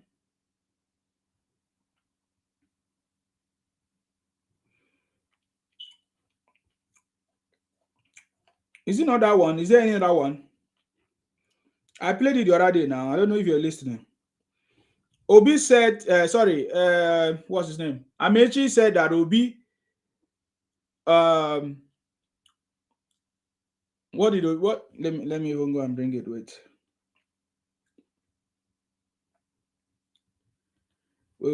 I have a video. I think I played it the other day. So these guys are just, it's nothing. They have nothing to offer. They only trade on people's ignorance. That's how it is. That's how it works. It's on people. People. If you don't know anything about them, they will cajole you or use you. And they know that Nigerians are always so emotional. They are always being carried away or deceived. So that is the tactics that they are using. But it cannot happen anymore because Nigerians are now get wise. All the IPOP. See, we have destroyed it. All the IPOP propaganda. You have forgotten what IPOP was saying before.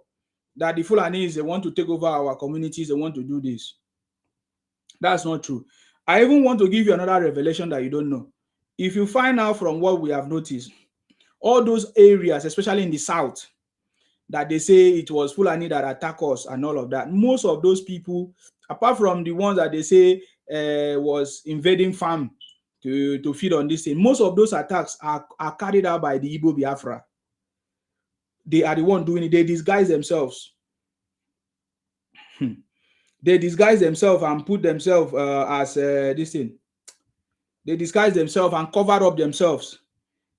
If there was a time we learned that videos on TikTok now, people were that they say Fulani was coming on TikTok. Those are Igbos. Igbos are the one. Igbo be fraud. That's what they do. They disguise themselves, wear clothes, maybe attire, impersonate the Fulanis, and then they will use it to run their propaganda. Most of the activities that you see, that is what they do. That's what they do. So for us, we already know them.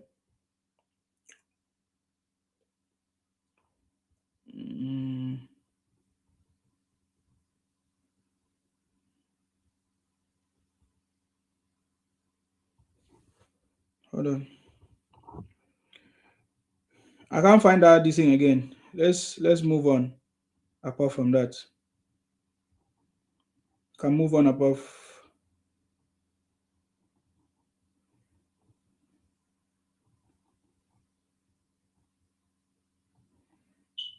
So it's a lie. All they are rubbish. Busted. Even the narrative of IPOP can no longer stand in Nigeria of today. The narrative of IPOP is, according to Nnamdi Kanu, that he's fighting for the freedom of his people because the Fulanis are coming to take over Igbo land. But that is not true. The people that are actually trying to take over people's land are the Igbo land and the Igbos.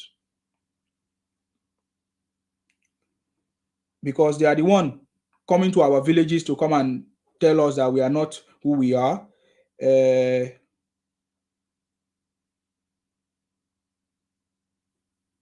And then the Muslim ticket lies is not going to fly anymore.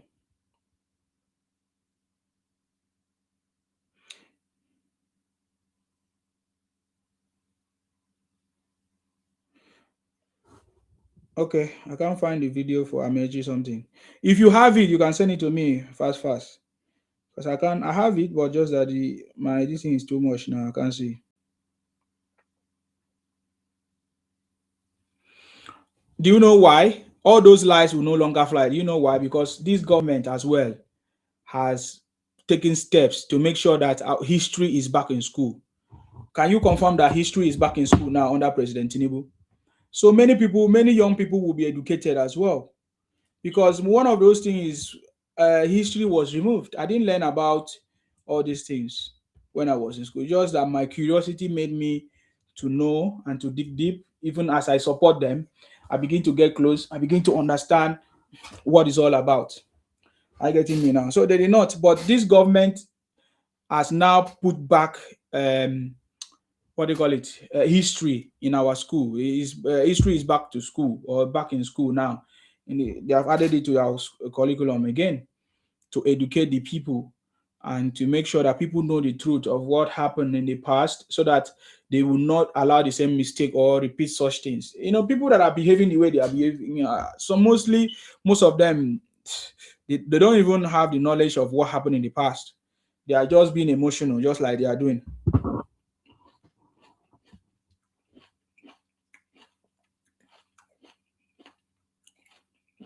Wait.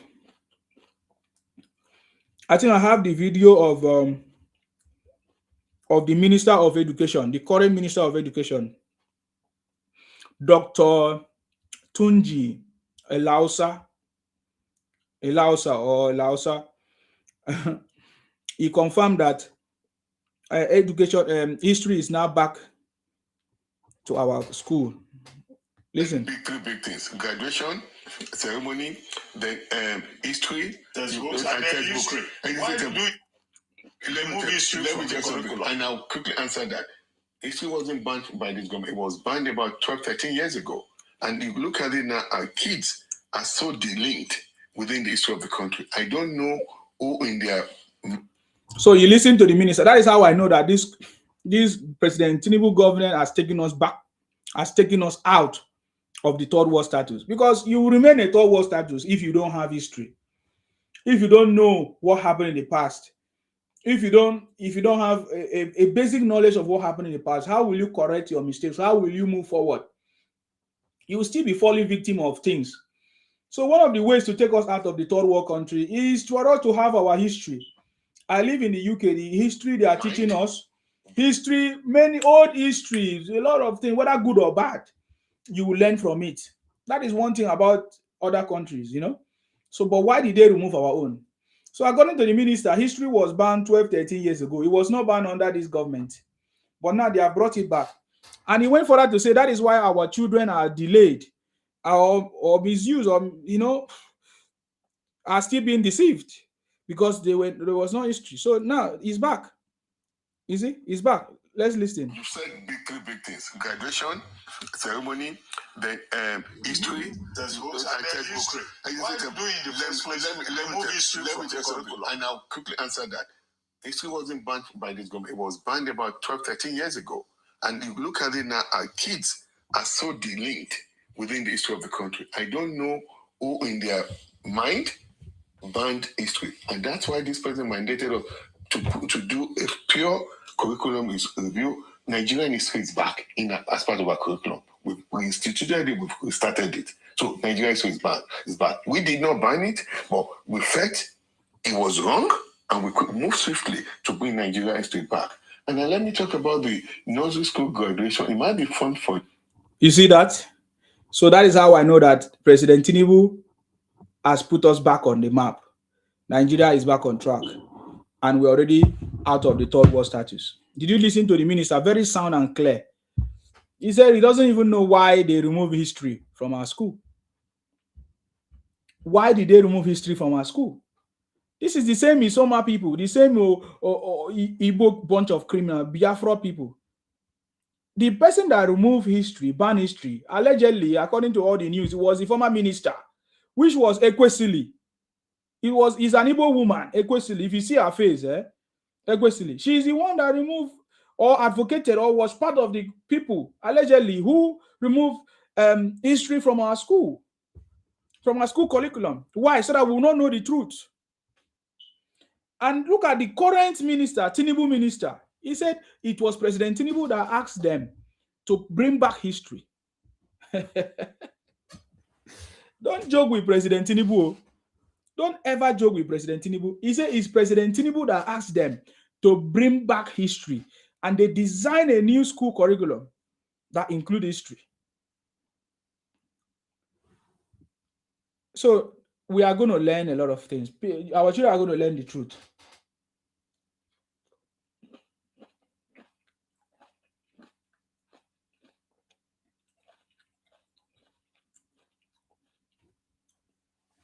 So that's the point.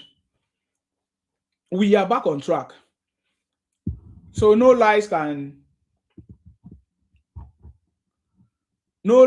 propaganda of these people can stop us. We must continue to speak up. We must continue to speak up. For the fact that we kept quiet for a long time, gave them upper hands. Right? It really gave them upper hands to do what they were doing. So, but this government, we are trying, we will continue to speak up and educate people that needs to hear so that it will not happen again. because if you don't talk, it will continue to happen. Even the story of they are playing the victim card, people are talking about it now. People are casting it because they always play the victim card, especially Igbo Biafra. They don't like us. This Femi said Obi Ekwesili tricked Obasanjo to approve the removal of history from school curriculum. Imagine that.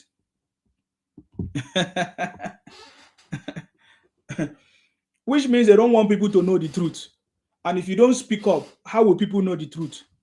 If you don't speak up, how will you expose the criminality, the propaganda, the misinformation of these people? They don't like people that speak up, people that say the truth. In fact, when Edwin Clark, one of the our leaders from the South, when he was exposed, they don't like him. They never like Igbos never like Edwin Clark, because he was telling them to. I was telling to their face. I'm going to play one of the videos of Edwin Clark. Hopefully, I'm going to see it because I know I have lots of them. But before then, look at now. Many people are coming out to speak. This is like a very rush. Is like a rush win, or wind rush. Which one? Not that people are now beginning to speak up about these things. Even the victim mindset or the victim play card, they always play victim. They always use, oh, they want to take over. Nobody take over your place. It's a lie. But they are everywhere. Oh, they don't like us. Look at this. All those things. It's not good. It's not flying anymore. I want to play a video of this woman speaking up against their lies again, because this is what we are saying. So the reason why I'm talking about this is that President Tinubu have cracked the code. Part of the code that he has cracked is that he has opened up the opportunity for us to be able to embolden us and empower us to speak against all these things. Because President Tinubu have said so many things. He has talked about the governors not doing anything, not using their money, we are not holding their governors accountable. Monies are being given to them. He has said it, all these things. And there's no way you president will talk more than that if we are not responding. So we have to play our part. We have not been playing that part in holding our leaders accountable, in being responsible and all that. So, but what I notice is that right now people are rising up to speak. People are saying, even the Igbos themselves are confirming it and saying, no, what we are doing is wrong. We cannot continue like this. When are we going to stop? So I want you to pay attention to this. I'm going to go back there. Igbo people, listen, do shout out to Yoruba people. Igbo people, their character. Now, it be the reason why they don't go see power hold for Nigeria. Ask me why. You see, very dark man, the way that guy came out, fighting for Nigeria to get ahead, holding everybody accountable, both the big and small. The government, the president, whosoever you are, is holding everybody accountable. He has been calling the Hausas out. Bello, Dangote, he has been calling the Yorubas out. He has called a lot of Yorubas out. The Falana, Files and the bad guy and the father. Iyabo Ojo, Tinubu, Sheyi Tinubu, he has been calling the real, like all walks of life from every part of Nigeria out. He has called number one citizen of Nigeria, which is from Yoruba, which is our president, President Tinubu. He calls them out day in, day out, together with his son.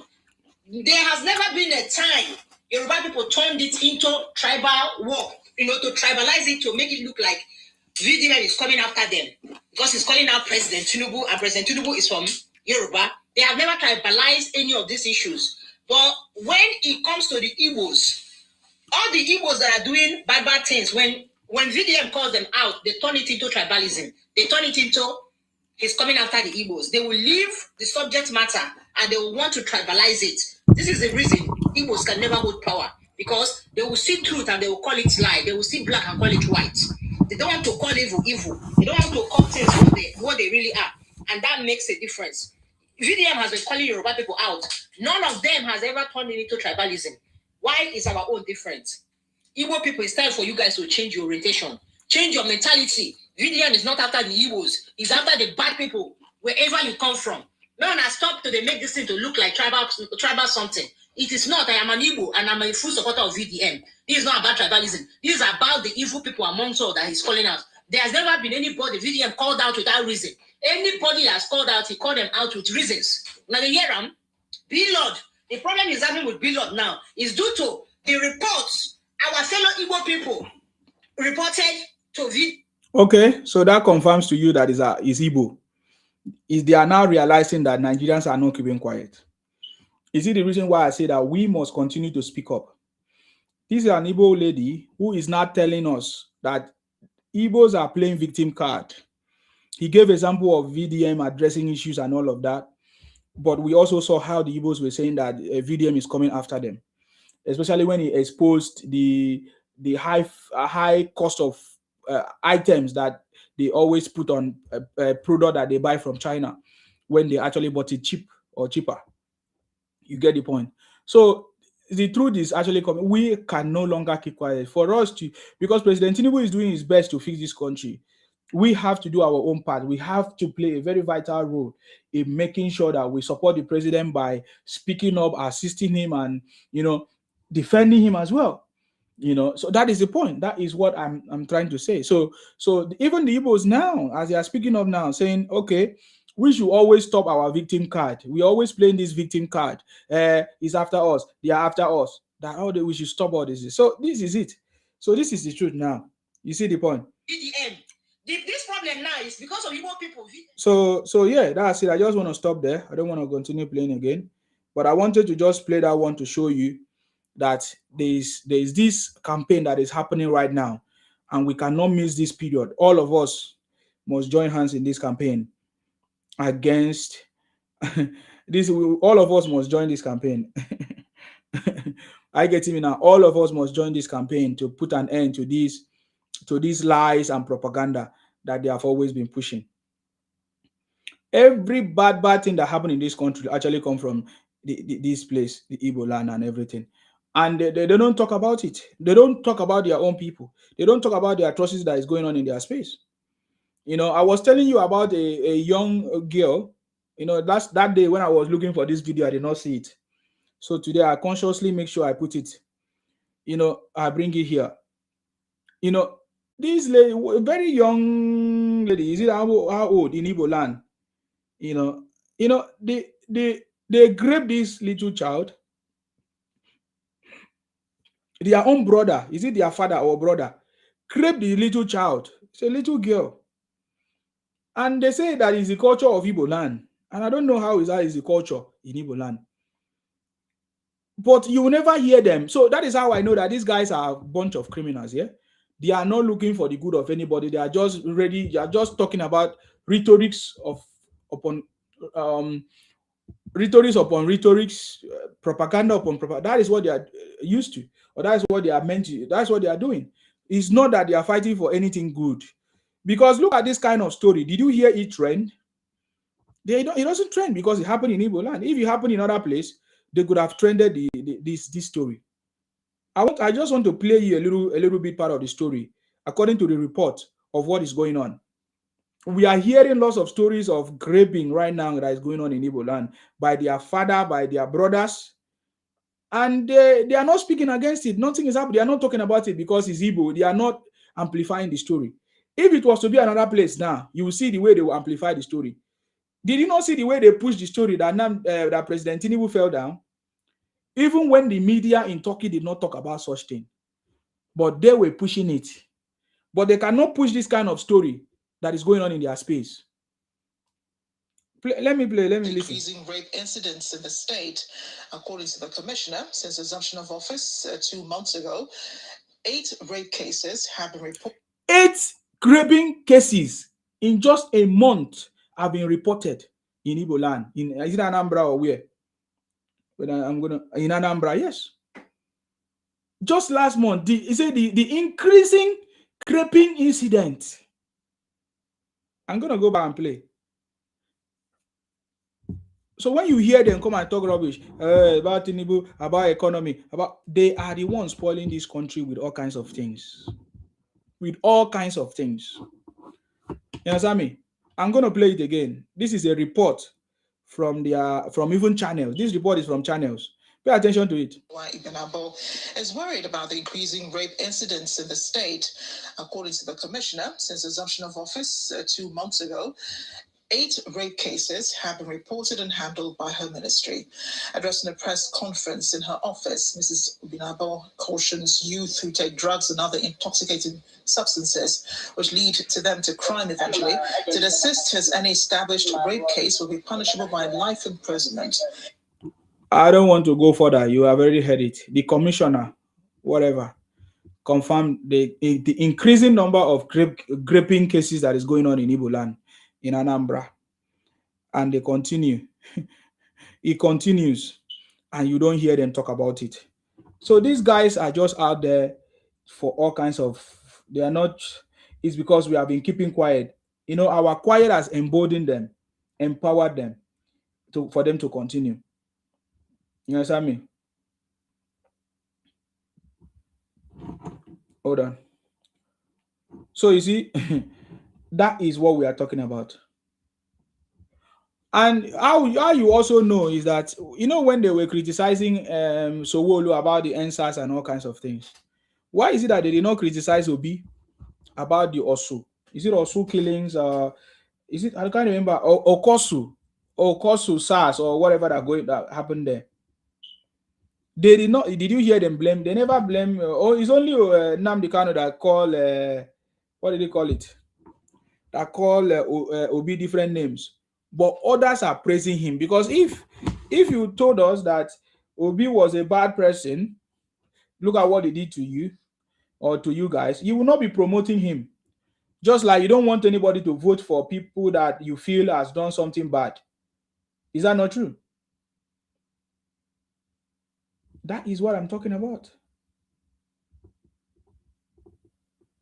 Oh my God, there's a video I always want to share. I can't see that video. There's a video of this one girl.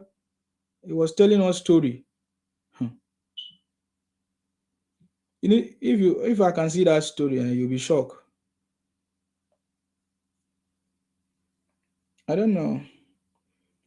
Every time I look out for that story, I can't find it. You really be shocked what these guys are doing, but they don't talk about. But they are quick to always talk about other people on. They can condemn other people, they can say other things, but you will never hear them talk about their own.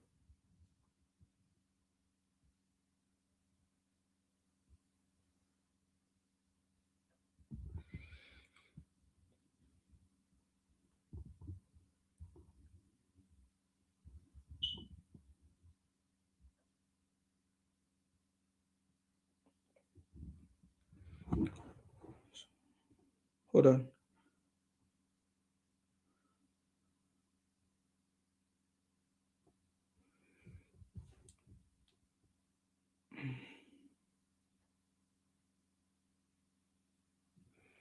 Okay, I'm not sure I'm going to be able to see that.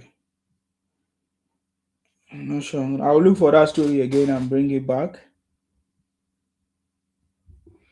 When I see the story, I'll bring it back.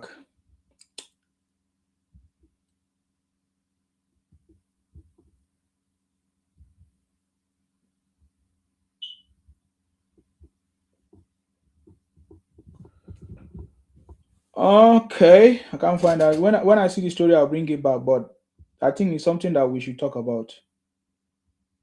Very, very. It's part of the thing that we should talk about.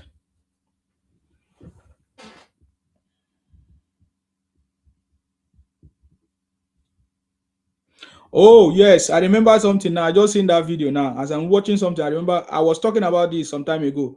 How it was, how it the Cameroonians or the Ambazonians left Nigeria because of the Igbos. Now, this is one story from one of the Igbos, or sorry, Cameroonians, confirming that story. This is a video of the Cameroonians confirming what really happened as at that time. It was the same people now. Listen. We are Cameroonians today because Igbo pursue us from Nigeria. In our history, we learned that we separated from Nigeria because of the attitude of Igbo toward us. Did you hear that? He said in our history, we were taught that they separated from Nigeria because of the attitude of the Igbos. Let me just play more. Let me play a little bit more so that you listen. Pay attention. The other parts of Cameroon that joined Nigeria, I'm talking that was attached to northern part of Nigeria. They never separated from Nigeria. They were happily with the northern part of Nigeria. So apparently, he said that there was a part of Cameroon that was already that was attached to Nigeria. I think that is where Atiku came from. I think that was where Atiku came from. You understand me? So those other part that was attached to the north, they did not have problem with the northerners. But the other part that was attached to the Igbos, they actually had problem with the Igbos and they left the country. This is not me alone, no, that is telling you these stories now. So this is another evidence from what we have been saying. You see, to talk concerning what is happening between Nigeria and Ghana. I want to deal particular with Igbo. Let's first start with Cameroon. When you check the map of Cameroon, and if you are in Nigeria, you understand the history of your country, you will notice that parts of Cameroon joined Nigeria, while parts of Cameroon also separated from Nigeria and returned to Cameroon. When you look at this map of Nigeria, you will understand that part of Cameroon joined the northern part of Nigeria, but another part of Cameroon, the southern Cameroon, separated from Igbo. I'm trying to explain to you to understand the attitude of Igbo. We learn history, our parent school in Nigeria, Enugu, and we understand the history of Nigeria. During the time we joined the Eastern House of Assembly in Nigeria, Igbo gave Southern Cameroonian only 2 posts, which is Minister of Labor and Minister of Work. This is for you to understand what is happening between Igbo and Ghana. So in our history, we are Cameroonian today because Igbo pursue us from Nigeria. In our history, we learned that. Okay, I don't want to go further. Oh my God. I know. Do I still need to talk about that? I don't need to talk about that. It's very, very clear. It's very, very clear. So it's not today. It's not today. Many people have their own side of the story.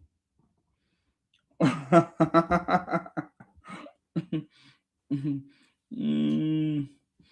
He said we left Nigeria because of the attitude of the Igbos, what they did to them. Okay, I was giving you update about these Igbos. It's part of what I'm talking about. That many people are coming out to speak now. Now look at it. I was not the one that said it. I'm just going to show you this one. So when I say Igbos are foolish, I know what I'm talking about. Pay attention to this. I don't know how it's going to show on that camera now. Yes, it shows very well on YouTube. You see that what is written there on YouTube? It says Igbo is most foolish tribe in the world, Wasurike. So I have the right to, I have every information. That's why Igbos are afraid of me. They know that anytime Sima says something, he has evidence. It was Wasurike that first of all told us that these guys are foolish.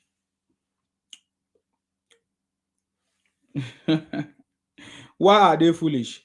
It's because of the things that they do. Because of the things that they say. And it's really a pity. Now, I play one video of that woman telling us how they always play the victim card, right? Many other people are confirming it. They are confirming it.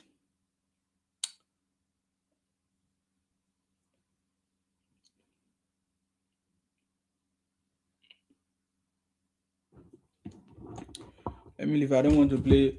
So they are confirming that what we have been saying.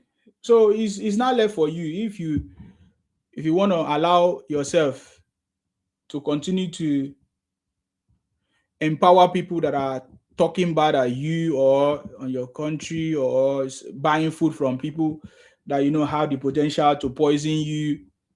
It's your choice. It's your choice. You have the potential to buy fake this thing. Oh, that reminds me. I wanted to show you video of how they are also packaging baby drink. You know this baby drink. What is the name of that baby drink? Hold on. Let me just show you. Because I have all this video. When I'm looking for it now, I can't find it.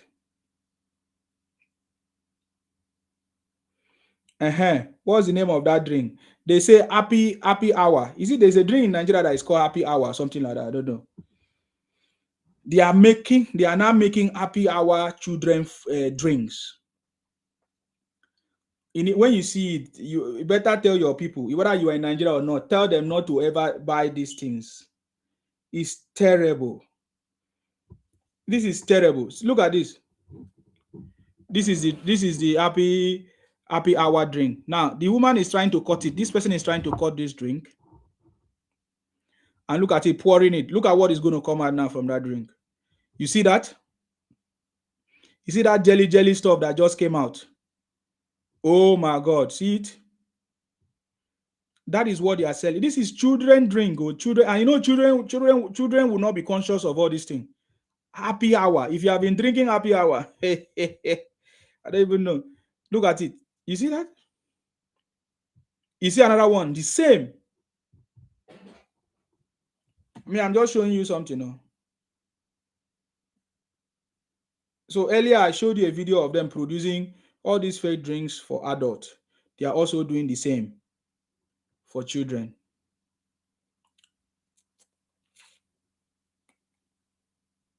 King, I see you.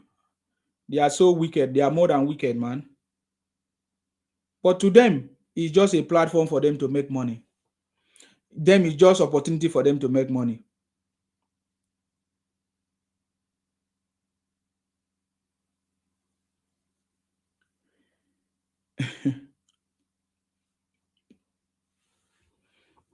So for them, it's just to make money, but they are going. So what I'm trying to say is that we have a part to play because all these things that you are seeing, all these rhetorics, all these conversation, for you, you might think that, oh, they are all part of us.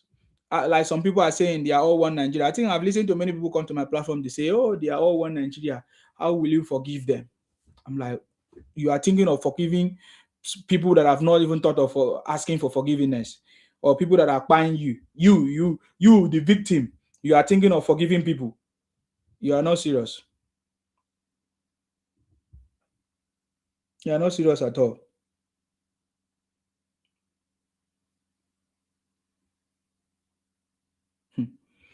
So that is what I'm talking about too.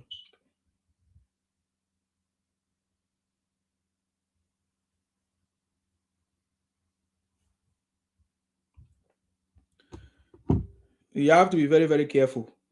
Please tell people where you are, Nigeria, or where, tell people to be careful.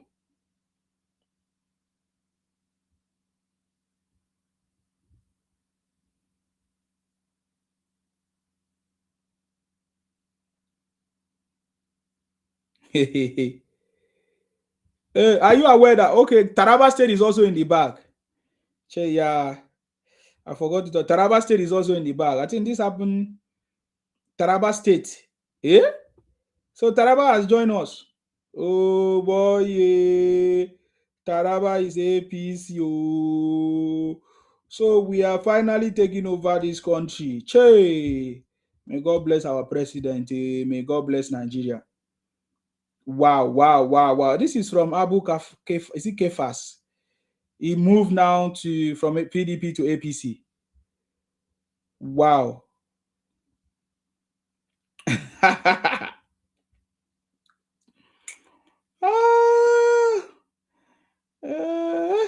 In fact, he said that he could have even joined us since November, but he moved it. He postponed it because of some issues that happened in Kebbi State and others. Oh my God. What is going on, man? What is going on? I appreciate the President of the Federal Republic of Nigeria, President Bola Tinubu, the Vice President of Nigeria, Senator Kashim Shettima, and the national leadership of APC for the great and progressive movement for the future of Taraba State. It is finished. It is finished, man. I remember when I was in Taraba State, during those days for my NYSC. I remember how election day powerful. It was strong PDP that time.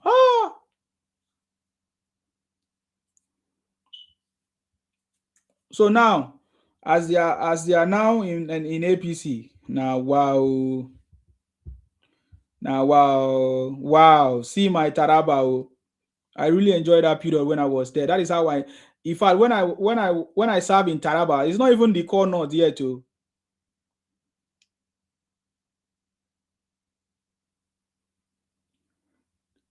Postponed it. What happened with my English? You know, like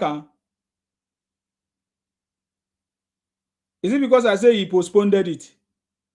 It was postponed. Is that the problem? Now what for you? Yours, as you say, now the English, now you get her.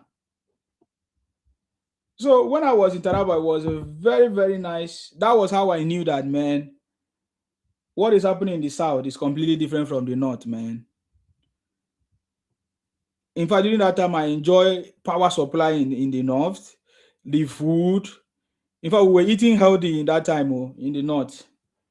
When they bring all this, their tuwo chinkafa and all of that, man. Sweet, fresh food. The road was very good, nice.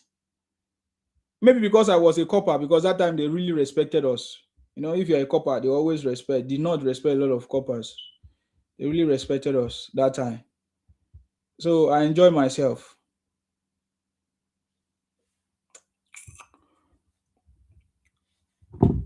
You see? What is that? I see you, Aki, with me. Any serious-minded and reasonable people know that sooner or later the truth always come to light. Please keep telling the truth and let the lies be exposed and scattered. Beginning of the end of fraud. Exactly. That's it. Because I've started hearing some people, they don't want to talk again. They don't want to. You are free, but allow the people that wants to talk. Because we need to continue to expose this thing. You understand me? When you begin to open your mouth and speak,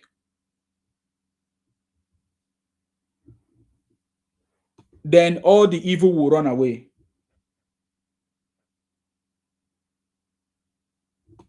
That is why we are here. And we are not afraid to tell you what we need to tell you. Are you getting me now? So who are the ones that is opposing and stopping the progress of this country? For everybody to know and enjoy it. It's the same people. How did they succeed in making people not to know what is happening? It's the same social media, it's the same media. It's the same media that they are using to create awareness.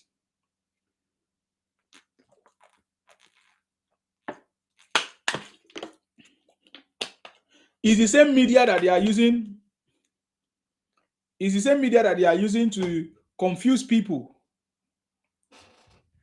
It was even the same media that they used to deceive people to support Obi as at that time. It was the same media. So everything is about media, man. Which medium did they use to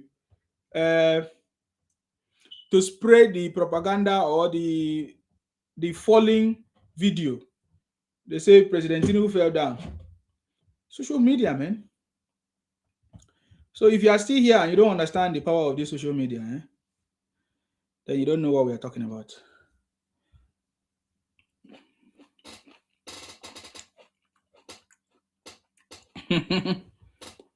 Why are you still worried about English?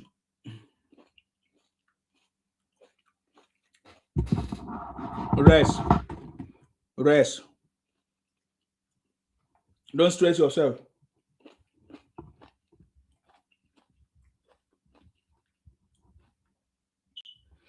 Do you know why? Because the city boy is on the throne. Don't stress yourself.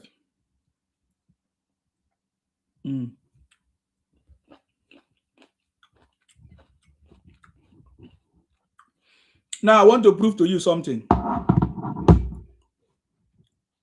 Because we have been saying it that these guys are the same.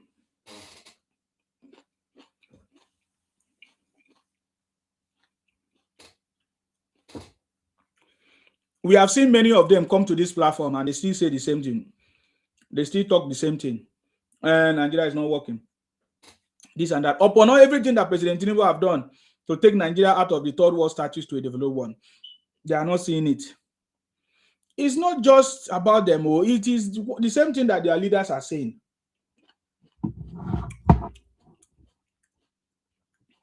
Their leaders see people that promote this country as animals, as foolish people. Because we are telling them that there's nothing wrong in Nigeria. Nigeria is working. We are telling them that Nigeria is working. You don't know what they say? Do you know what they say? Guys, I think you guys are not tapping on the screen. That is why I keep receiving this message from TikTok. Can you help me to tap on the screen? Please, thank you. So they are saying the same thing, including Obi. Now I want to play to you, Obi. Nigeria today, telling that Mr. Obi said he's not a human being, an animal. Did you hear that? He's happy in Nigeria today, telling that Mr. Obi said he's not a human being, he's an animal. He's happy in Nigeria today, telling that Mr. Obi said he's not a human being, he's an animal. So Obi is saying that. He's happy in Nigeria today. You hear that? That who says that he's happy in Nigeria today? That Obi said they should tell that person that that person is an animal. So Obi want people to. That's why when these Igbos are doing their shenanigans, they want us to talk like them and be foolish like them. Obi say he's a sad man. So he said that any Nigerian that is happy today, or anybody that is happy in Nigeria of today, that they should go and tell that person that Obi says that he's an animal. Benga say Nnamdi Kanu will not buy better. When you perform horribly, you hire people to preach. Even you that was talking about see your own English. You that was abusing me of saying postponement. See your English. Nosri. Is it Nosri Kratus or fake name? That's fake name. See your English. I'm telling you, when you have performed badly. So is President Tinubu performing badly? We have called out everything that President Tinubu have done. And no government in the past did that one. They all have their own issues that they try to address. But President Tinubu here is taking Nigeria back on track. So you see, so I don't know what you are talking about. Now I've confirmed to you that even all of them do the same. Now look, you listen to Obi. Obi said that anybody that is not happy, or sorry, anybody that is happy in Nigeria of today, that person is an animal. So I don't understand if all of us should be sad like the Igbos or like Obi.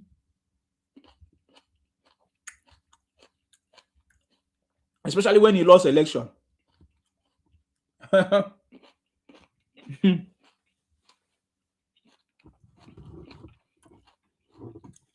So me, I'm giving you evidence. Because when I call them names, I know what I'm calling them.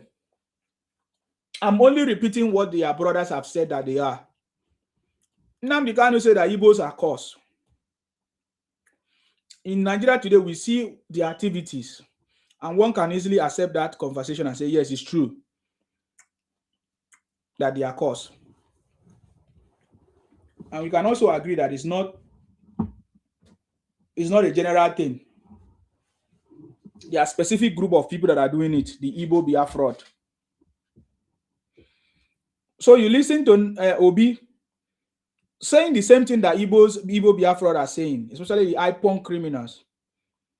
So Obi wants all of us to be sad because he's not the president.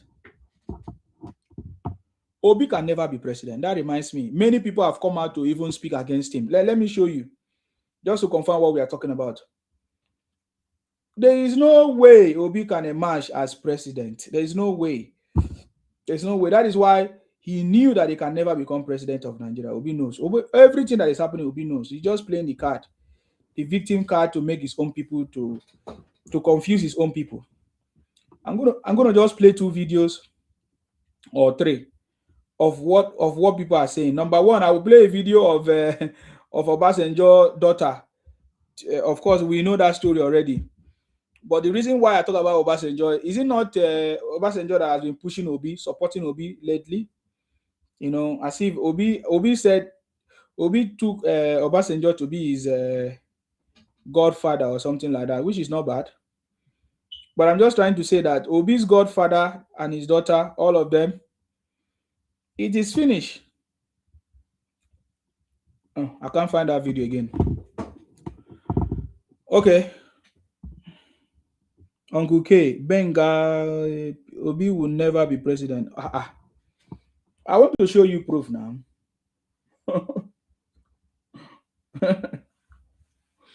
Mm, I can show you proof. There is show me the roadmap that Obi will use to become president. Do you have any roadmap? Even the you don't understand.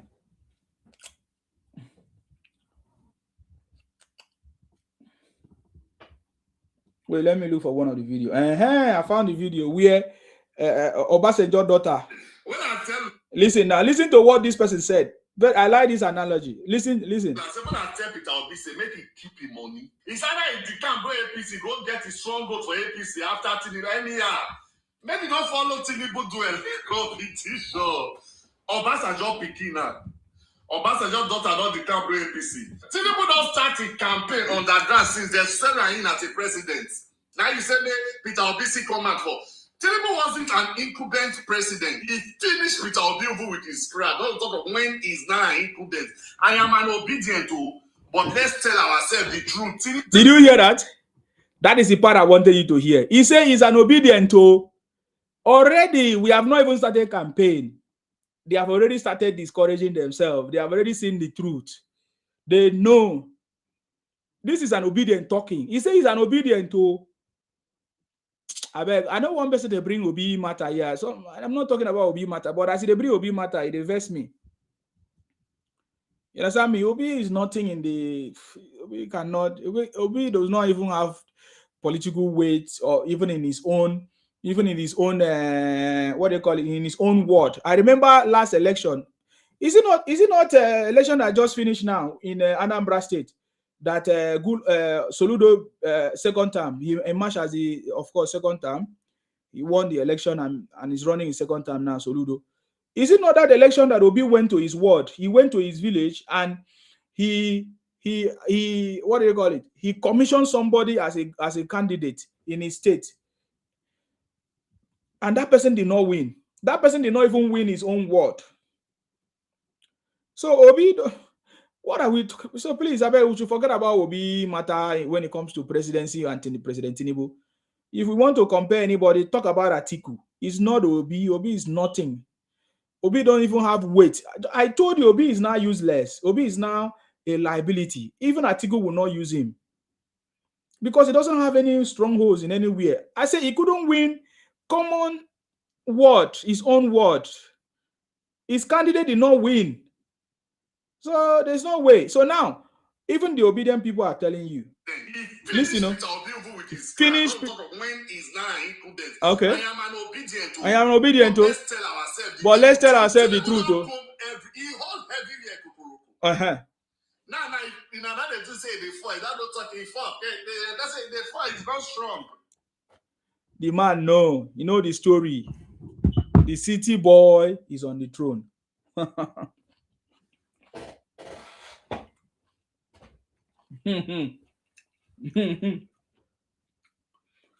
That's Obasanjo daughter. You don't join us. The biggest party across Africa, APC. And the obedient member is telling Obi, no waste your money. No waste your money. And no waste your money contest this election.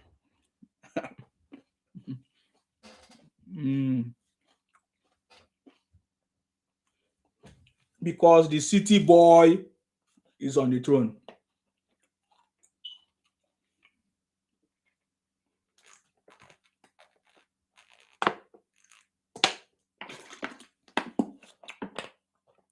The city boy is on the throne. The city boy is on the throne. Obi is nothing, man.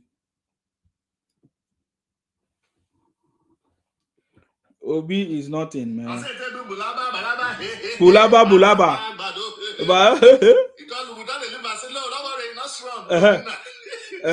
Tinubu with him one hand, he will win all of that. When I tell you That is LPO. They know who the city boy is. You understand me? You know when these people are pushing the story that President Tinubu fell down, do you know what they are trying to tell you? That is not suitable for the job.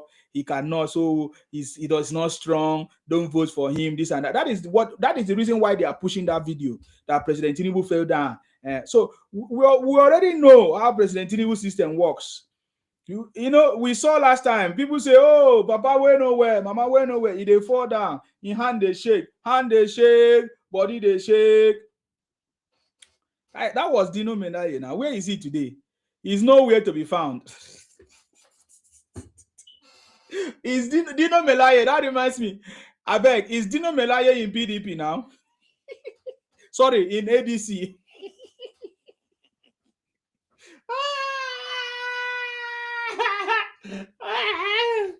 Dino Melaye. Okay, he's following Atiku, his boss now.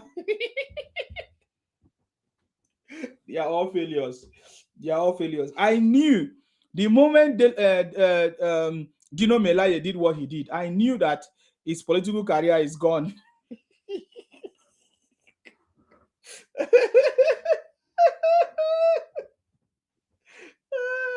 It's normal politically correct to say or think that those who not seeing or feel things like him are fools. Exactly. Okay. That is why Obi is telling us that we are animals now, because we are not sad like him. You say anybody that is happy in this government, in this administration, that person is an animal. Okay. That's Obi telling us. So when you hear other people talk the way they talk, they are following the footstep. They are following the same pattern of their leaders, of their people. Man, this every time this city is going down, it's like I need to get a new one, man. Man, why are you always taking me down? So, guys, you know it's small thing. The city boy is on the throne, making things happen. You know, many things has happened. All the gra. I remember when the tax reform started, they were shouting, "It's not going to work. It's not going to work." Now it is signed into law. What next? It's working. It's working. We are waiting for the Sixth Amendment. So many things is going to happen. Of course, the state policing. What are we talking about? Things are coming up. Things are going on, man. You see? I'm going to play you another video. The reason, because I don't usually play video on my platform, but I just play this video just to understand that other people and what we are doing, the message is going far. And other people are beginning to see. Other people are beginning to confess. Other people are beginning to tell us. You understand me? Confirming what we know. That, man, there's no way out for criminals, man. You understand me? So now let me show you another story now. This is another obedient. Another Obi supporter confirming that the city boy is on the throne. I want you to pay attention to this one. He's telling Obi the truth now, right now, this guy now. Listen to him. He's pissing me off. He's pissing me off. If you don't want to do this politics something, you step aside. Me person won't want to do and run out. He said Peter Obi is pissing him off. If he doesn't want to do this politics something, he should step aside. Let another person run it. What is he talking about? Let's hear. Don't they waste our votes now? See him. The people where they contest against, these people are moving on a God level, on a God speed. You see they do now today, go about seminars telling us how you don't have a house in Abuja, how you left money in Anambra State coffers. Okay, this is not 220 anymore. This is not 28, 26.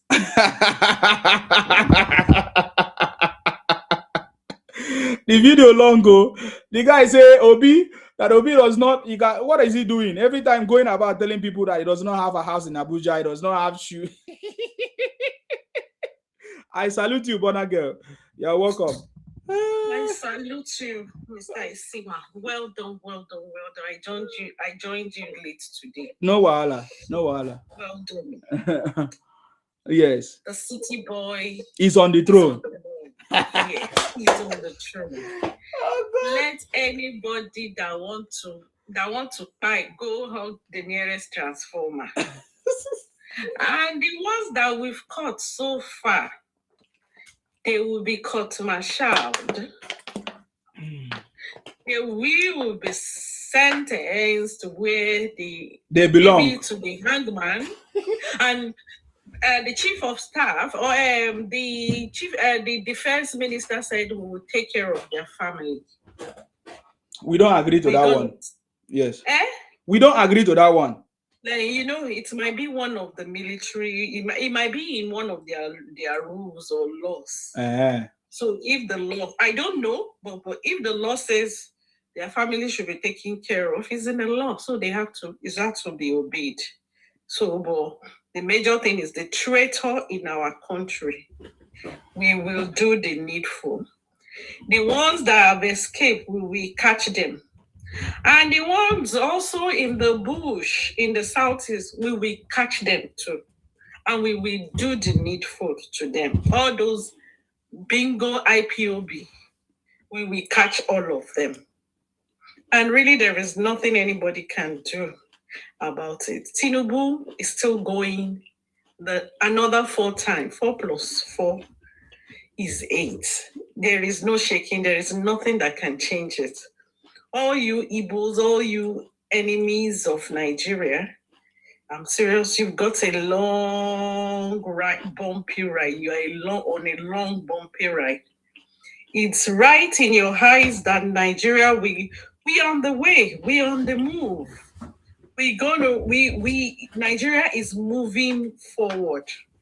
If you like, stay wherever you are, you and Obi, be spewing propaganda everywhere. By God's grace, you will be shamed. You will be shamed instead of you to let's join hands and make Nigeria a great nation. Rather, you will be doing fake AI videos. You'll be spewing hate everywhere, all around the world. You will be disgraced. You are no bingo. You will be disgraced. You will be disgraced. The city boy is on the throne. Nigeria is moving forward. We are making progress. No shaking. No shaking. The only thing is just that you enemies of Nigeria, sorry, you will Emma Kekuni. You go cry, die. Emma Kekuni. Sima, thank you so much. Sorry, I wanted to ask you this question, ma'am, before you go, please. Yes. You know, the last time, many people were deceived with the story of Muslim ticket. The narrative was, Muslim is coming to take over Nigeria. And many Yorubas fall for that victim. I'm saying that 2027, there is still going to be Muslim. Do you think many people will still fall for the same? Never. Yoruba's eyes have opened. Ojuwantila, very, very wise. There is nothing like that. Muslim, they should ride us to anywhere they want to ride us, to the promised land. We follow. Muslim, we don't mind. So long as it's Tinubu on the throne. Go on, so making they go. And I just want to chip in something. Do you remember before the inauguration that all these Obingos and every one of them came online, that they were saying, no, there won't be any inauguration. There won't be any inauguration. That their pastors, they were giving prophecy on that day. They will come some military. I can now see that time, apparently, some people know that they were planning a coup. Mm-hmm. I'm serious. These guys are crazy set of people. So even this coup, I'm serious. If they scrutinize them very well, the president, a whole lot of elements in ADC today will be members of those people that plan this coup madness. Mm-hmm. The federal government should still scrutinize them more. A whole lot of them knew what was going on. For all those their bingos followers and their pastors to be coming to give us a prophecy of how they will, when they're about to hand over, they will capture Tinubu. They will do this. They will do that. Definitely, news, or some people have the information that they were about to strike. So they should investigate more further. A whole lot of people. Even I won't be surprised if Obingo is not aware of the plan. Nigeria is moving forward. All enemies of Nigeria, we will bring you down to your knees. Amen. Shame and disgrace will be your lot and that of your family. Amen. Nigeria will succeed. Nigeria will win. Thank you, Mr. Isina. Thank you very much, Ma. Appreciate you. I am so happy that you remember what happened during that time. You know, I was trying to explain that to some people the other day. When I remember very well, during that time, immediately President Tinubu won the election. We saw video. I played those videos that time. I will bring them back. I have them.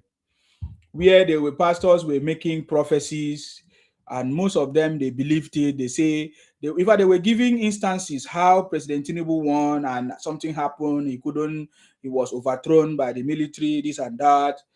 I remember all those stories, man.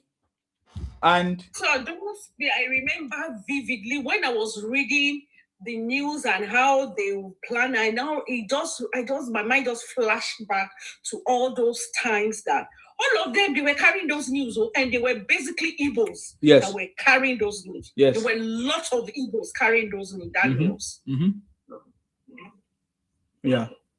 Even the Hausas that they said the military guys in the Hausa, whatever, they weren't carrying that news. It was basically this same tribe, this same persona non grata tribe that was carrying those news.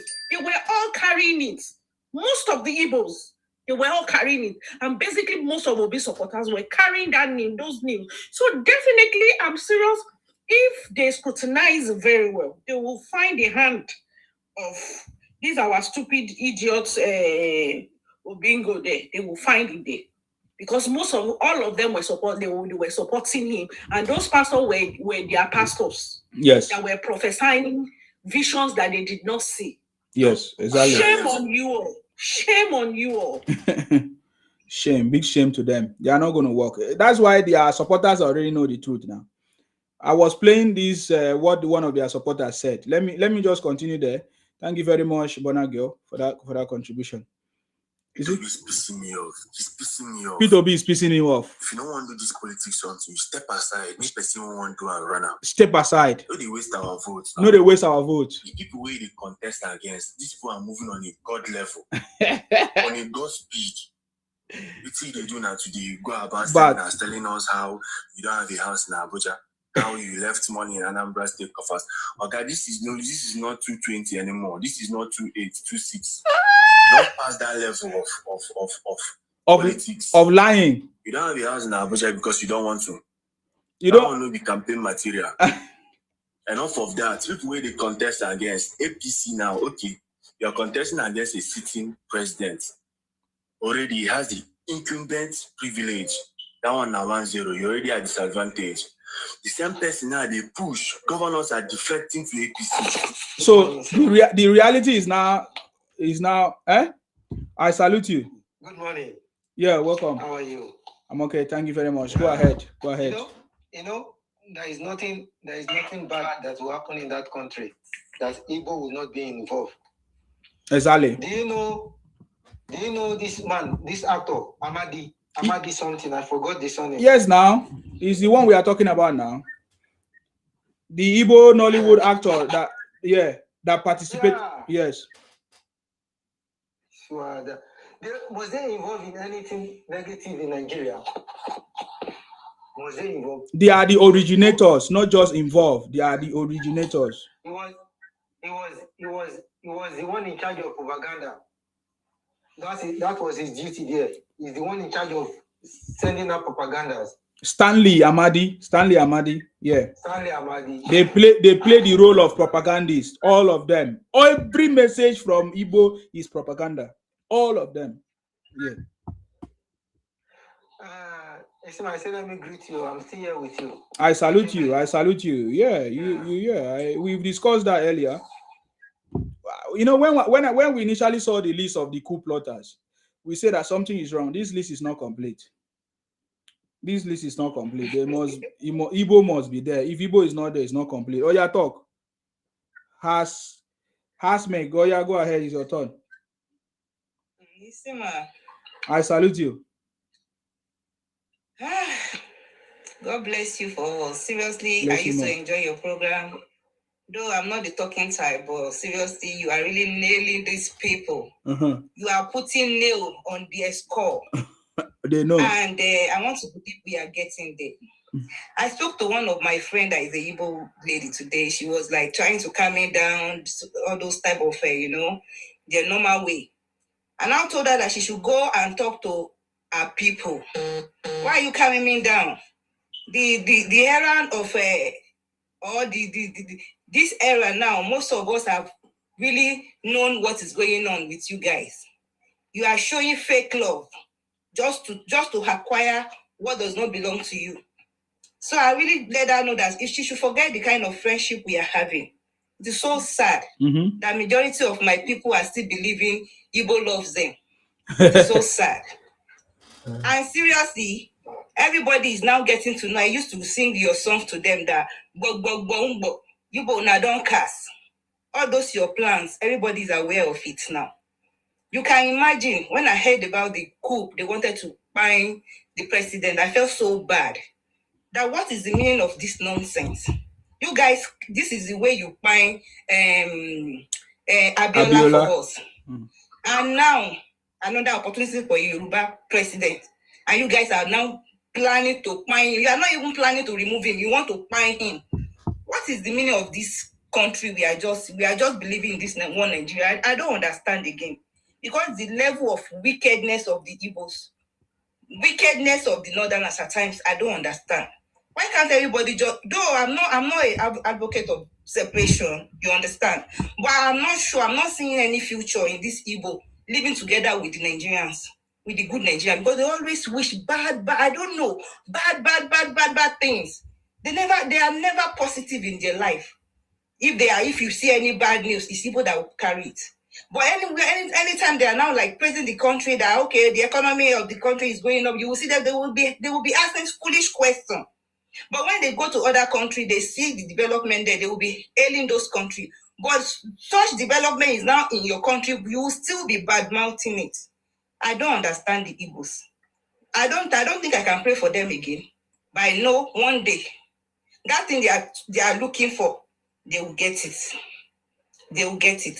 Isima, we are enjoying your program. Thank you. Thank you and God bless you. Amen. But I just want to advise most of our youth, because I know they are the ones that are falling victim of the evils. They should wise up. These people did not like you. Anybody that is producing fake products to find you. In fact, the havoc the Igbos are doing, to me, is even more dangerous than the one we are shouting of the bandit. Though the bandit is not good, but the havoc, Igbos are killing billions of people in a silent way. Rather than these people that were shouting, terrorists. But these people, what they are doing, they busted one fake factory in Lagos the last time.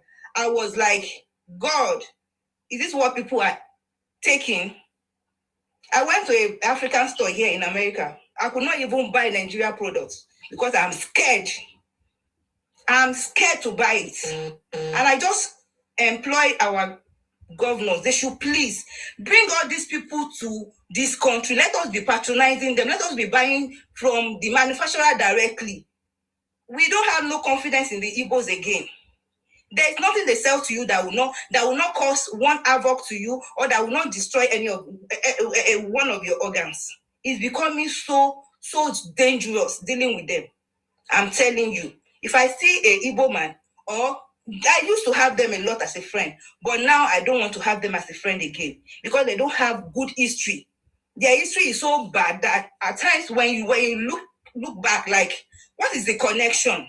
There's no connection. The distance between Igbo land and Yoruba is so far that you cannot even imagine them dragging land with us. It is so ridiculous. Because I don't know what is coming. I told my friend, I said, what is the meaning of that? You guys are eating from our allocation, the little allocation they gave to all the states. You guys are migrating heavily to our state. You are using our money. You are going to same school, no discrimination. We believe in one Nigeria. We never knew that you guys are using us. There was the time I heard that there is a market in Southeast where it's only them that must go to that market, because if you cannot speak Igbo, they cannot transact with you. The moment they listen to your tone and they know you are from other region, you are going to hear from them. They will deal with you separately. So what are we now saying? What are we celebrating from these people? What are we celebrating? Which is one Nigeria? Though we are so naive. Most of us are believing that we are one Nigeria. That's why we are so lenient and so liberal with them. But now, eyes are opening. People are knowing what they are up to. I told my friend, I said, you know your offense to me. For you telling me, by the boy, boy, what is that useless boy to become Lagos governor? Are you crazy? Are you crazy? I said, that is the only offense. There is no time I remember you supported that guy, that I will never go mad with you. Very disrespectful. You guys are not talking straight to our eyes. Yoruba are dirty. Yoruba are... Do you think you are beautiful more than the Yorubas? What makes you think you guys are beautiful? When you now see a Yoruba lady that is pretty, you're like, you look like Igbo. Are you crazy? Who told you I'm an Igbo woman? Who told you that? Anytime you see pretty or handsome guy that comes from Yoruba, you will be like, oh, you look like, you look Yoruba. Go polish that your mouth. Is there any symbol? Or is there anything that makes you different, like that makes you unique more than the Yoruba, or that make you unique more than the other tribes? It's just that the Wasobia really brainwash everybody. Seriously, if not for people that are now talking, me, I don't have any business going to Igbo states or their region. I don't have any business there. But if not for the Wasobia, we always think everybody is Igbo. If you are not Yoruba, you are not Hausa, you are Igbo. If not for the enlightenment and, people like, that thing has really got into their brain. Get into their brain that they think they are superior. Nobody, you are not superior to anybody. Majority of your guys started the education in the market. And you now saying Yoruba are doing their old glory. They are not. Who says? Says who? Most of your guys are so dumb. They will be asking questions. They will be talking rubbish. Even my kids, we beat Obi hands down.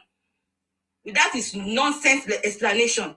They will ask him simple question. You will be parabolating. China is China. The guy is so dumb. I don't know why they are following him.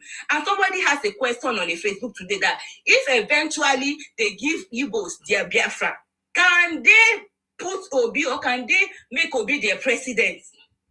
That's a very big question. I now thought of it that seriously, Igbo will never put this man there. They will never, because they don't like themselves. I know it's because they have a hidden agenda, and which is Biafra agenda. That's why they are pushing for Obi. And God have really exposed them. It will never be a game as usual. They are going to hear it in this coming election. Thank you.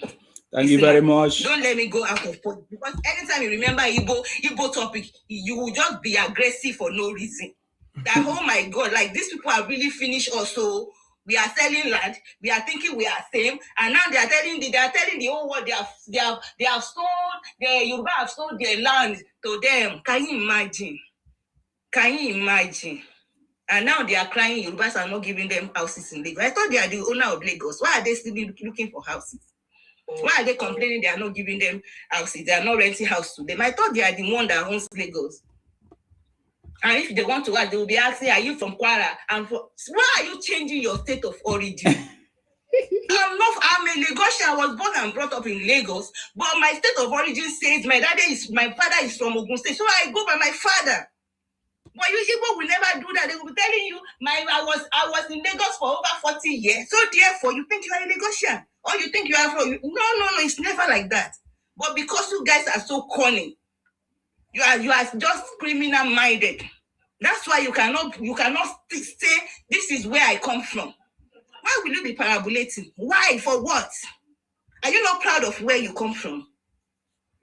Are you not proud of? If Lagosians are talking, there's no way I will not like. Okay, allow them to let them feel it. They are the owner of the land, even within the Yorubas. We might not say, okay, I'm not a Lagosian. I am from Ogun State. My daddy is from Ogun. My mom is a Lagosian, but I will still go by my daddy. So why are you both afraid to say they are from this place? I remember one of a friend that we have. We went to a college like that here. She's from Imo, I think maybe Enugu, something like that. So we are now talking about Nigeria generally. She was like, if I remember Lagos, there is this atmosphere. I was like, why are you now, you don't even talk about where you came from. All what we are talking about is Lagos. Is that your state of origin? Is that your state? You can imagine. You will have known that this thing is inbuilt, it's in them. They are here to conquer. To conquer, because you just won a presidency election. You are claiming you want to sack all the Lagos kings. You can imagine. What an infantry. These people are so rude, so disrespectful with their all manners of criminalities. Oh my goodness. I just wish Igbo will never happen to Nigeria again. I wish if there's any way they can just like put them in their place so that every other state will have peace. Because to my own belief, I believe they are the one causing havoc in that country.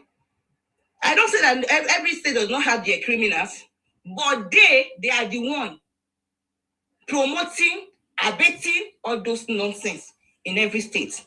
And I know God will judge them. Very soon, we will put them in their place. Thank you, Sima. Thank you very much. And thank you very much for coming. I appreciate you. Thank you for your contribution. That was very loud and clear and precise. I really appreciate you. Thank you very much. Okay, that is very, very correct. I mean, we have seen all the activities. What we actually need to do now is to speak up, just like we are speaking up. We need to speak up very importantly, to speak up against it and to push this propaganda back and to make sure, as we are talking, we are creating awareness. Many people begin to know what they have been doing and what they are up to. That is the only way forward. One of the ways forward. Because some people might say, oh, they have other method. But I tell you, just like we are speaking up now, is the most effective way to expose their propaganda and their misinformation. They do that to everybody. We saw the news from Ghana. We saw the news from Benin Republic, even South Africa. I don't want to go back to Indonesia, Pakistan, India, other places. It's the same story. So we have Igbo problem in Nigeria, just like we have said before. Even as other people may say it's not all of them, but that's the argument. But that's not the point. The point is that the people that are causing the problems, are they Igbos? Yes. Is it all of them? No. But that's not the topic. The topic is they are Igbos. So what can we do? So we need to expose them. We need to talk about them. You need to boycott all boycottables. You need to, put them in their place. We can no longer keep quiet and allow them to continue running with this propaganda every day, there and then.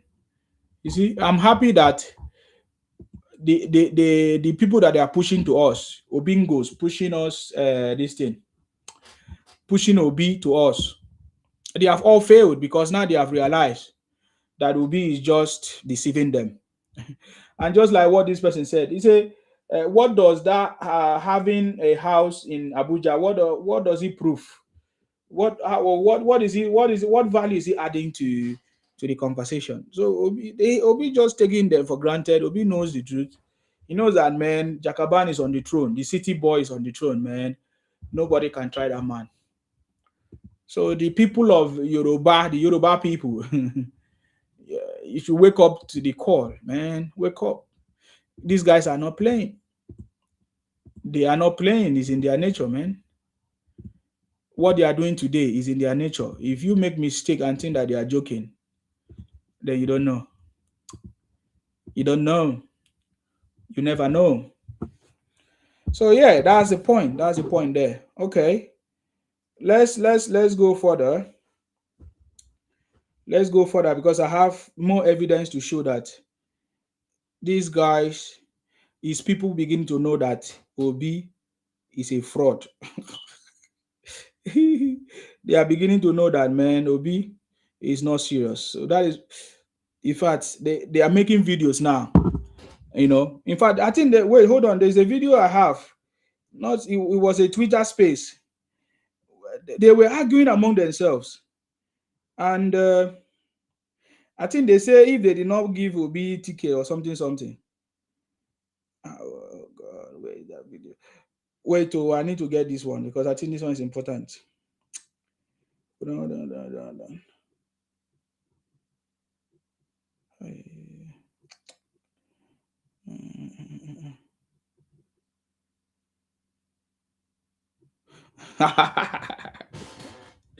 I think the recent episode that happened confirmed that Obi knows.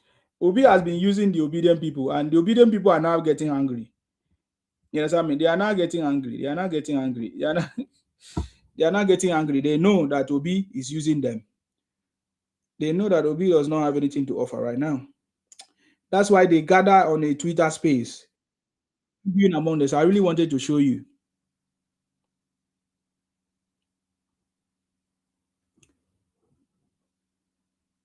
I really wanted to show you. I don't know if you have heard about it or see it.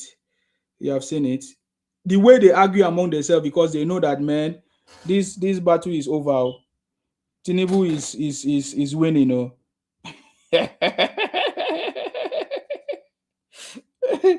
They were arguing seriously in a Twitter space like that.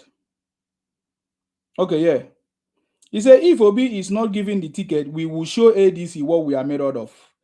Let me. I think I have it here. Let me see if this is the one. Really look in the mirror and ask yourself, who am I? Huh? So no people say they tell us say they hold ground, they hold that ground. Bam. Nothing else with that one. Nothing. We don't give a fuck about that. So the race we they into now. Are you for Obi? Are you for Obi or are you not? Obi or not, no be this thing. Obi or not in the definition, they very, very clear. If you are not for Obi, you are not for Obi. It's as simple as that.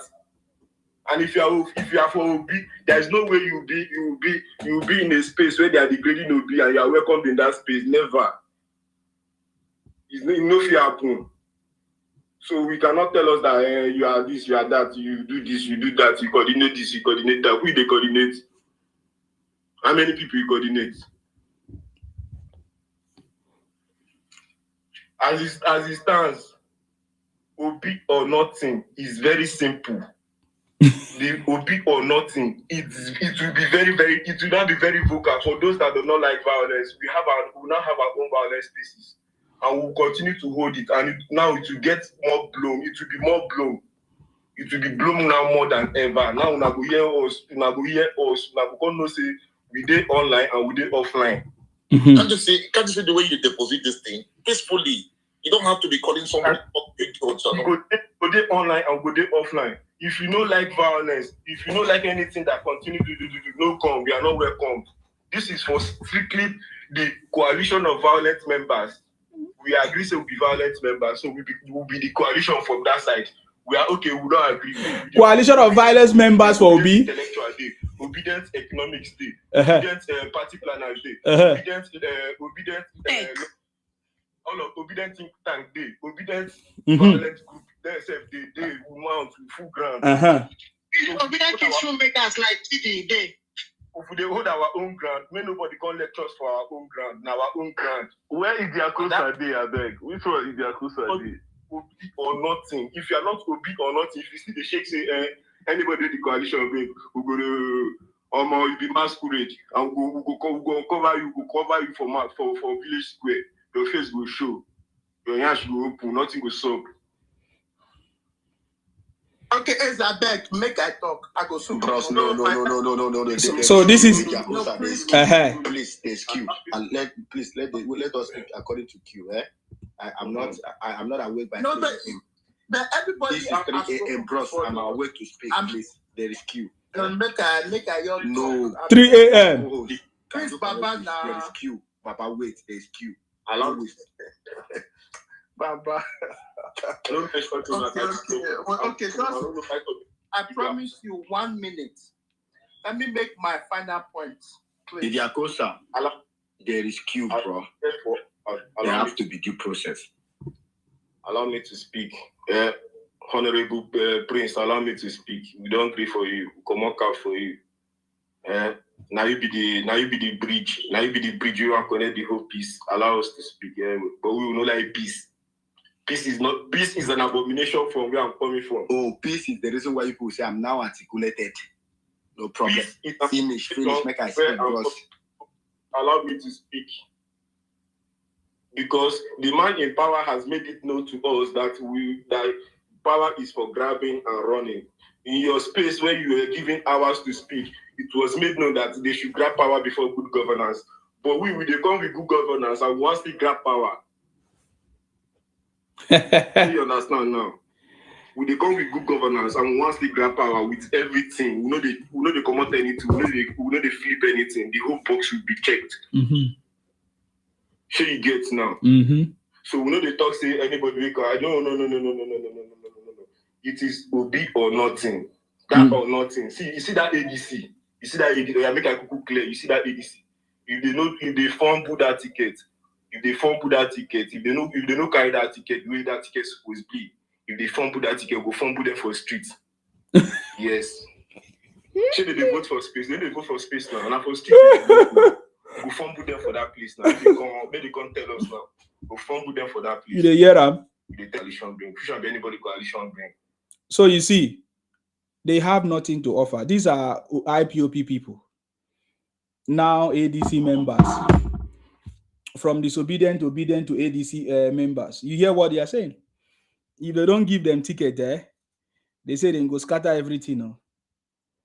So, our sister here, somebody's advising that from YouTube that you should stop expecting honesty from people who lie and even hate themselves. I think you were talking about something about honesty. So he said you should stop expecting honesty from people who lie and even hate themselves. You can't squeeze water from a stone. No expectation, no disappointment, my sister. See, I don't know. I don't even have any expectation for them because I know the way they think. You listen to this guy now, the way he's shouting, talking now. That's the way, that is what they do. He has already told you.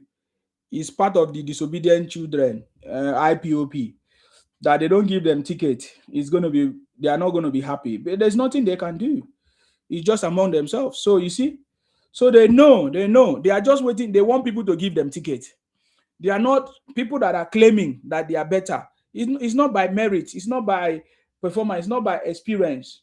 But yet they are pushing Obi to us that Obi will be better than any other person. But Obi cannot get ticket. Just common ticket in a party. If Obi cannot get just presidential ticket, what is he talking about? How is he going to become president? How is he going to win in this kind of environment where we are in Nigeria? In Nigeria, Nigeria needs somebody that have the political will, somebody that can actually fight. Somebody that can actually work well, somebody that have the people to work for him. So if Obi cannot win common presidential ticket in ADC, he's not fit for the job. But rather, these guys do not understand that. They are here threatening all kinds of things, that if this one does not happen, we are going to do this, we are going to do that, this and that. So that this is what we know them to be. This is what we know them to be. There's nothing else. If he had done something differently, I could have said maybe it's a mixed blood or something. But as long as he proved to me that the way he was talking, how he's going to do this, how he's going to scatter the country, if Obi did not get ticket, this and that, that tells me who they are. And I can tell you that these guys have nothing to offer than to be shouting and threatening people. They think that they have the monopoly of threat, or yes, how to threaten people, all those things, man. They're just nonsense, huh? They are just what? Nonsense.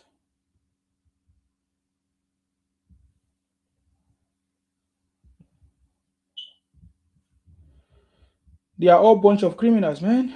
Don't put trust in them. All you need to do is to protect your own self because that's what you need. That's the most important part of this conversation. To know about the atrocities or what they themselves are doing so that you can protect yourself.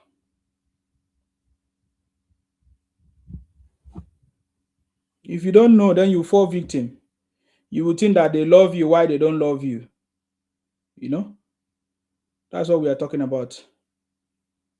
You will think that they love you, that they don't love you. They continue doing what they are doing. Hmm? These guys are very wicked people, man. It's just that maybe you have not fallen into their hands. But if you fall into their hands, you will know that these guys are the most wickedest.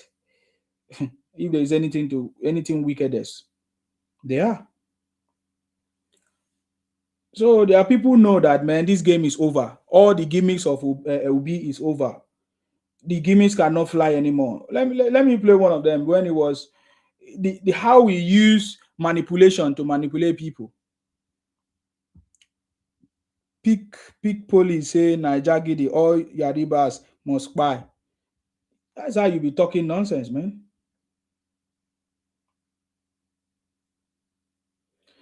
I don't have time to play this rubbish. That was when Obi was trying to, use emotion to capture people's heart. This guy, they know how to play this card. They know how to play this card well, well. Don't fall for it, man. Don't fall for it. We must rise up to protect our community from lies and propaganda. I getting me now. You see the way the way Soludo handled the matter. He knows. Soludo knows these people. He's worked with them. They are his brothers.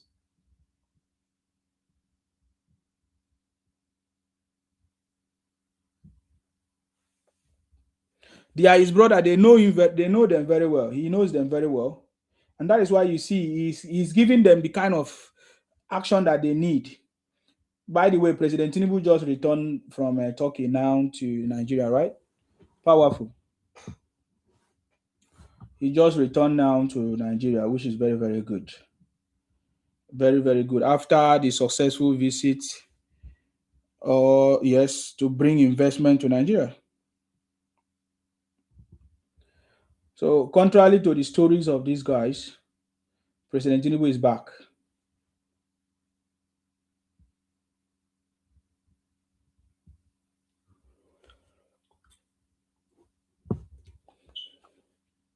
President Tinubu is back, and they are not happy about it.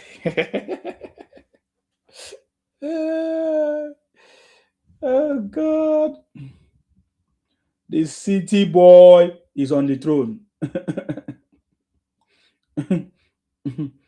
They know the city boy is on the throne.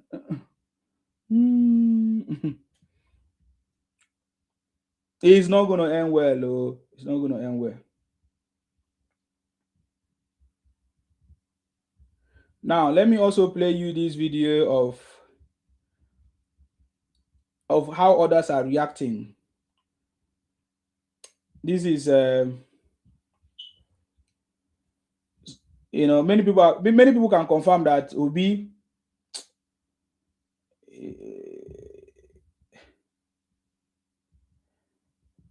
is not serious. He does not know the way forward. This is a very, very prominent person making this analogy. Now, pay attention to this. Okay, pay attention to this. The zoning. Let's see if we can wrap up the PDP. Zoning for the presidency for the PDP. The South. I think the only way I told someone on another platform maybe a couple of days ago, I said PDP has played its hands completely in the South. It's now on the place where is it last card checkup? They are not, PDP is now on last card checkup, and the only card they can play, ironically, is Peter. That's the only card they have. He's in the ADC. That's the only Peter is not serious. He doesn't even know where his pathway to victory is. Wahala dey o. Do you know why I play that thing? Wahala dey o. So PDP is now looking for candidates. And this man is suggesting that Obi can be the pathway to victory in PDP. And then when they asked him about Peter, he said Peter is not serious. Obi is not serious. He doesn't even know is the pathway to his victory. You hear them? They are all failures, man. How can you think that PDP will Obi will come and win in PDP? Or if he join PDP, he's going to win? What kind of thinking is that? How is he going to win? So now PDP wants Obi back to PDP. Within 10 years, Obi have moved from ABGA, PDP, back to ABGA, I don't even know, back to PDP, PDP to Labour Party, now to ADC. Or I don't even know. He has gone back before and come back again. So how many parties has he moved, Obi? Obi Keredenke. Wow, it will be exciting to watch if PDP are begging Obi to come back. But because this is what this is about now. This is what I'm hearing now. Peter could have stayed in his LP, and there would have been a clear pathway to. There was a leadership crisis. Can you uncertainty. Stop? Every time Peter has to move, it's always somebody else, but not Peter. I don't deal with that kind of laziness. The responsibility. Are you saying that Peter B is lazy? Extremely. When it comes to structural thinking, it's very lazy. It's lazy to think that if he had been in ABGA all this year, he couldn't have built this crowd, he would have. It's lazy for him to say that to think that if he was in PDP, he couldn't still have been, he would have. It's extremely irritatingly lazy to think that if he can't solve the problem of the LP, he would have. Now he has joined himself with people that I know he can't even win primaries in their midst. I know Atiku very well, and nobody takes him for granted when it comes to primary. You know why?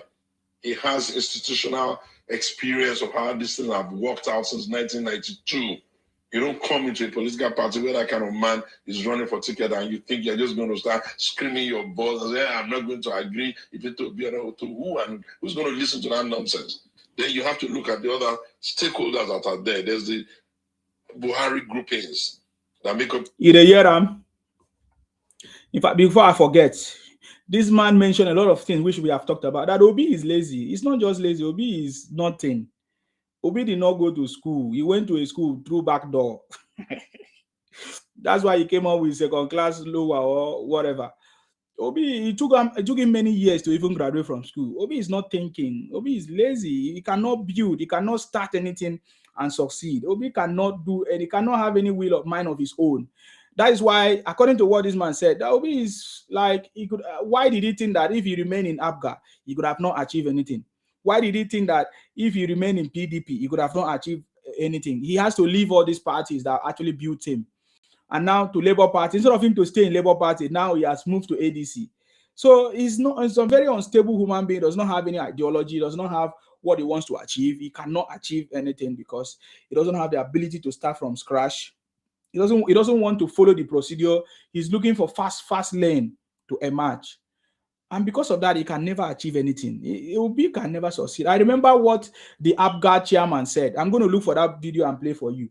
He said, no matter how or where Obi go, he will still have to come back to ABGA. Ginny was say Tinubu is the only one that has ever outwitted Atiku politically. Exactly. What are we talking about? Did you hear the way the man described Obi? Forget it. That is a complete description of who Obi is. He cannot stay in one place in his party, in the ABGA, and make formidable forces. No, he knows he can't achieve it. He doesn't have the capacity. He's just running from place to place. He ran from ABGA to PDP, PDP to Labour Party, back to PDP, PDP now back to Labour Party to where again? ADC now, which is still going to run away because the forces that are there, he will not be able to contend with them. He cannot contend with the forces in ADC. You see all this pretend that is pretending, forget it. So this is exactly what this man is talking about, and it's something that we know already. Pantami and all of that, you're going to bully those ones. Do they look like people that are easily bullied? So what are you doing there? If your numbers are your 6 million animated numbers that you got the last time, do you not understand that leaders have responsibility to manage the house? It's like the father of a house running out just because some kids are crying. Your duty is to attend to the problem. Some of them you have to punish. Some of them you have to school. Some of them you have to pamper. Peter isn't capable of organizing anything apart from this silly show he does already. But hey, it's still something because there's animated energy there. There's enough energy, and luckily for him, there's also some entitlement legitimacy. You see that? Obi is not capable of organizing anything.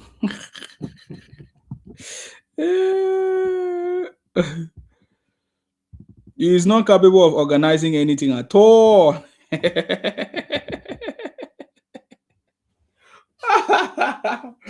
Oh my God. Chai. Terrible things. Terrible things are happening. I'll play you the video of their chairman in Afghan. But before that, we need to enjoy this Tinubu song. Because this is the way forward, man. This is the way. Tinubu is the way forward, man. You need to be part of the winning team if you want to win.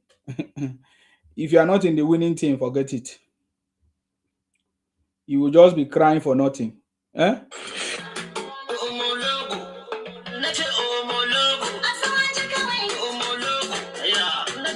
Logo.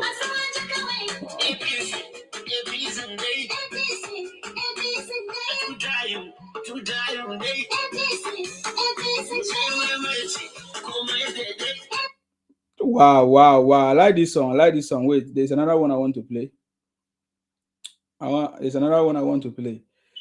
Because the city boy is on the throne. It's not noise. All of them are learning from the city boy. Obi, Atiku, mention anybody, any of them, anybody at all. They are all learning from the way the city boy is handling things. They are learning from the skills. They are learning from the experience of the city boy. He's not shouting. There is no time for shouting. Is that why you are shouting? No, he's not shouting. He's taking steps. And all of them can see it.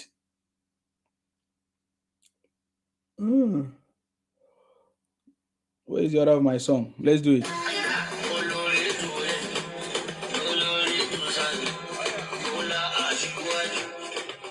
Omo logo.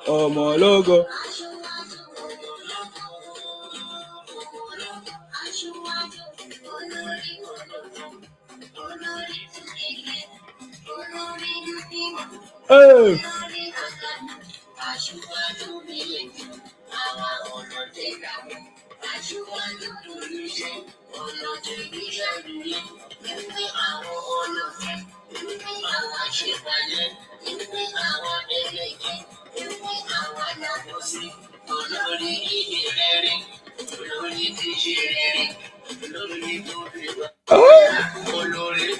Hey! Hey! Ọmọ logo, aṣíwájú. Ọmọ logo, aṣíwájú.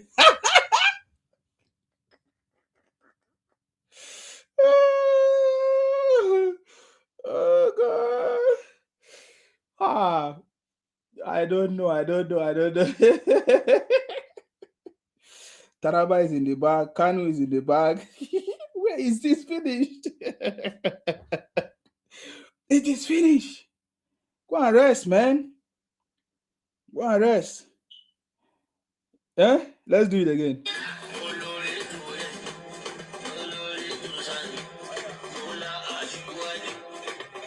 Ọmọ logo, aṣíwájú. Ọmọ logo. Oh no. So where then they? Now just noisemaker. You listen to the group of will I say disobedient children? You listen to what they said. They were threatening themselves. If they don't give Tinubu, if they don't give Obi tickets, look at what we are going to do. Look at what they are just threatening themselves. They are just deceiving themselves. You see, there's no way they keep deceiving themselves if they have not come to reality. I want to play you what many of you have forgotten. Many of you have forgotten what the former this thing. What the former is it former chairman of APGA or the current chairman of APGA said. I'm going to bring it out. Hold on, I have lots of videos here. I'm just looking at it. But before then, just for you to understand what is going on. there was a question disobedient children asked Obi during one of their sessions like that, interview or campaign section. The man said, what will be the top 5 quantitative performance indicators by which Nigerians should judge you? I think I've listened to many people talk about this. Obi did not know the answer. Obi did not know. I think that was on an event called Dialogue. Something dialogue with the presidential candidate on economy. Obi did not know the answer to that question. Do you want to listen? Just to confirm, because we have been saying this for a long time about it. You know what I mean? I'm showing you how we know that Obi has nothing to offer. Nobody will like. He has become a liability, and that's why I'm doing this session of this life, just to show you that he's now a liability. All the shenanigans that he used to do has been exposed. Even his own disobedient children are no longer following him, no longer trust him. They know that he don't cast. He don't cast. Obi don't cast. He don't cast. Obi don't cast. Obi don't cast. Obi don't cast. You see, his own people are now telling him to his face that he should stop telling them all these stories of he does not have a house, he did not build a house, this and that nonsense. That is not what is important. So he was asked this question. He couldn't answer. He didn't even know what they were talking about. I think he did not even know what his performance indicators or whatever KPIs. He didn't even know the meaning. What?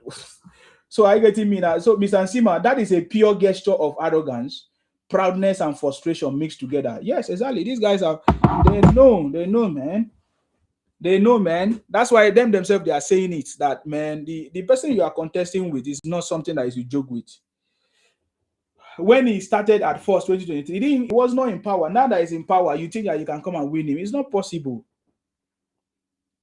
Why beg for a seat when you can build your own table? Don't trust what people say, Mr. Nsima. Watch what they say. Watch what they do. Watch what they do. Exactly. So, anyways, we'll see. We're already here. So I will just play this into you. When it was a very clear question to Obi, but you need to see the way he responded to it. He did not have any answer. Pay attention to this. I will show you when this question was asked, or sorry, who asked the question and how Obi reacted to it. To buttress your point, what would be the top 5 quantitative performance indicators by which Nigerians, if you are given the opportunity to lead this country, should judge your administration? Thank you. Look at the first reaction of Obi. That I just wanted to see the first reaction of Obi. Very much. I think I've answered maybe 3 of them, so I had more. Well, Charlie, the reason why it is not fair, I just thank God they said it's the best manifesto among the others. So, but the reason why I didn't go into that, I was waiting to come here and learn more of what I'm going to add. Because if I put everything, I don't know what is going to happen. I'm serious. You see? You must leave room because you don't. Are you listening? The way Obi voice sound, even when you just listen to him, you just, what is happening, man? What is happening? What's happening? Did you hear what he responded? Did you hear how he responded? It's terrible, man. Obi is very terrible. Obi is one of the dumbest person I've ever seen when it comes to political ideas and he doesn't know what he's saying. He said the people say that his manifesto was the best. Okay, answer the question. He said he did not know that's why he did not know. That's why he came here so that people will tell him. Oh God.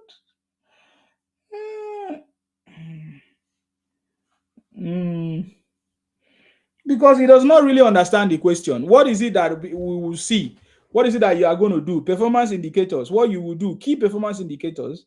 That what is it that you will do that when we see that we know that yes, these are things that you achieve or in your economy. Or what are those things that we can see and judge you and say yes, these are the things you have achieved or you will achieve, if at all. He couldn't answer that question, man. He said he has mentioned 3 that he doesn't know everything. Listen, when he say he doesn't know everything. What I'm going to add, because if I put everything, I don't know what is going to happen. I'm serious. You must leave room because you don't know everything. I cannot go. I told you that. I gave you an example yesterday. And it happened yesterday. Hey, I called me. And because said we can do it in 1 year. I said, no. Give me 3 years. Because, I've served. There are things inside there. Listening to Obi's voice is I don't know. It's stupidity listening to Obi. Even from the way he started like one man in one place that doesn't have any sense. He doesn't know what to say. That's why he's booting. During that time, he's booting. He's booting. What is it that is going on in FCT? People are saying they're doing strike, sack Wiki or we stop work. What are they talking about? Workers vow to suspend strike despite court order. Workers vows not to suspend strike. So and they say they should sack Wiki. What are they talking about? Sack Wiki. I don't even know what is that one. Is that the Igbo people are going after Wiki? I saw that video. I just left it for some time. Okay, let me look for that Abga video because I want to remind you of something of what they say to Obi, that Obi will never Obi will never become anything, amount to anything. That is the way that man puts. Obi will never amount to anything as long as he's not in Abga. Oh my God! Don't tell me that I'm not gonna see this video. Okay.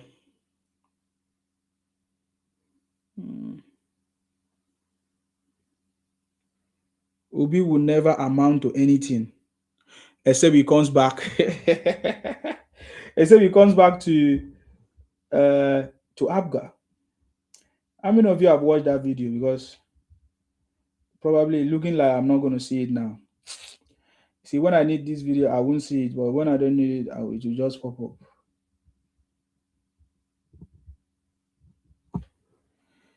Omologo, Asiwaju, Omologo. Omologo, Asiwaju, Omologo.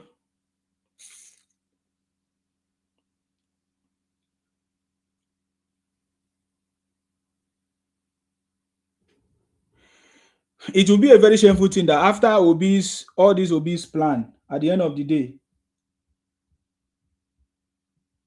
he doesn't emerge in anything. To be a very shameful something. No? Very, very shameful something.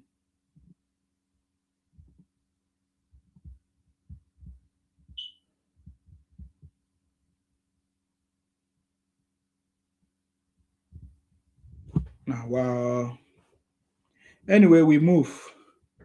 I wanted to show you that video, but I can't find it. Maybe that is what is still happening to Obi right now. Because I think the solution to Obi's problem is to go back to where he started from.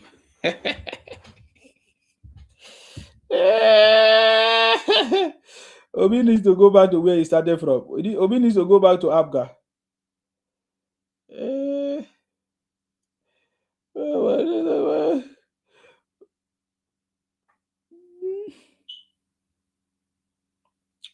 The way that man put it there is, I cannot say it the way he said it. That's why I want to play it.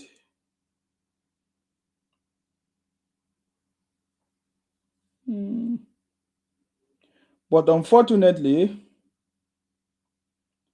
I'm not able to see it. Omologo, Asiwaju, Omologo, Asiwaju, Omologo.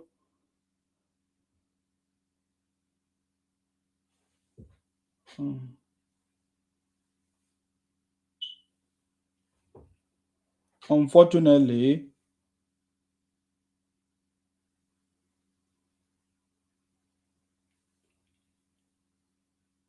Unfortunately, we cannot find it right now.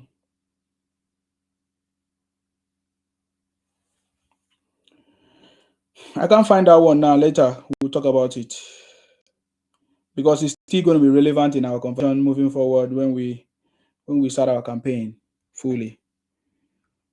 Okay.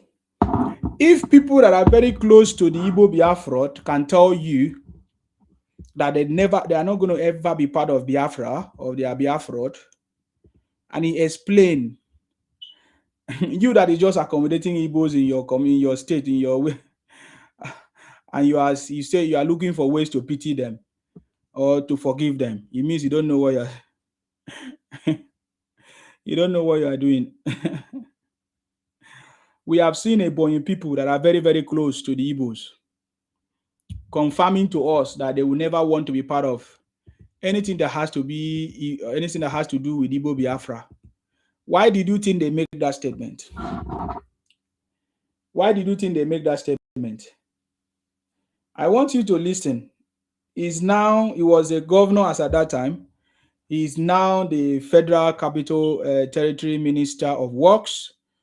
That's FCT Minister of Works. Is His Excellency Dave Umahi, when he was giving us a very precise story about why Ebonyi State can never be part of what they are doing. Pay attention to this. When I was governor, I made it very clear that even if Biafra were going to be, that Ebonyi will not be part of it. Because if he has regarded Ebonyi State as part of Southeast, he would have known that the president has favored the governor of Ebonyi State and by extension the entire governors of Southeast by providing army training depot. I state boldly, President Bola Tinubu, having done all these things, that there will be no need for agitation of Biafra again. Did you hear that? Did you hear that? Oh God. You see, when I was giving my story, I forgot to mention about this military, what do they call it? Military depot. So President Tinubu have made it possible now. We now have military depot, not just only in the north, but also in the southeast and in the southwest. Oh, there's none in the south. Why? There's none in south. Why? Anyways, but there's one in the southeast right now. But it's none in the south. But there's one in the southeast right now, and there's one in the southwest as well. And I think it's situated somewhere close to Ebonyi State. That's what he was talking about. So that what does that tell you? President Tinubu is very strategic in whatever he's doing. He knows what he's doing. It takes time to do it so that he will not make any mistake. And that's it. So you listen to the horse's mouth. These are Igbos. Ebonyi people are Igbo. They speak Igbo language there, some of them mostly. And he has confirmed that, man, there will be no need for Biafra agitation. We don't want to do what you guys are doing. In fact, there's another video that explains further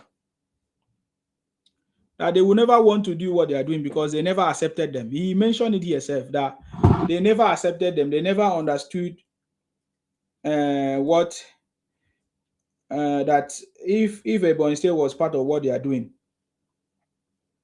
Are you getting me now? So that is what we are talking about. So we know this thing. If this Biafra something is something that is good, I think these people could have accepted it, right? Because it's not something good. That is why they will never accept it. That's why they are not accepting it. So is it us that will go and join people that we have already witnessed what they did to us? And just like every time I always say it,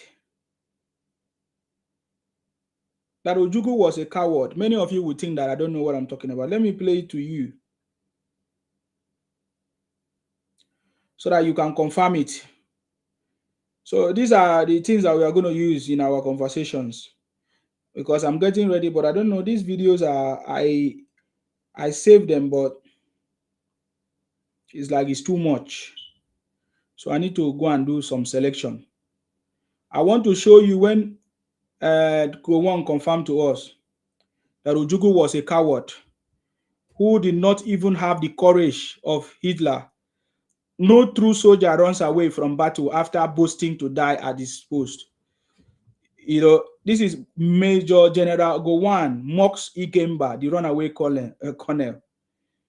I get me now. You see, I'm telling you, what I'm telling you is something that we know.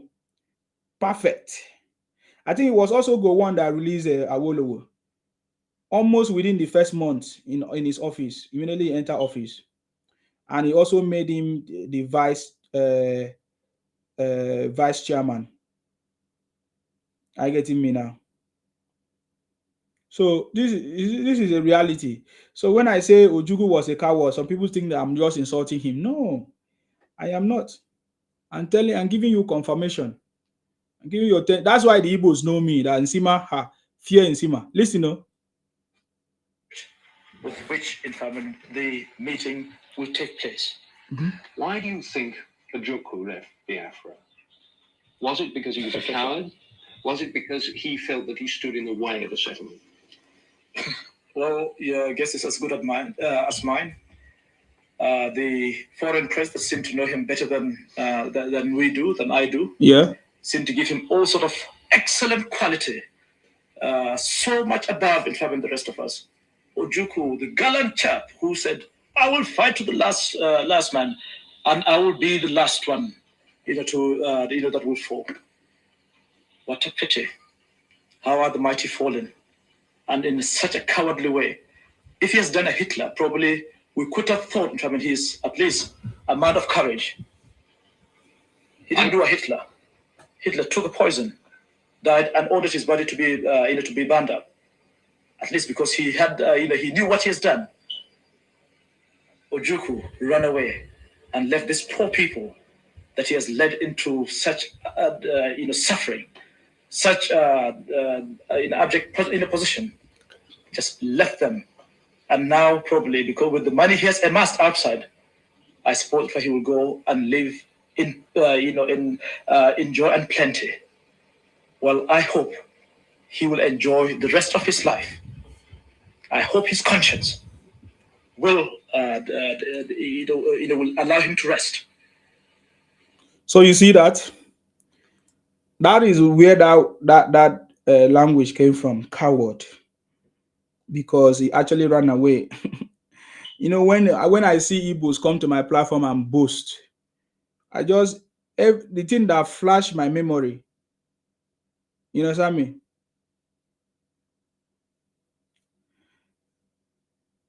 The thing that flashed my memory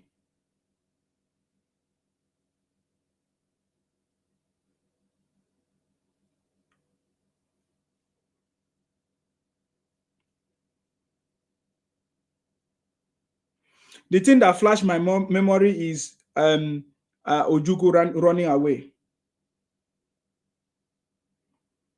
And it's the same thing. Nnamdi Kanu did. He ran away.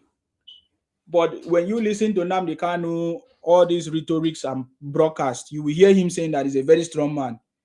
He will stand and fight. That he can buy. He's ready to buy. But when it was time, he ran away until they catch him. They catch him.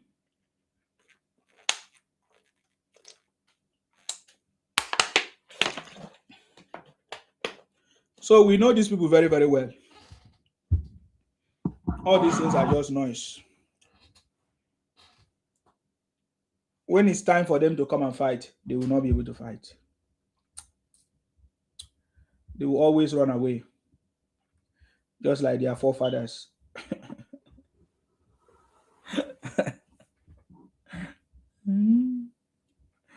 They always run away just like their forefathers. They don't have the ododo. You know ododo. How we nearly said they no get mind. And that's why if you look at the fight, They actually use the South people to do the fight. Just like the way they tried to use me. But I was more smarter than them, more intelligent than them, that they couldn't use me to destabilize my own people. That is what they always try to do. They know that they don't have the capacity. They will look for who to use. It's the same thing. That's the method they play. Even in Yoruba land, you will see that they will use people there to push the narrative. They will not do it by themselves because they know that they are going to be exposed. They will try to use your brothers and sisters to push the narrative that, oh, Igbos are this, they are nice, accept us, allow us, forgive them. Those are the things. Even the people that will come to tell you to forgive the Igbos are Yorubas. That is the game that they use. You will hear them come and say, you will never hear any South person say they should forgive Igbos for waiting. Because we know that they are still doing what their forefathers tried to do. They are still on it.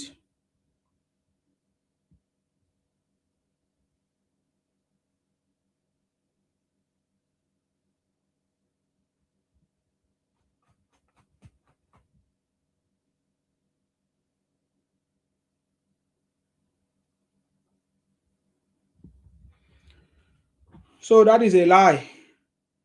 We'll talk more. We'll talk more in these regards because we have many evidence. As I'm just looking, because I was looking for that video. Now I see most of my archives. Lots of those videos. Now, wow, this thing, we are just starting, including the story of 20 pounds. Even their brothers gave the story, gave the true account of what really happened. So we know every of that. But I'm looking for that Apgar video where the man say Obi will never amount to nothing or anything. Hi, I think I really need that video. So, but I don't know where I.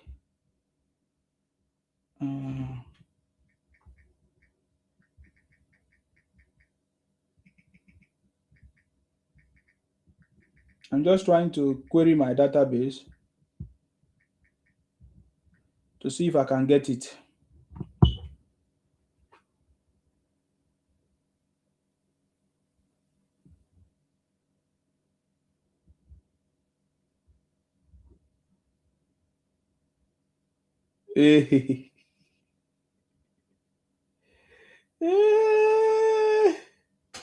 Oh God. Oh, I've gotten it. Now listen, now this video comprises of when Obi told their people during that time. It's the same thing that happened now already in Labour Party. Remember, Obi told us that it's a structure of criminality and everything. Now, when Obi wanted to deny that statement, he started calling his own followers, his own supporters, criminals. That is not what he said. That what they call it. These guys are his colleagues. I want you to pay attention because I found the video. Now let's go. One people will say, "Oh, maybe we'll leave Apgar tomorrow." It's a subject. Politics is not about running from one place to the other.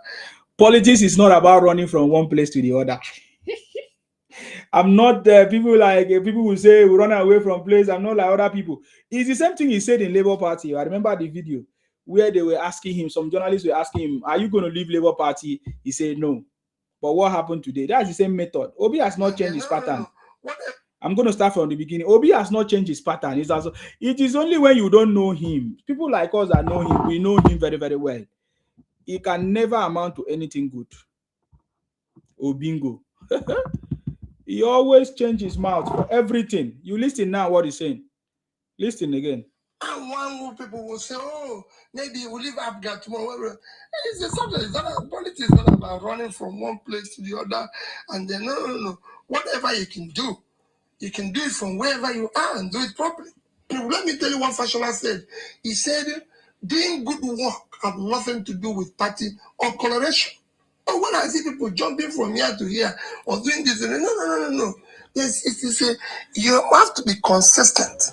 Leadership is you have to be consistent, focus on the job. Focus on the paper. Today, when there's disagreement, you come out and say, I disagree with this. And know when that disagreement may be ends, and you say, okay, fine, that's it. Abner is strong, Abner is doing well, and I'm sure that he will continue to do well. And by the way, this Obi is supposed to be learning from Fashola very well. It's very disappointing that every time he's always quoting Fashola at almost every event, but he's not actually learning anything. You see, Obi, do you see now? Obi is always quoting Fashola, right, in his conversation, but he's not actually learning anything from them, from Fashola. Because if Obi is learning from Fashola, he will not be doing all these things that he's doing. So I don't understand why he's always quoting Fashola. Thank you very much, Dayo, for that prompt. Because I don't understand why is he always quoting Fashola, yet the things that he's doing is not in line with Fashola ideologies. He told us that Fashola said that he should not move from one party to another, this and that, whatever. But what is it that Obi has done now? Within 10 years, Obi has moved from how many parties? Almost 5 parties. ABGA, PDP, Labour Party, he went back again, and then ADC. So what is he talking about? What is he talking about? I'm not one of those fanatics that runs around. So when you have... I'm not one of those fanatics that runs around.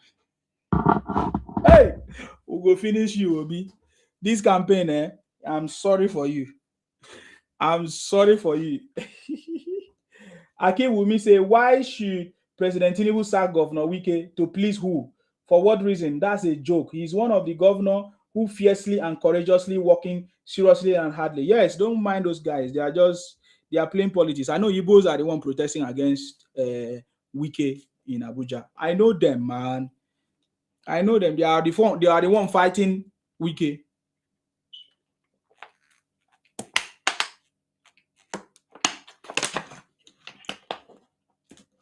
Now listen to the chairman of ABGA. This is what the main thing I was looking for.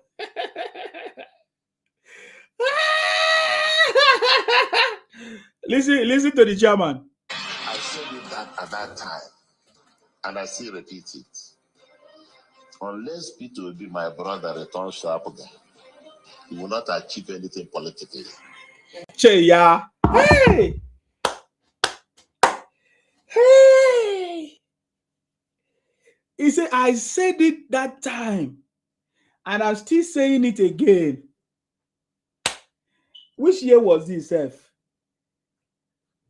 He said, Obi will never amount to not. Oh my God. Is this man still alive?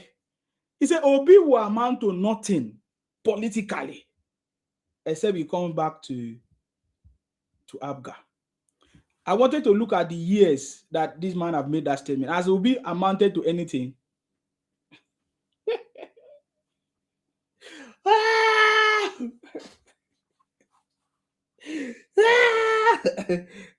Then he went further to say something. He gave us more highlights. How Obi turned Anambra to disaster. How Obi brought a franchise of Euro beer and name it Euro because it's just a franchise. A franchise, you can choose and name it anything. He chose a franchise. How Obi brought a franchise and decided to name it Hero Ompa and use a Biafra logo for the design. He said he only brought a brewery for Igbo youth or Igbos to get drunk and forget about that. He never did anything for them. Listen, oh God. He knows because he took a vow that he will never leave ABGA. Wow.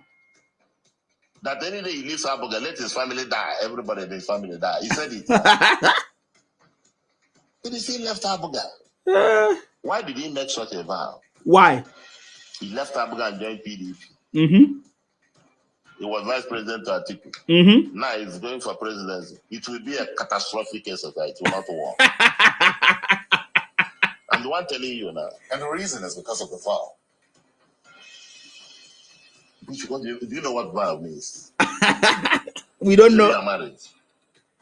Are you married? My relationship status out of the No, you should. No, but you're asking me my own. You don't want to answer my relationship own. Are you asking me? I'm married. I say my wedding ring. Are you married? It doesn't really matter. It matters now because if you are not, if you are married, you must have taken a vow, and you must maintain the vow you took. You see that? So Obi left. I remember 2015, Abi. I think that was 2015 or 2019. Obi left APGA, went to join this same Atiku to become vice president. He ran and failed. He failed that time. Oh God, Obi, import and export. Apuga, yes, Uncle K. It's Apuga. That's how they call it, Apuga. Hey, wonderful. Former President Gowon is a wise man, not a corrupted, stinky one. Time always exposes what you truly mean to people. Exactly. Yeah, in fact, as I play that video now, I'm satisfied. Oh God, Obi important. See, Obi is making this everything to be so sweet. Because if Obi is not there, what is going to sweet? It's not going to sweet now. It's going to be so boring. We really need him. It's just like when employers wants to employ somebody, they just want a list of CVs. It's not that they don't know what they want. They just want a list of CVs. Just to be part of it, just for the recruitment process. Simple. So if Obi is not part of this mix, if Obi is not, doing what he's doing, can you imagine how everything could have been so boring? It could have been so boring. So please, that is why we talk about Obi, because if we want to relax, we talk about Obi and his shenanigans. It's funny. But if we want to talk about something serious, we focus on President Tinubu and his achievement and all of that. But Obi's case is a very serious one. Even listening to him, you'll be laughing because he doesn't have any important thing. When you ask him question, he cannot answer. It's the same way his brothers are doing. But I want to ask a question. What is it about this? Their vow every time, vow. The same way Nnamdi Kanu took oath in APGA, in IPONG and all of that. You see, they took every time vow. That's why I was telling them, if I was a member of IPONG, when did I took your vow? Did I took your oath? Is it oath or whatever you call it?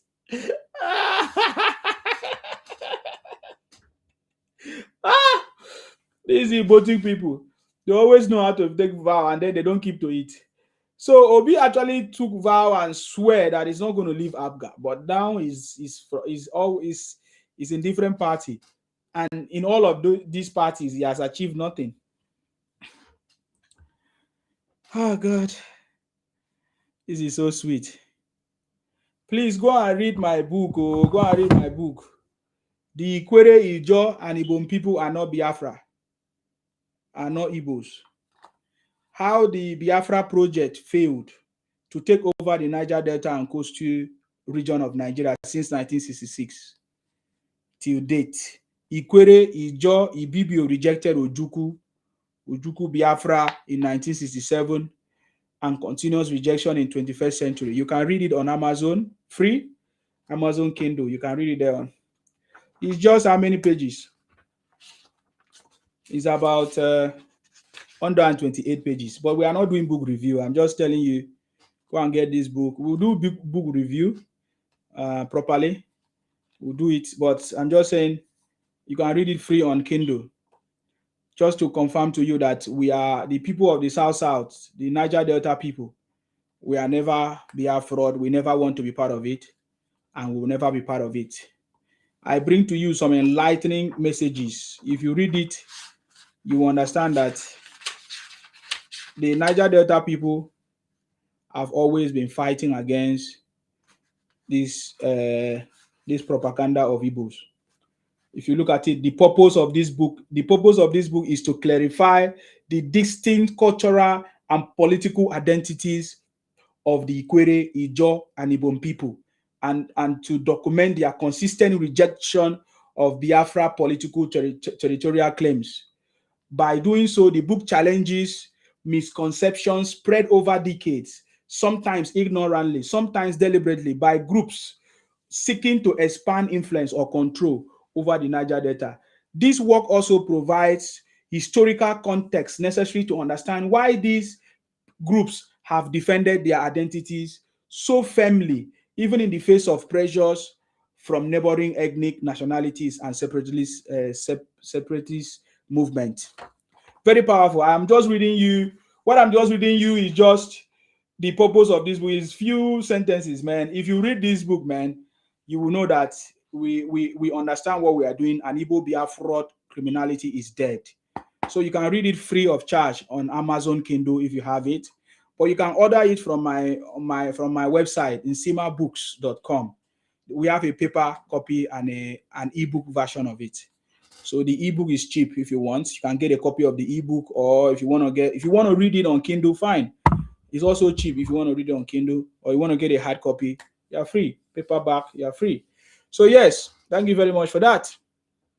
So the game is always over, man, and I'm so proud of it that we are gradually bringing it to an end, because as President Tinubu comes second term, the restructuring, the what do you call it, Sixth Amendment, all those stuff, state police and everything should be able to make sense. Are you getting me now?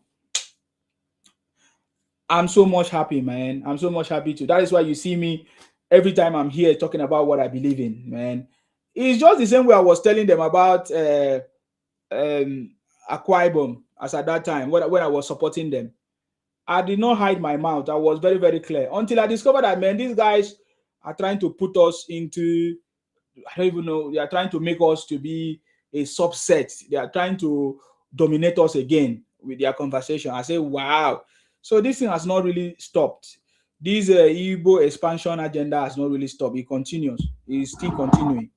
And we're still going to continue to reject it. I get it, man. So if my forefathers rejected it, why should I be the one to accept it? Why are we the one to accept it? When we rejected, my forefather rejected Igbo Biafra. So yes, that is what we are talking about. And they have failed, and they have failed woefully. Woefully. You get the point now. You get the point now. You get the point now. You must use strong hands to deal with these people. I was trying to tell you this story before I left that part. I didn't continue. I didn't finish it up. I've showed you, I played a video of an Igbo man, Dave Umaye, confirming to you that they never want to be part of this Biafra of Igbos. If an Igbo man tell you that they never be part of it, they never want to be part of it, what does that tell you? And for Soludo to stop this, their sit-at-home and criminality, he also has to use force. So you, that Igbos are in your community, in your territories, and you think that they will stop doing what they are doing just like that, you are joking. You don't understand these guys. And I don't blame you too much, because you don't understand. You were never victim. You were never part of. You don't know what they're about. Look at Soludo. Soludo, before he can be able to make a mark now, he give them, he banned that, he give them, use force to ban everything. And they came out on the street, and he still tell them that sit-at-home is over. I learned that now they are now begging to take the proposition of Soludo. So we'll see what will happen on Monday, because of course we are still gonna get the update. But I'm telling you, for you to be free from this Igbo propaganda misinformation, you need to call them out by their names. You need to talk about it. You need to do something, because they will never stop. And as if you don't stop, or if they have any chance, they will always take over your place. They have done it before. It's not today. They will even, of course, we are already seeing them now changing the languages, changing our culture, our tradition, our attires, and all kinds of things, and taking it for themselves. But the one thing I don't still understand is that why do they do these things? That is the only thing that I don't still understand. I want you to listen to Soludo the way Soludo said it, because Soludo understands them very well, and you have to be firm. Soludo declares, sit-at-home is over. Anyone still complying is an enemy of the Southeast. I want you to listen. instructed his lawyer that anybody who sit at home or an enemy in the Igbo. After I visited Nnamdi Kanu and I accosted him with the fact that some criminals were enforcing this sit at home in his name. I said, now, anybody jelly boom madam or harm anybody are not an abomination. I'm quoting him because he told me I'm the governor, the first governor ever to go to see him. I visited him in May. In July, he instructed his lawyer in his own handwriting. And if it was at this seat at home, I can't drop here. Mazi Nnamdi Kanu hereby ends once and for all and finally. And this is the truth. That is why I'm telling you now that these guys are foolish people. I'm playing this because I want to show you something. The way they manipulate people, the way they deceive people. So what Soludo is talking about, that was during when Nnamdi Kanu was still in the DSS detention. So he visited, during that time that they were doing this, their sit at home. So he visited and look at, because then they listen to their Nnamdi Kanu. They say Nnamdi Kanu is their leader. So Soludo wanted to take a word from their leader, Nnamdi Kanu, to come and tell them. So Soludo even understand that all of them in Anambra, 99.9% are Ibotic criminals. Biafra criminals. That's by the way. So Soludo actually went there, and took the word or the command from their leader, Nnamdi Kanu, that there is no longer sit at home and everything. So Soludo was giving them back information that they never thought is possible. So that is why they know that Soludo is serious. And I'm also sharing. I say, if you want to deal with these guys, I'm hearing you people putting some pity, putting some forgiveness, you are not serious, man. You don't know. You are not firm. You don't know the story. If you understand the story, you will never do that. Now, Soludo is telling them now that this sit at home that you say you are sitting because of Nnamdi Kanu. Remember when they protested, they were shouting, holy, holy Nnamdi Kanu. He said, Nnamdi Kanu said, no, there's no sit at home. Why, if they sit at home, how come his people in Umuahia, they are not sitting at home? You see that I'm giving you a message. Now, he also gave them evidence of their lawyer confirming. Yet, now, why I'm bringing this lawyer thing is because these are the same lawyers today. I will play him, Ejimako. I will go to his page and show you the same lawyer who told everybody that sit at home is counsel. He took the message from Nnamdi Kanu. The same lawyers now are pushing that they are now blaming Soludo. Why is Soludo doing that? That they are sitting at home for the release of Nnamdi Kanu, this and that and that and that and that. But you told us that sit at home is over. Okay, as Nnamdi Kanu giving you another instruction that these are the same lawyers who actually read out what Nnamdi Kanu said to everybody, and now they are the one contesting. Contesting what Soludo has said, or the measures that Soludo is taking. And I'm very, very sure. Just like when somebody asks me, I say, don't worry about this thing. Soludo is out to deal with the issues. And he has been waiting for this time. I get me now. So look at when the lawyer announced that sit at home was over. Pay attention. All sit at home, including the Monday sit at home, July 2023. And any other proposed sit at home presently in process. This public announcement, as written, bears the unedited verbatim instructions containing a direct order personally issued by Mazi Nnamdi Kanu in his own handwriting on 24th July in the year of our Lord 2023, through my humble self to Mazi Simon Eba, instructing him to, quote, desist from calling for any sit at home henceforth. Because he knows. You see that? That is the governor reporting. It is harmful to our people. When he said so, when our lawyer Jimako issued that statement, Otu Simon Eba came out and countered. And they kept enforcing it. Meanwhile, you are far away there. He cannot know. Now his own village, the Bonny State, I didn't mess it at home. Why Onisha? Why in Newu? I said it yesterday and I meant it. That anybody in Newu who sit at home for an enemy in the Igbo. Enemy in the Igbo. And then enemy fan on mafia. Or make kidnapping or bulego the Igbo. Anya megene. Yes, sir.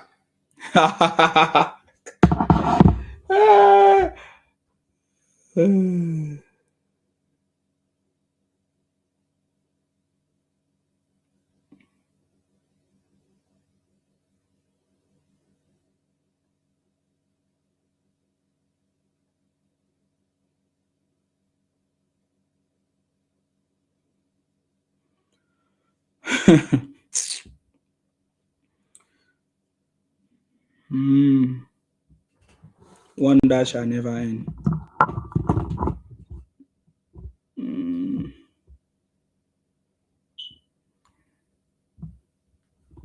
Ishi go to Ebu say Soludo is condemning only Simon Ekpa. He is not serious. He's not condemning only Simon Ekpa, man. He said that when Nnamdi Kanu gave that order, Simon Ekpa was the one that still enforced it and did not obey that order. So that's what he's talking about.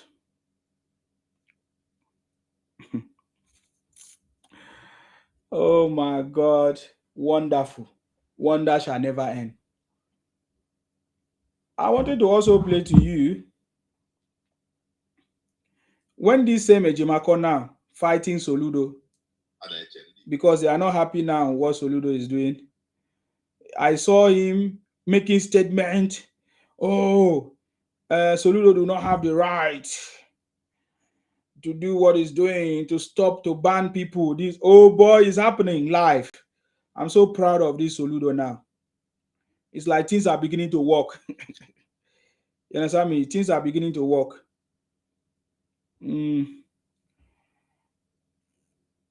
Things are beginning to work. Oh.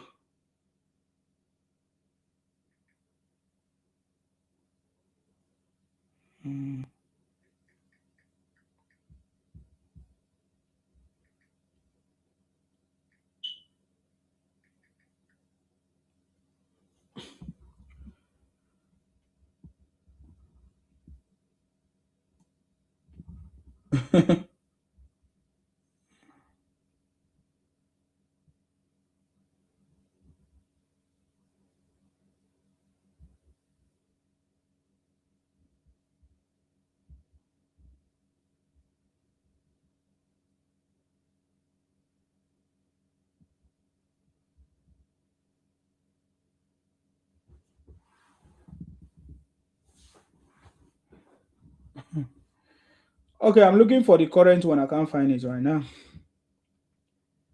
Yeah, I think I saved it, but I don't know where it is.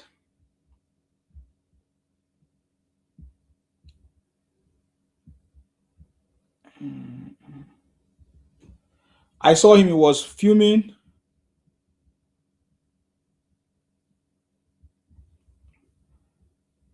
Because Soludo said you cannot sit at home anymore. All of them are mad. I'll leave it. I'll get it later. I guess you guys are not happy on the screen. I need to go and sleep then. Because I keep receiving lots of this thing. I keep receiving lots of restriction now from this. I don't know if people are the one reporting it. Who cares?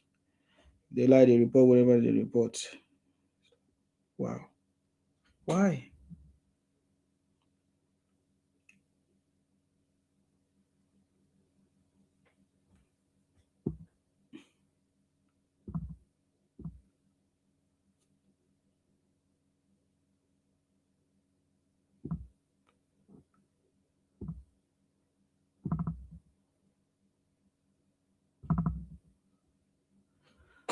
Query is one. You never sleep. Thank you very much. Query is one. I salute you.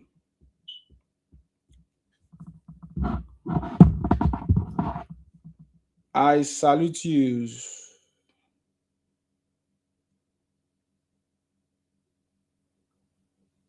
I'm not taking people out of this. I don't know what TikTok is giving me restriction for. Okay. I think what I want to do right now,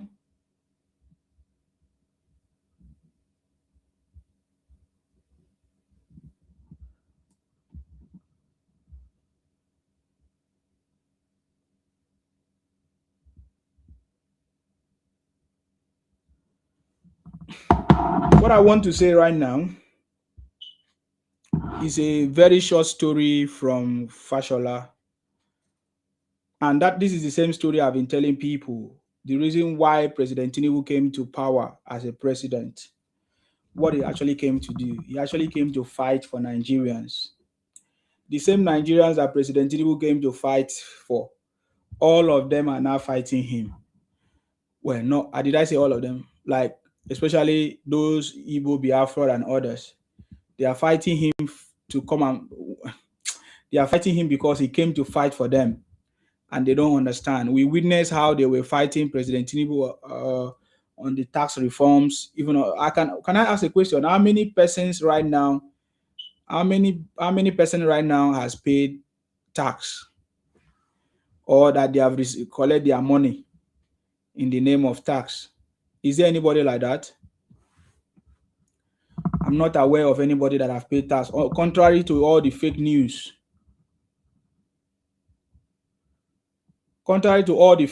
that they shared on social media. You see that? You see why it's important for us to debunk all the lies? So President Tinubu actually came to fight for the oppressed Nigerians. Nigerians have been oppressed for so many years. Fuel subsidy, they say fuel subsidy. Okay, fine. Who are those benefiting from it? If it turned out to be that it's not Nigerians that were benefiting from it, it was people that was using it for business, people in power. So President Tinubu came to set the oppressed free from the oppression that has been going on.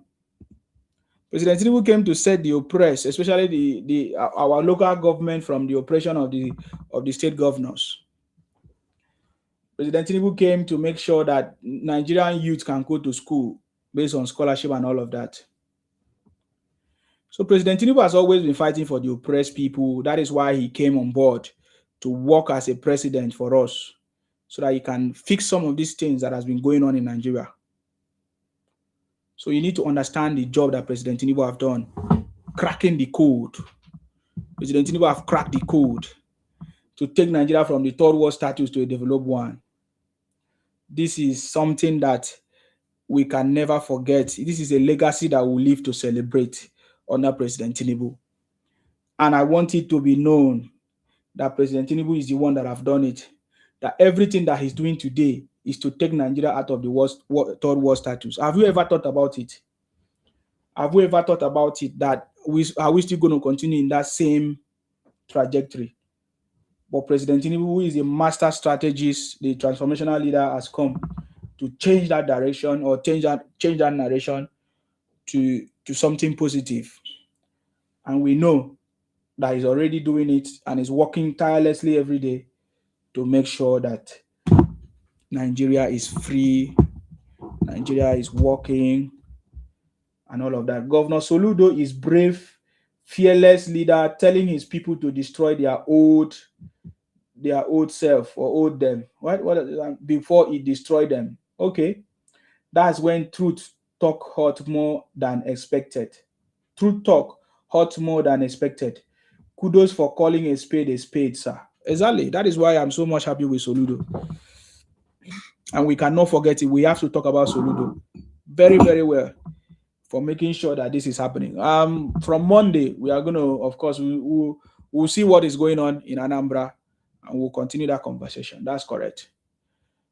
So, yeah, the city boy has always been working for the progress of everybody, always working, for the oppressed people. And now he's doing that job in Nigeria of today for us.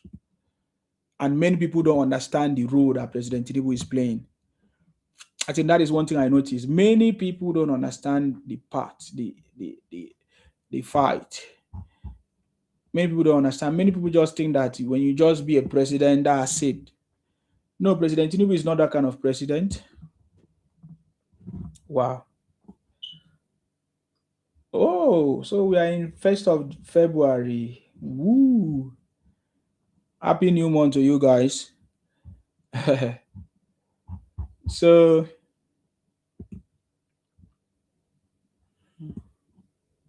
wow.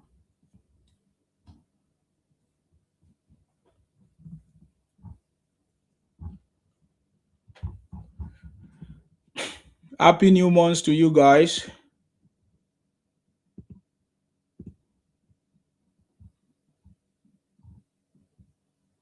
Hmm.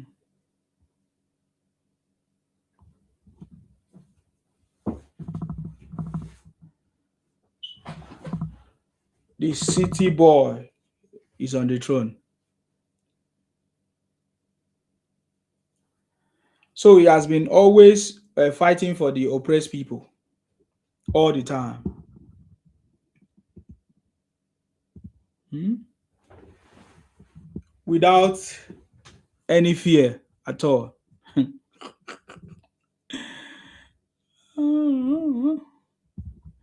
So this is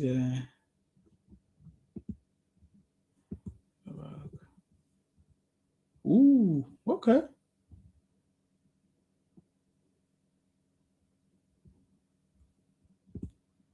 Hard copy. The city boy has always. Now I just want to play you a video from Fashola confirming it, and you need to know that President Tinubu is working for you as a Nigerian. He's making sure that everything work fine. Everything work fine for us. So he's fighting every day.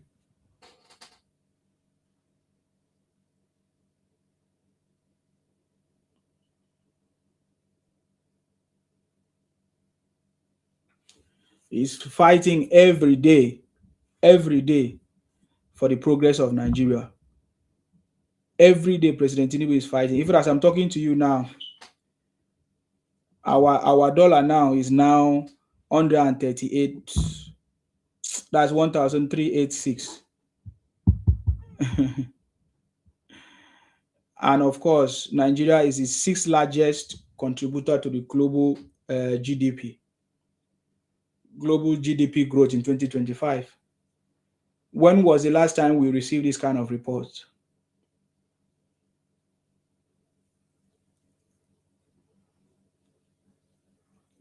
So the inflation rate has also fallen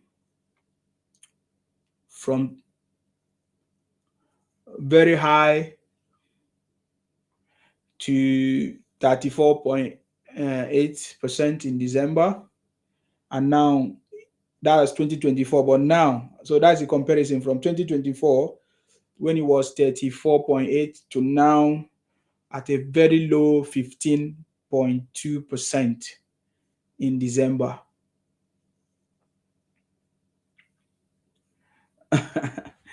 Even our stock exchange is now 100 trillion.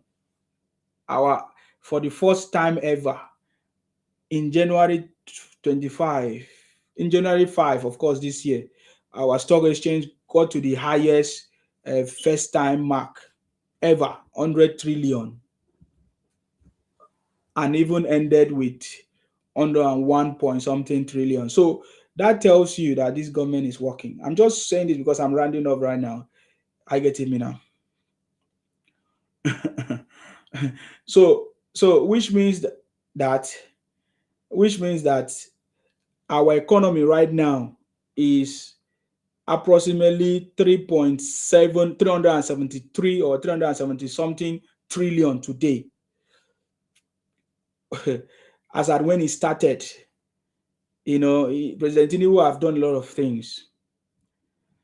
There is no way that if you are truly for the progress of this country, you fall victim of any propaganda against President Tinubu. There's no way.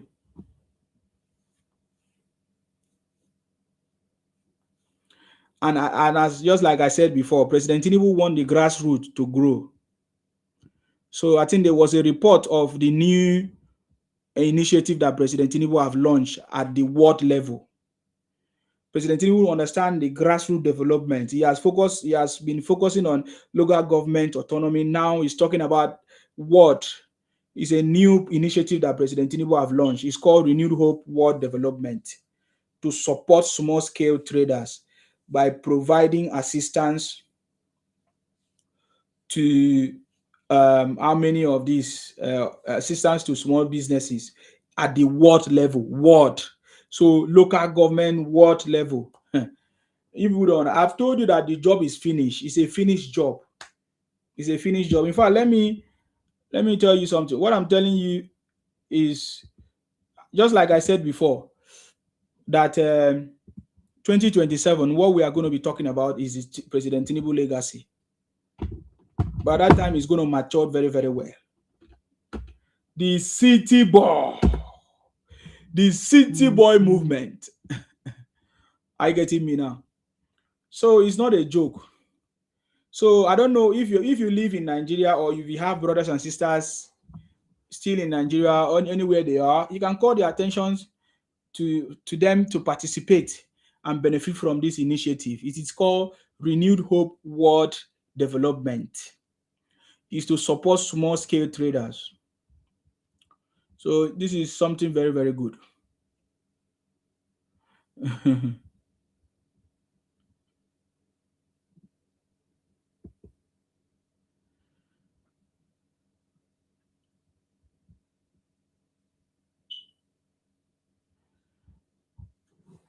And the city boy is dealing with every criminality in Nigeria as we speak. Trust me. He's not selecting it. He's taking drastic steps.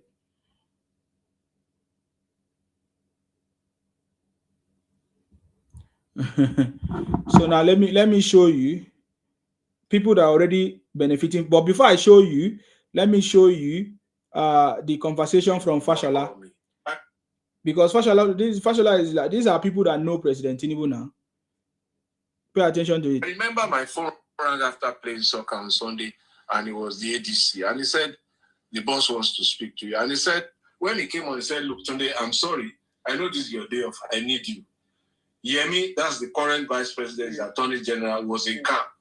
I think they were doing something. He said, just bring your constitution, bring your law books. I need you to research something for me.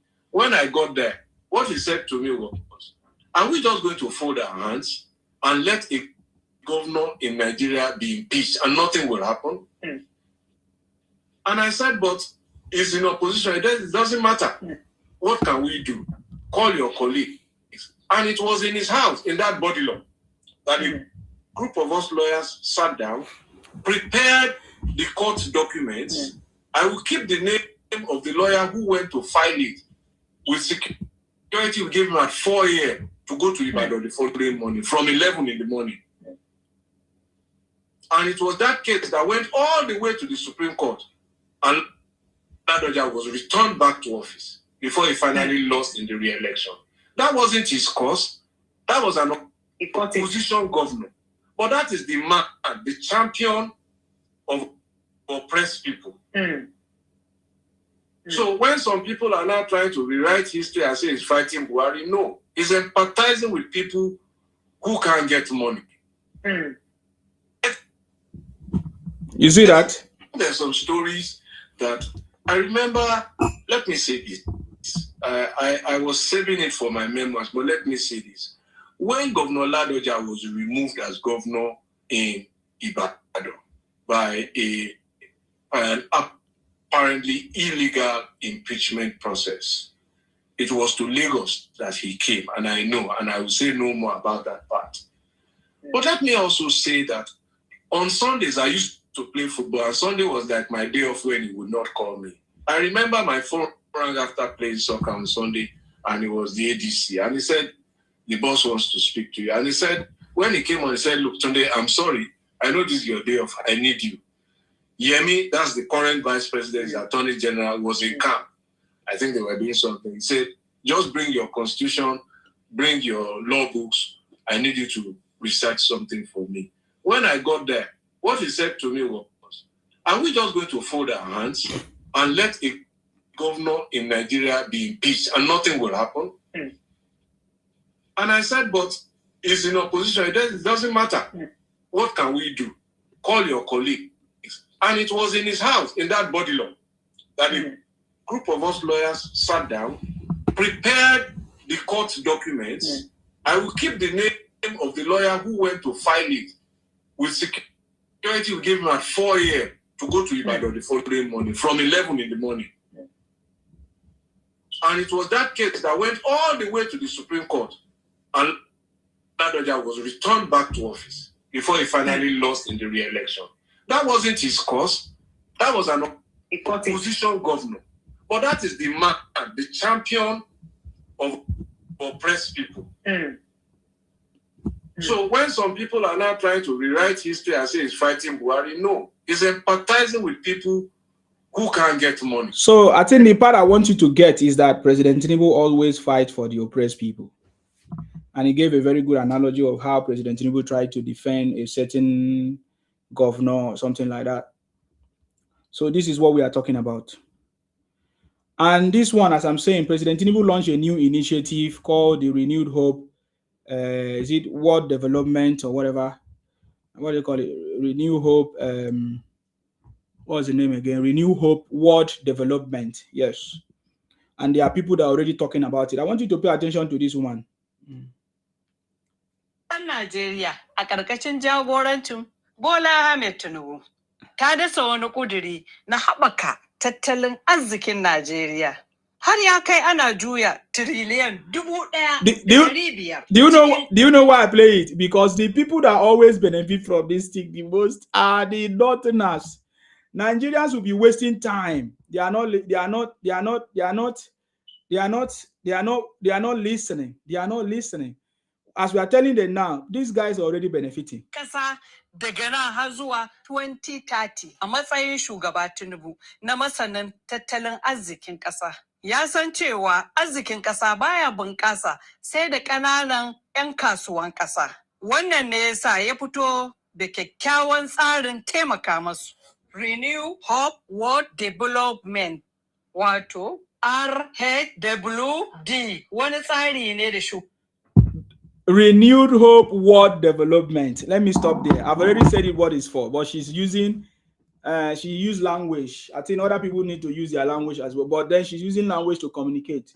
It's a new initiative, Renewed Hope World Development. What is it for? She's saying it in their language that this development is to support small-scale traders at the world level.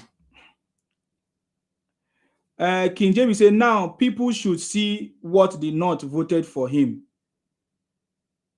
What do you mean? Okay, why the North voted for him? What does that mean? President Tinubu is bringing development to everywhere, grassroots level. So the North voted for him, so I don't understand your conversation. The North knows politics more than you guys now. You guys are doing... I sabi, but at the end of the day, you find out that you don't sabi anything. So what I'm trying to show me the law. Omotosho, show me the law. It's in DSS dungeon now. No, it's in prison now. For how many months now? You don't reach this thing now. November, it was November 29 to... Was it November 29? Yes, to December 29, 1 month. Now, we are already in January. January is over, so it's 2 months now. Omotosho, show me the law. You go remain there. It's going. So don't worry yourself. All of you will still get tired at the end of the day. So you see what we are talking about. So things are working. It is you that is saying that things are not working. And mostly the northerners, they know, and they always benefit from it fast. You that is saying that things are not working. You are wasting your time. Oh. I get me now. You are wasting your time. always say, oh, things are not working. Things are not working. Man, go and make things to work. Go and ask your governors. Go and ask your leaders questions. See mouth. Now my mouth, now they worry you.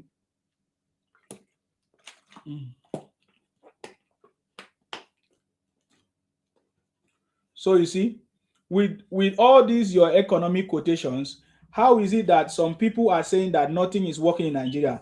Why are they kidding us to believe in their propaganda of lies and hatred of president? That is how it is. That is what I'm saying. We have to be able to speak. Oh, King, you say it's calculative. Of course. More things is coming. I've told you already. Even Nigerians will be receiving money in their bank. It's easy because when the system is put in place, the digitalization system, right? The digital platform that President Tinubu is, all of that is building. Nigerians should be receiving money in their pocket. So they understand, the city boy understand how to.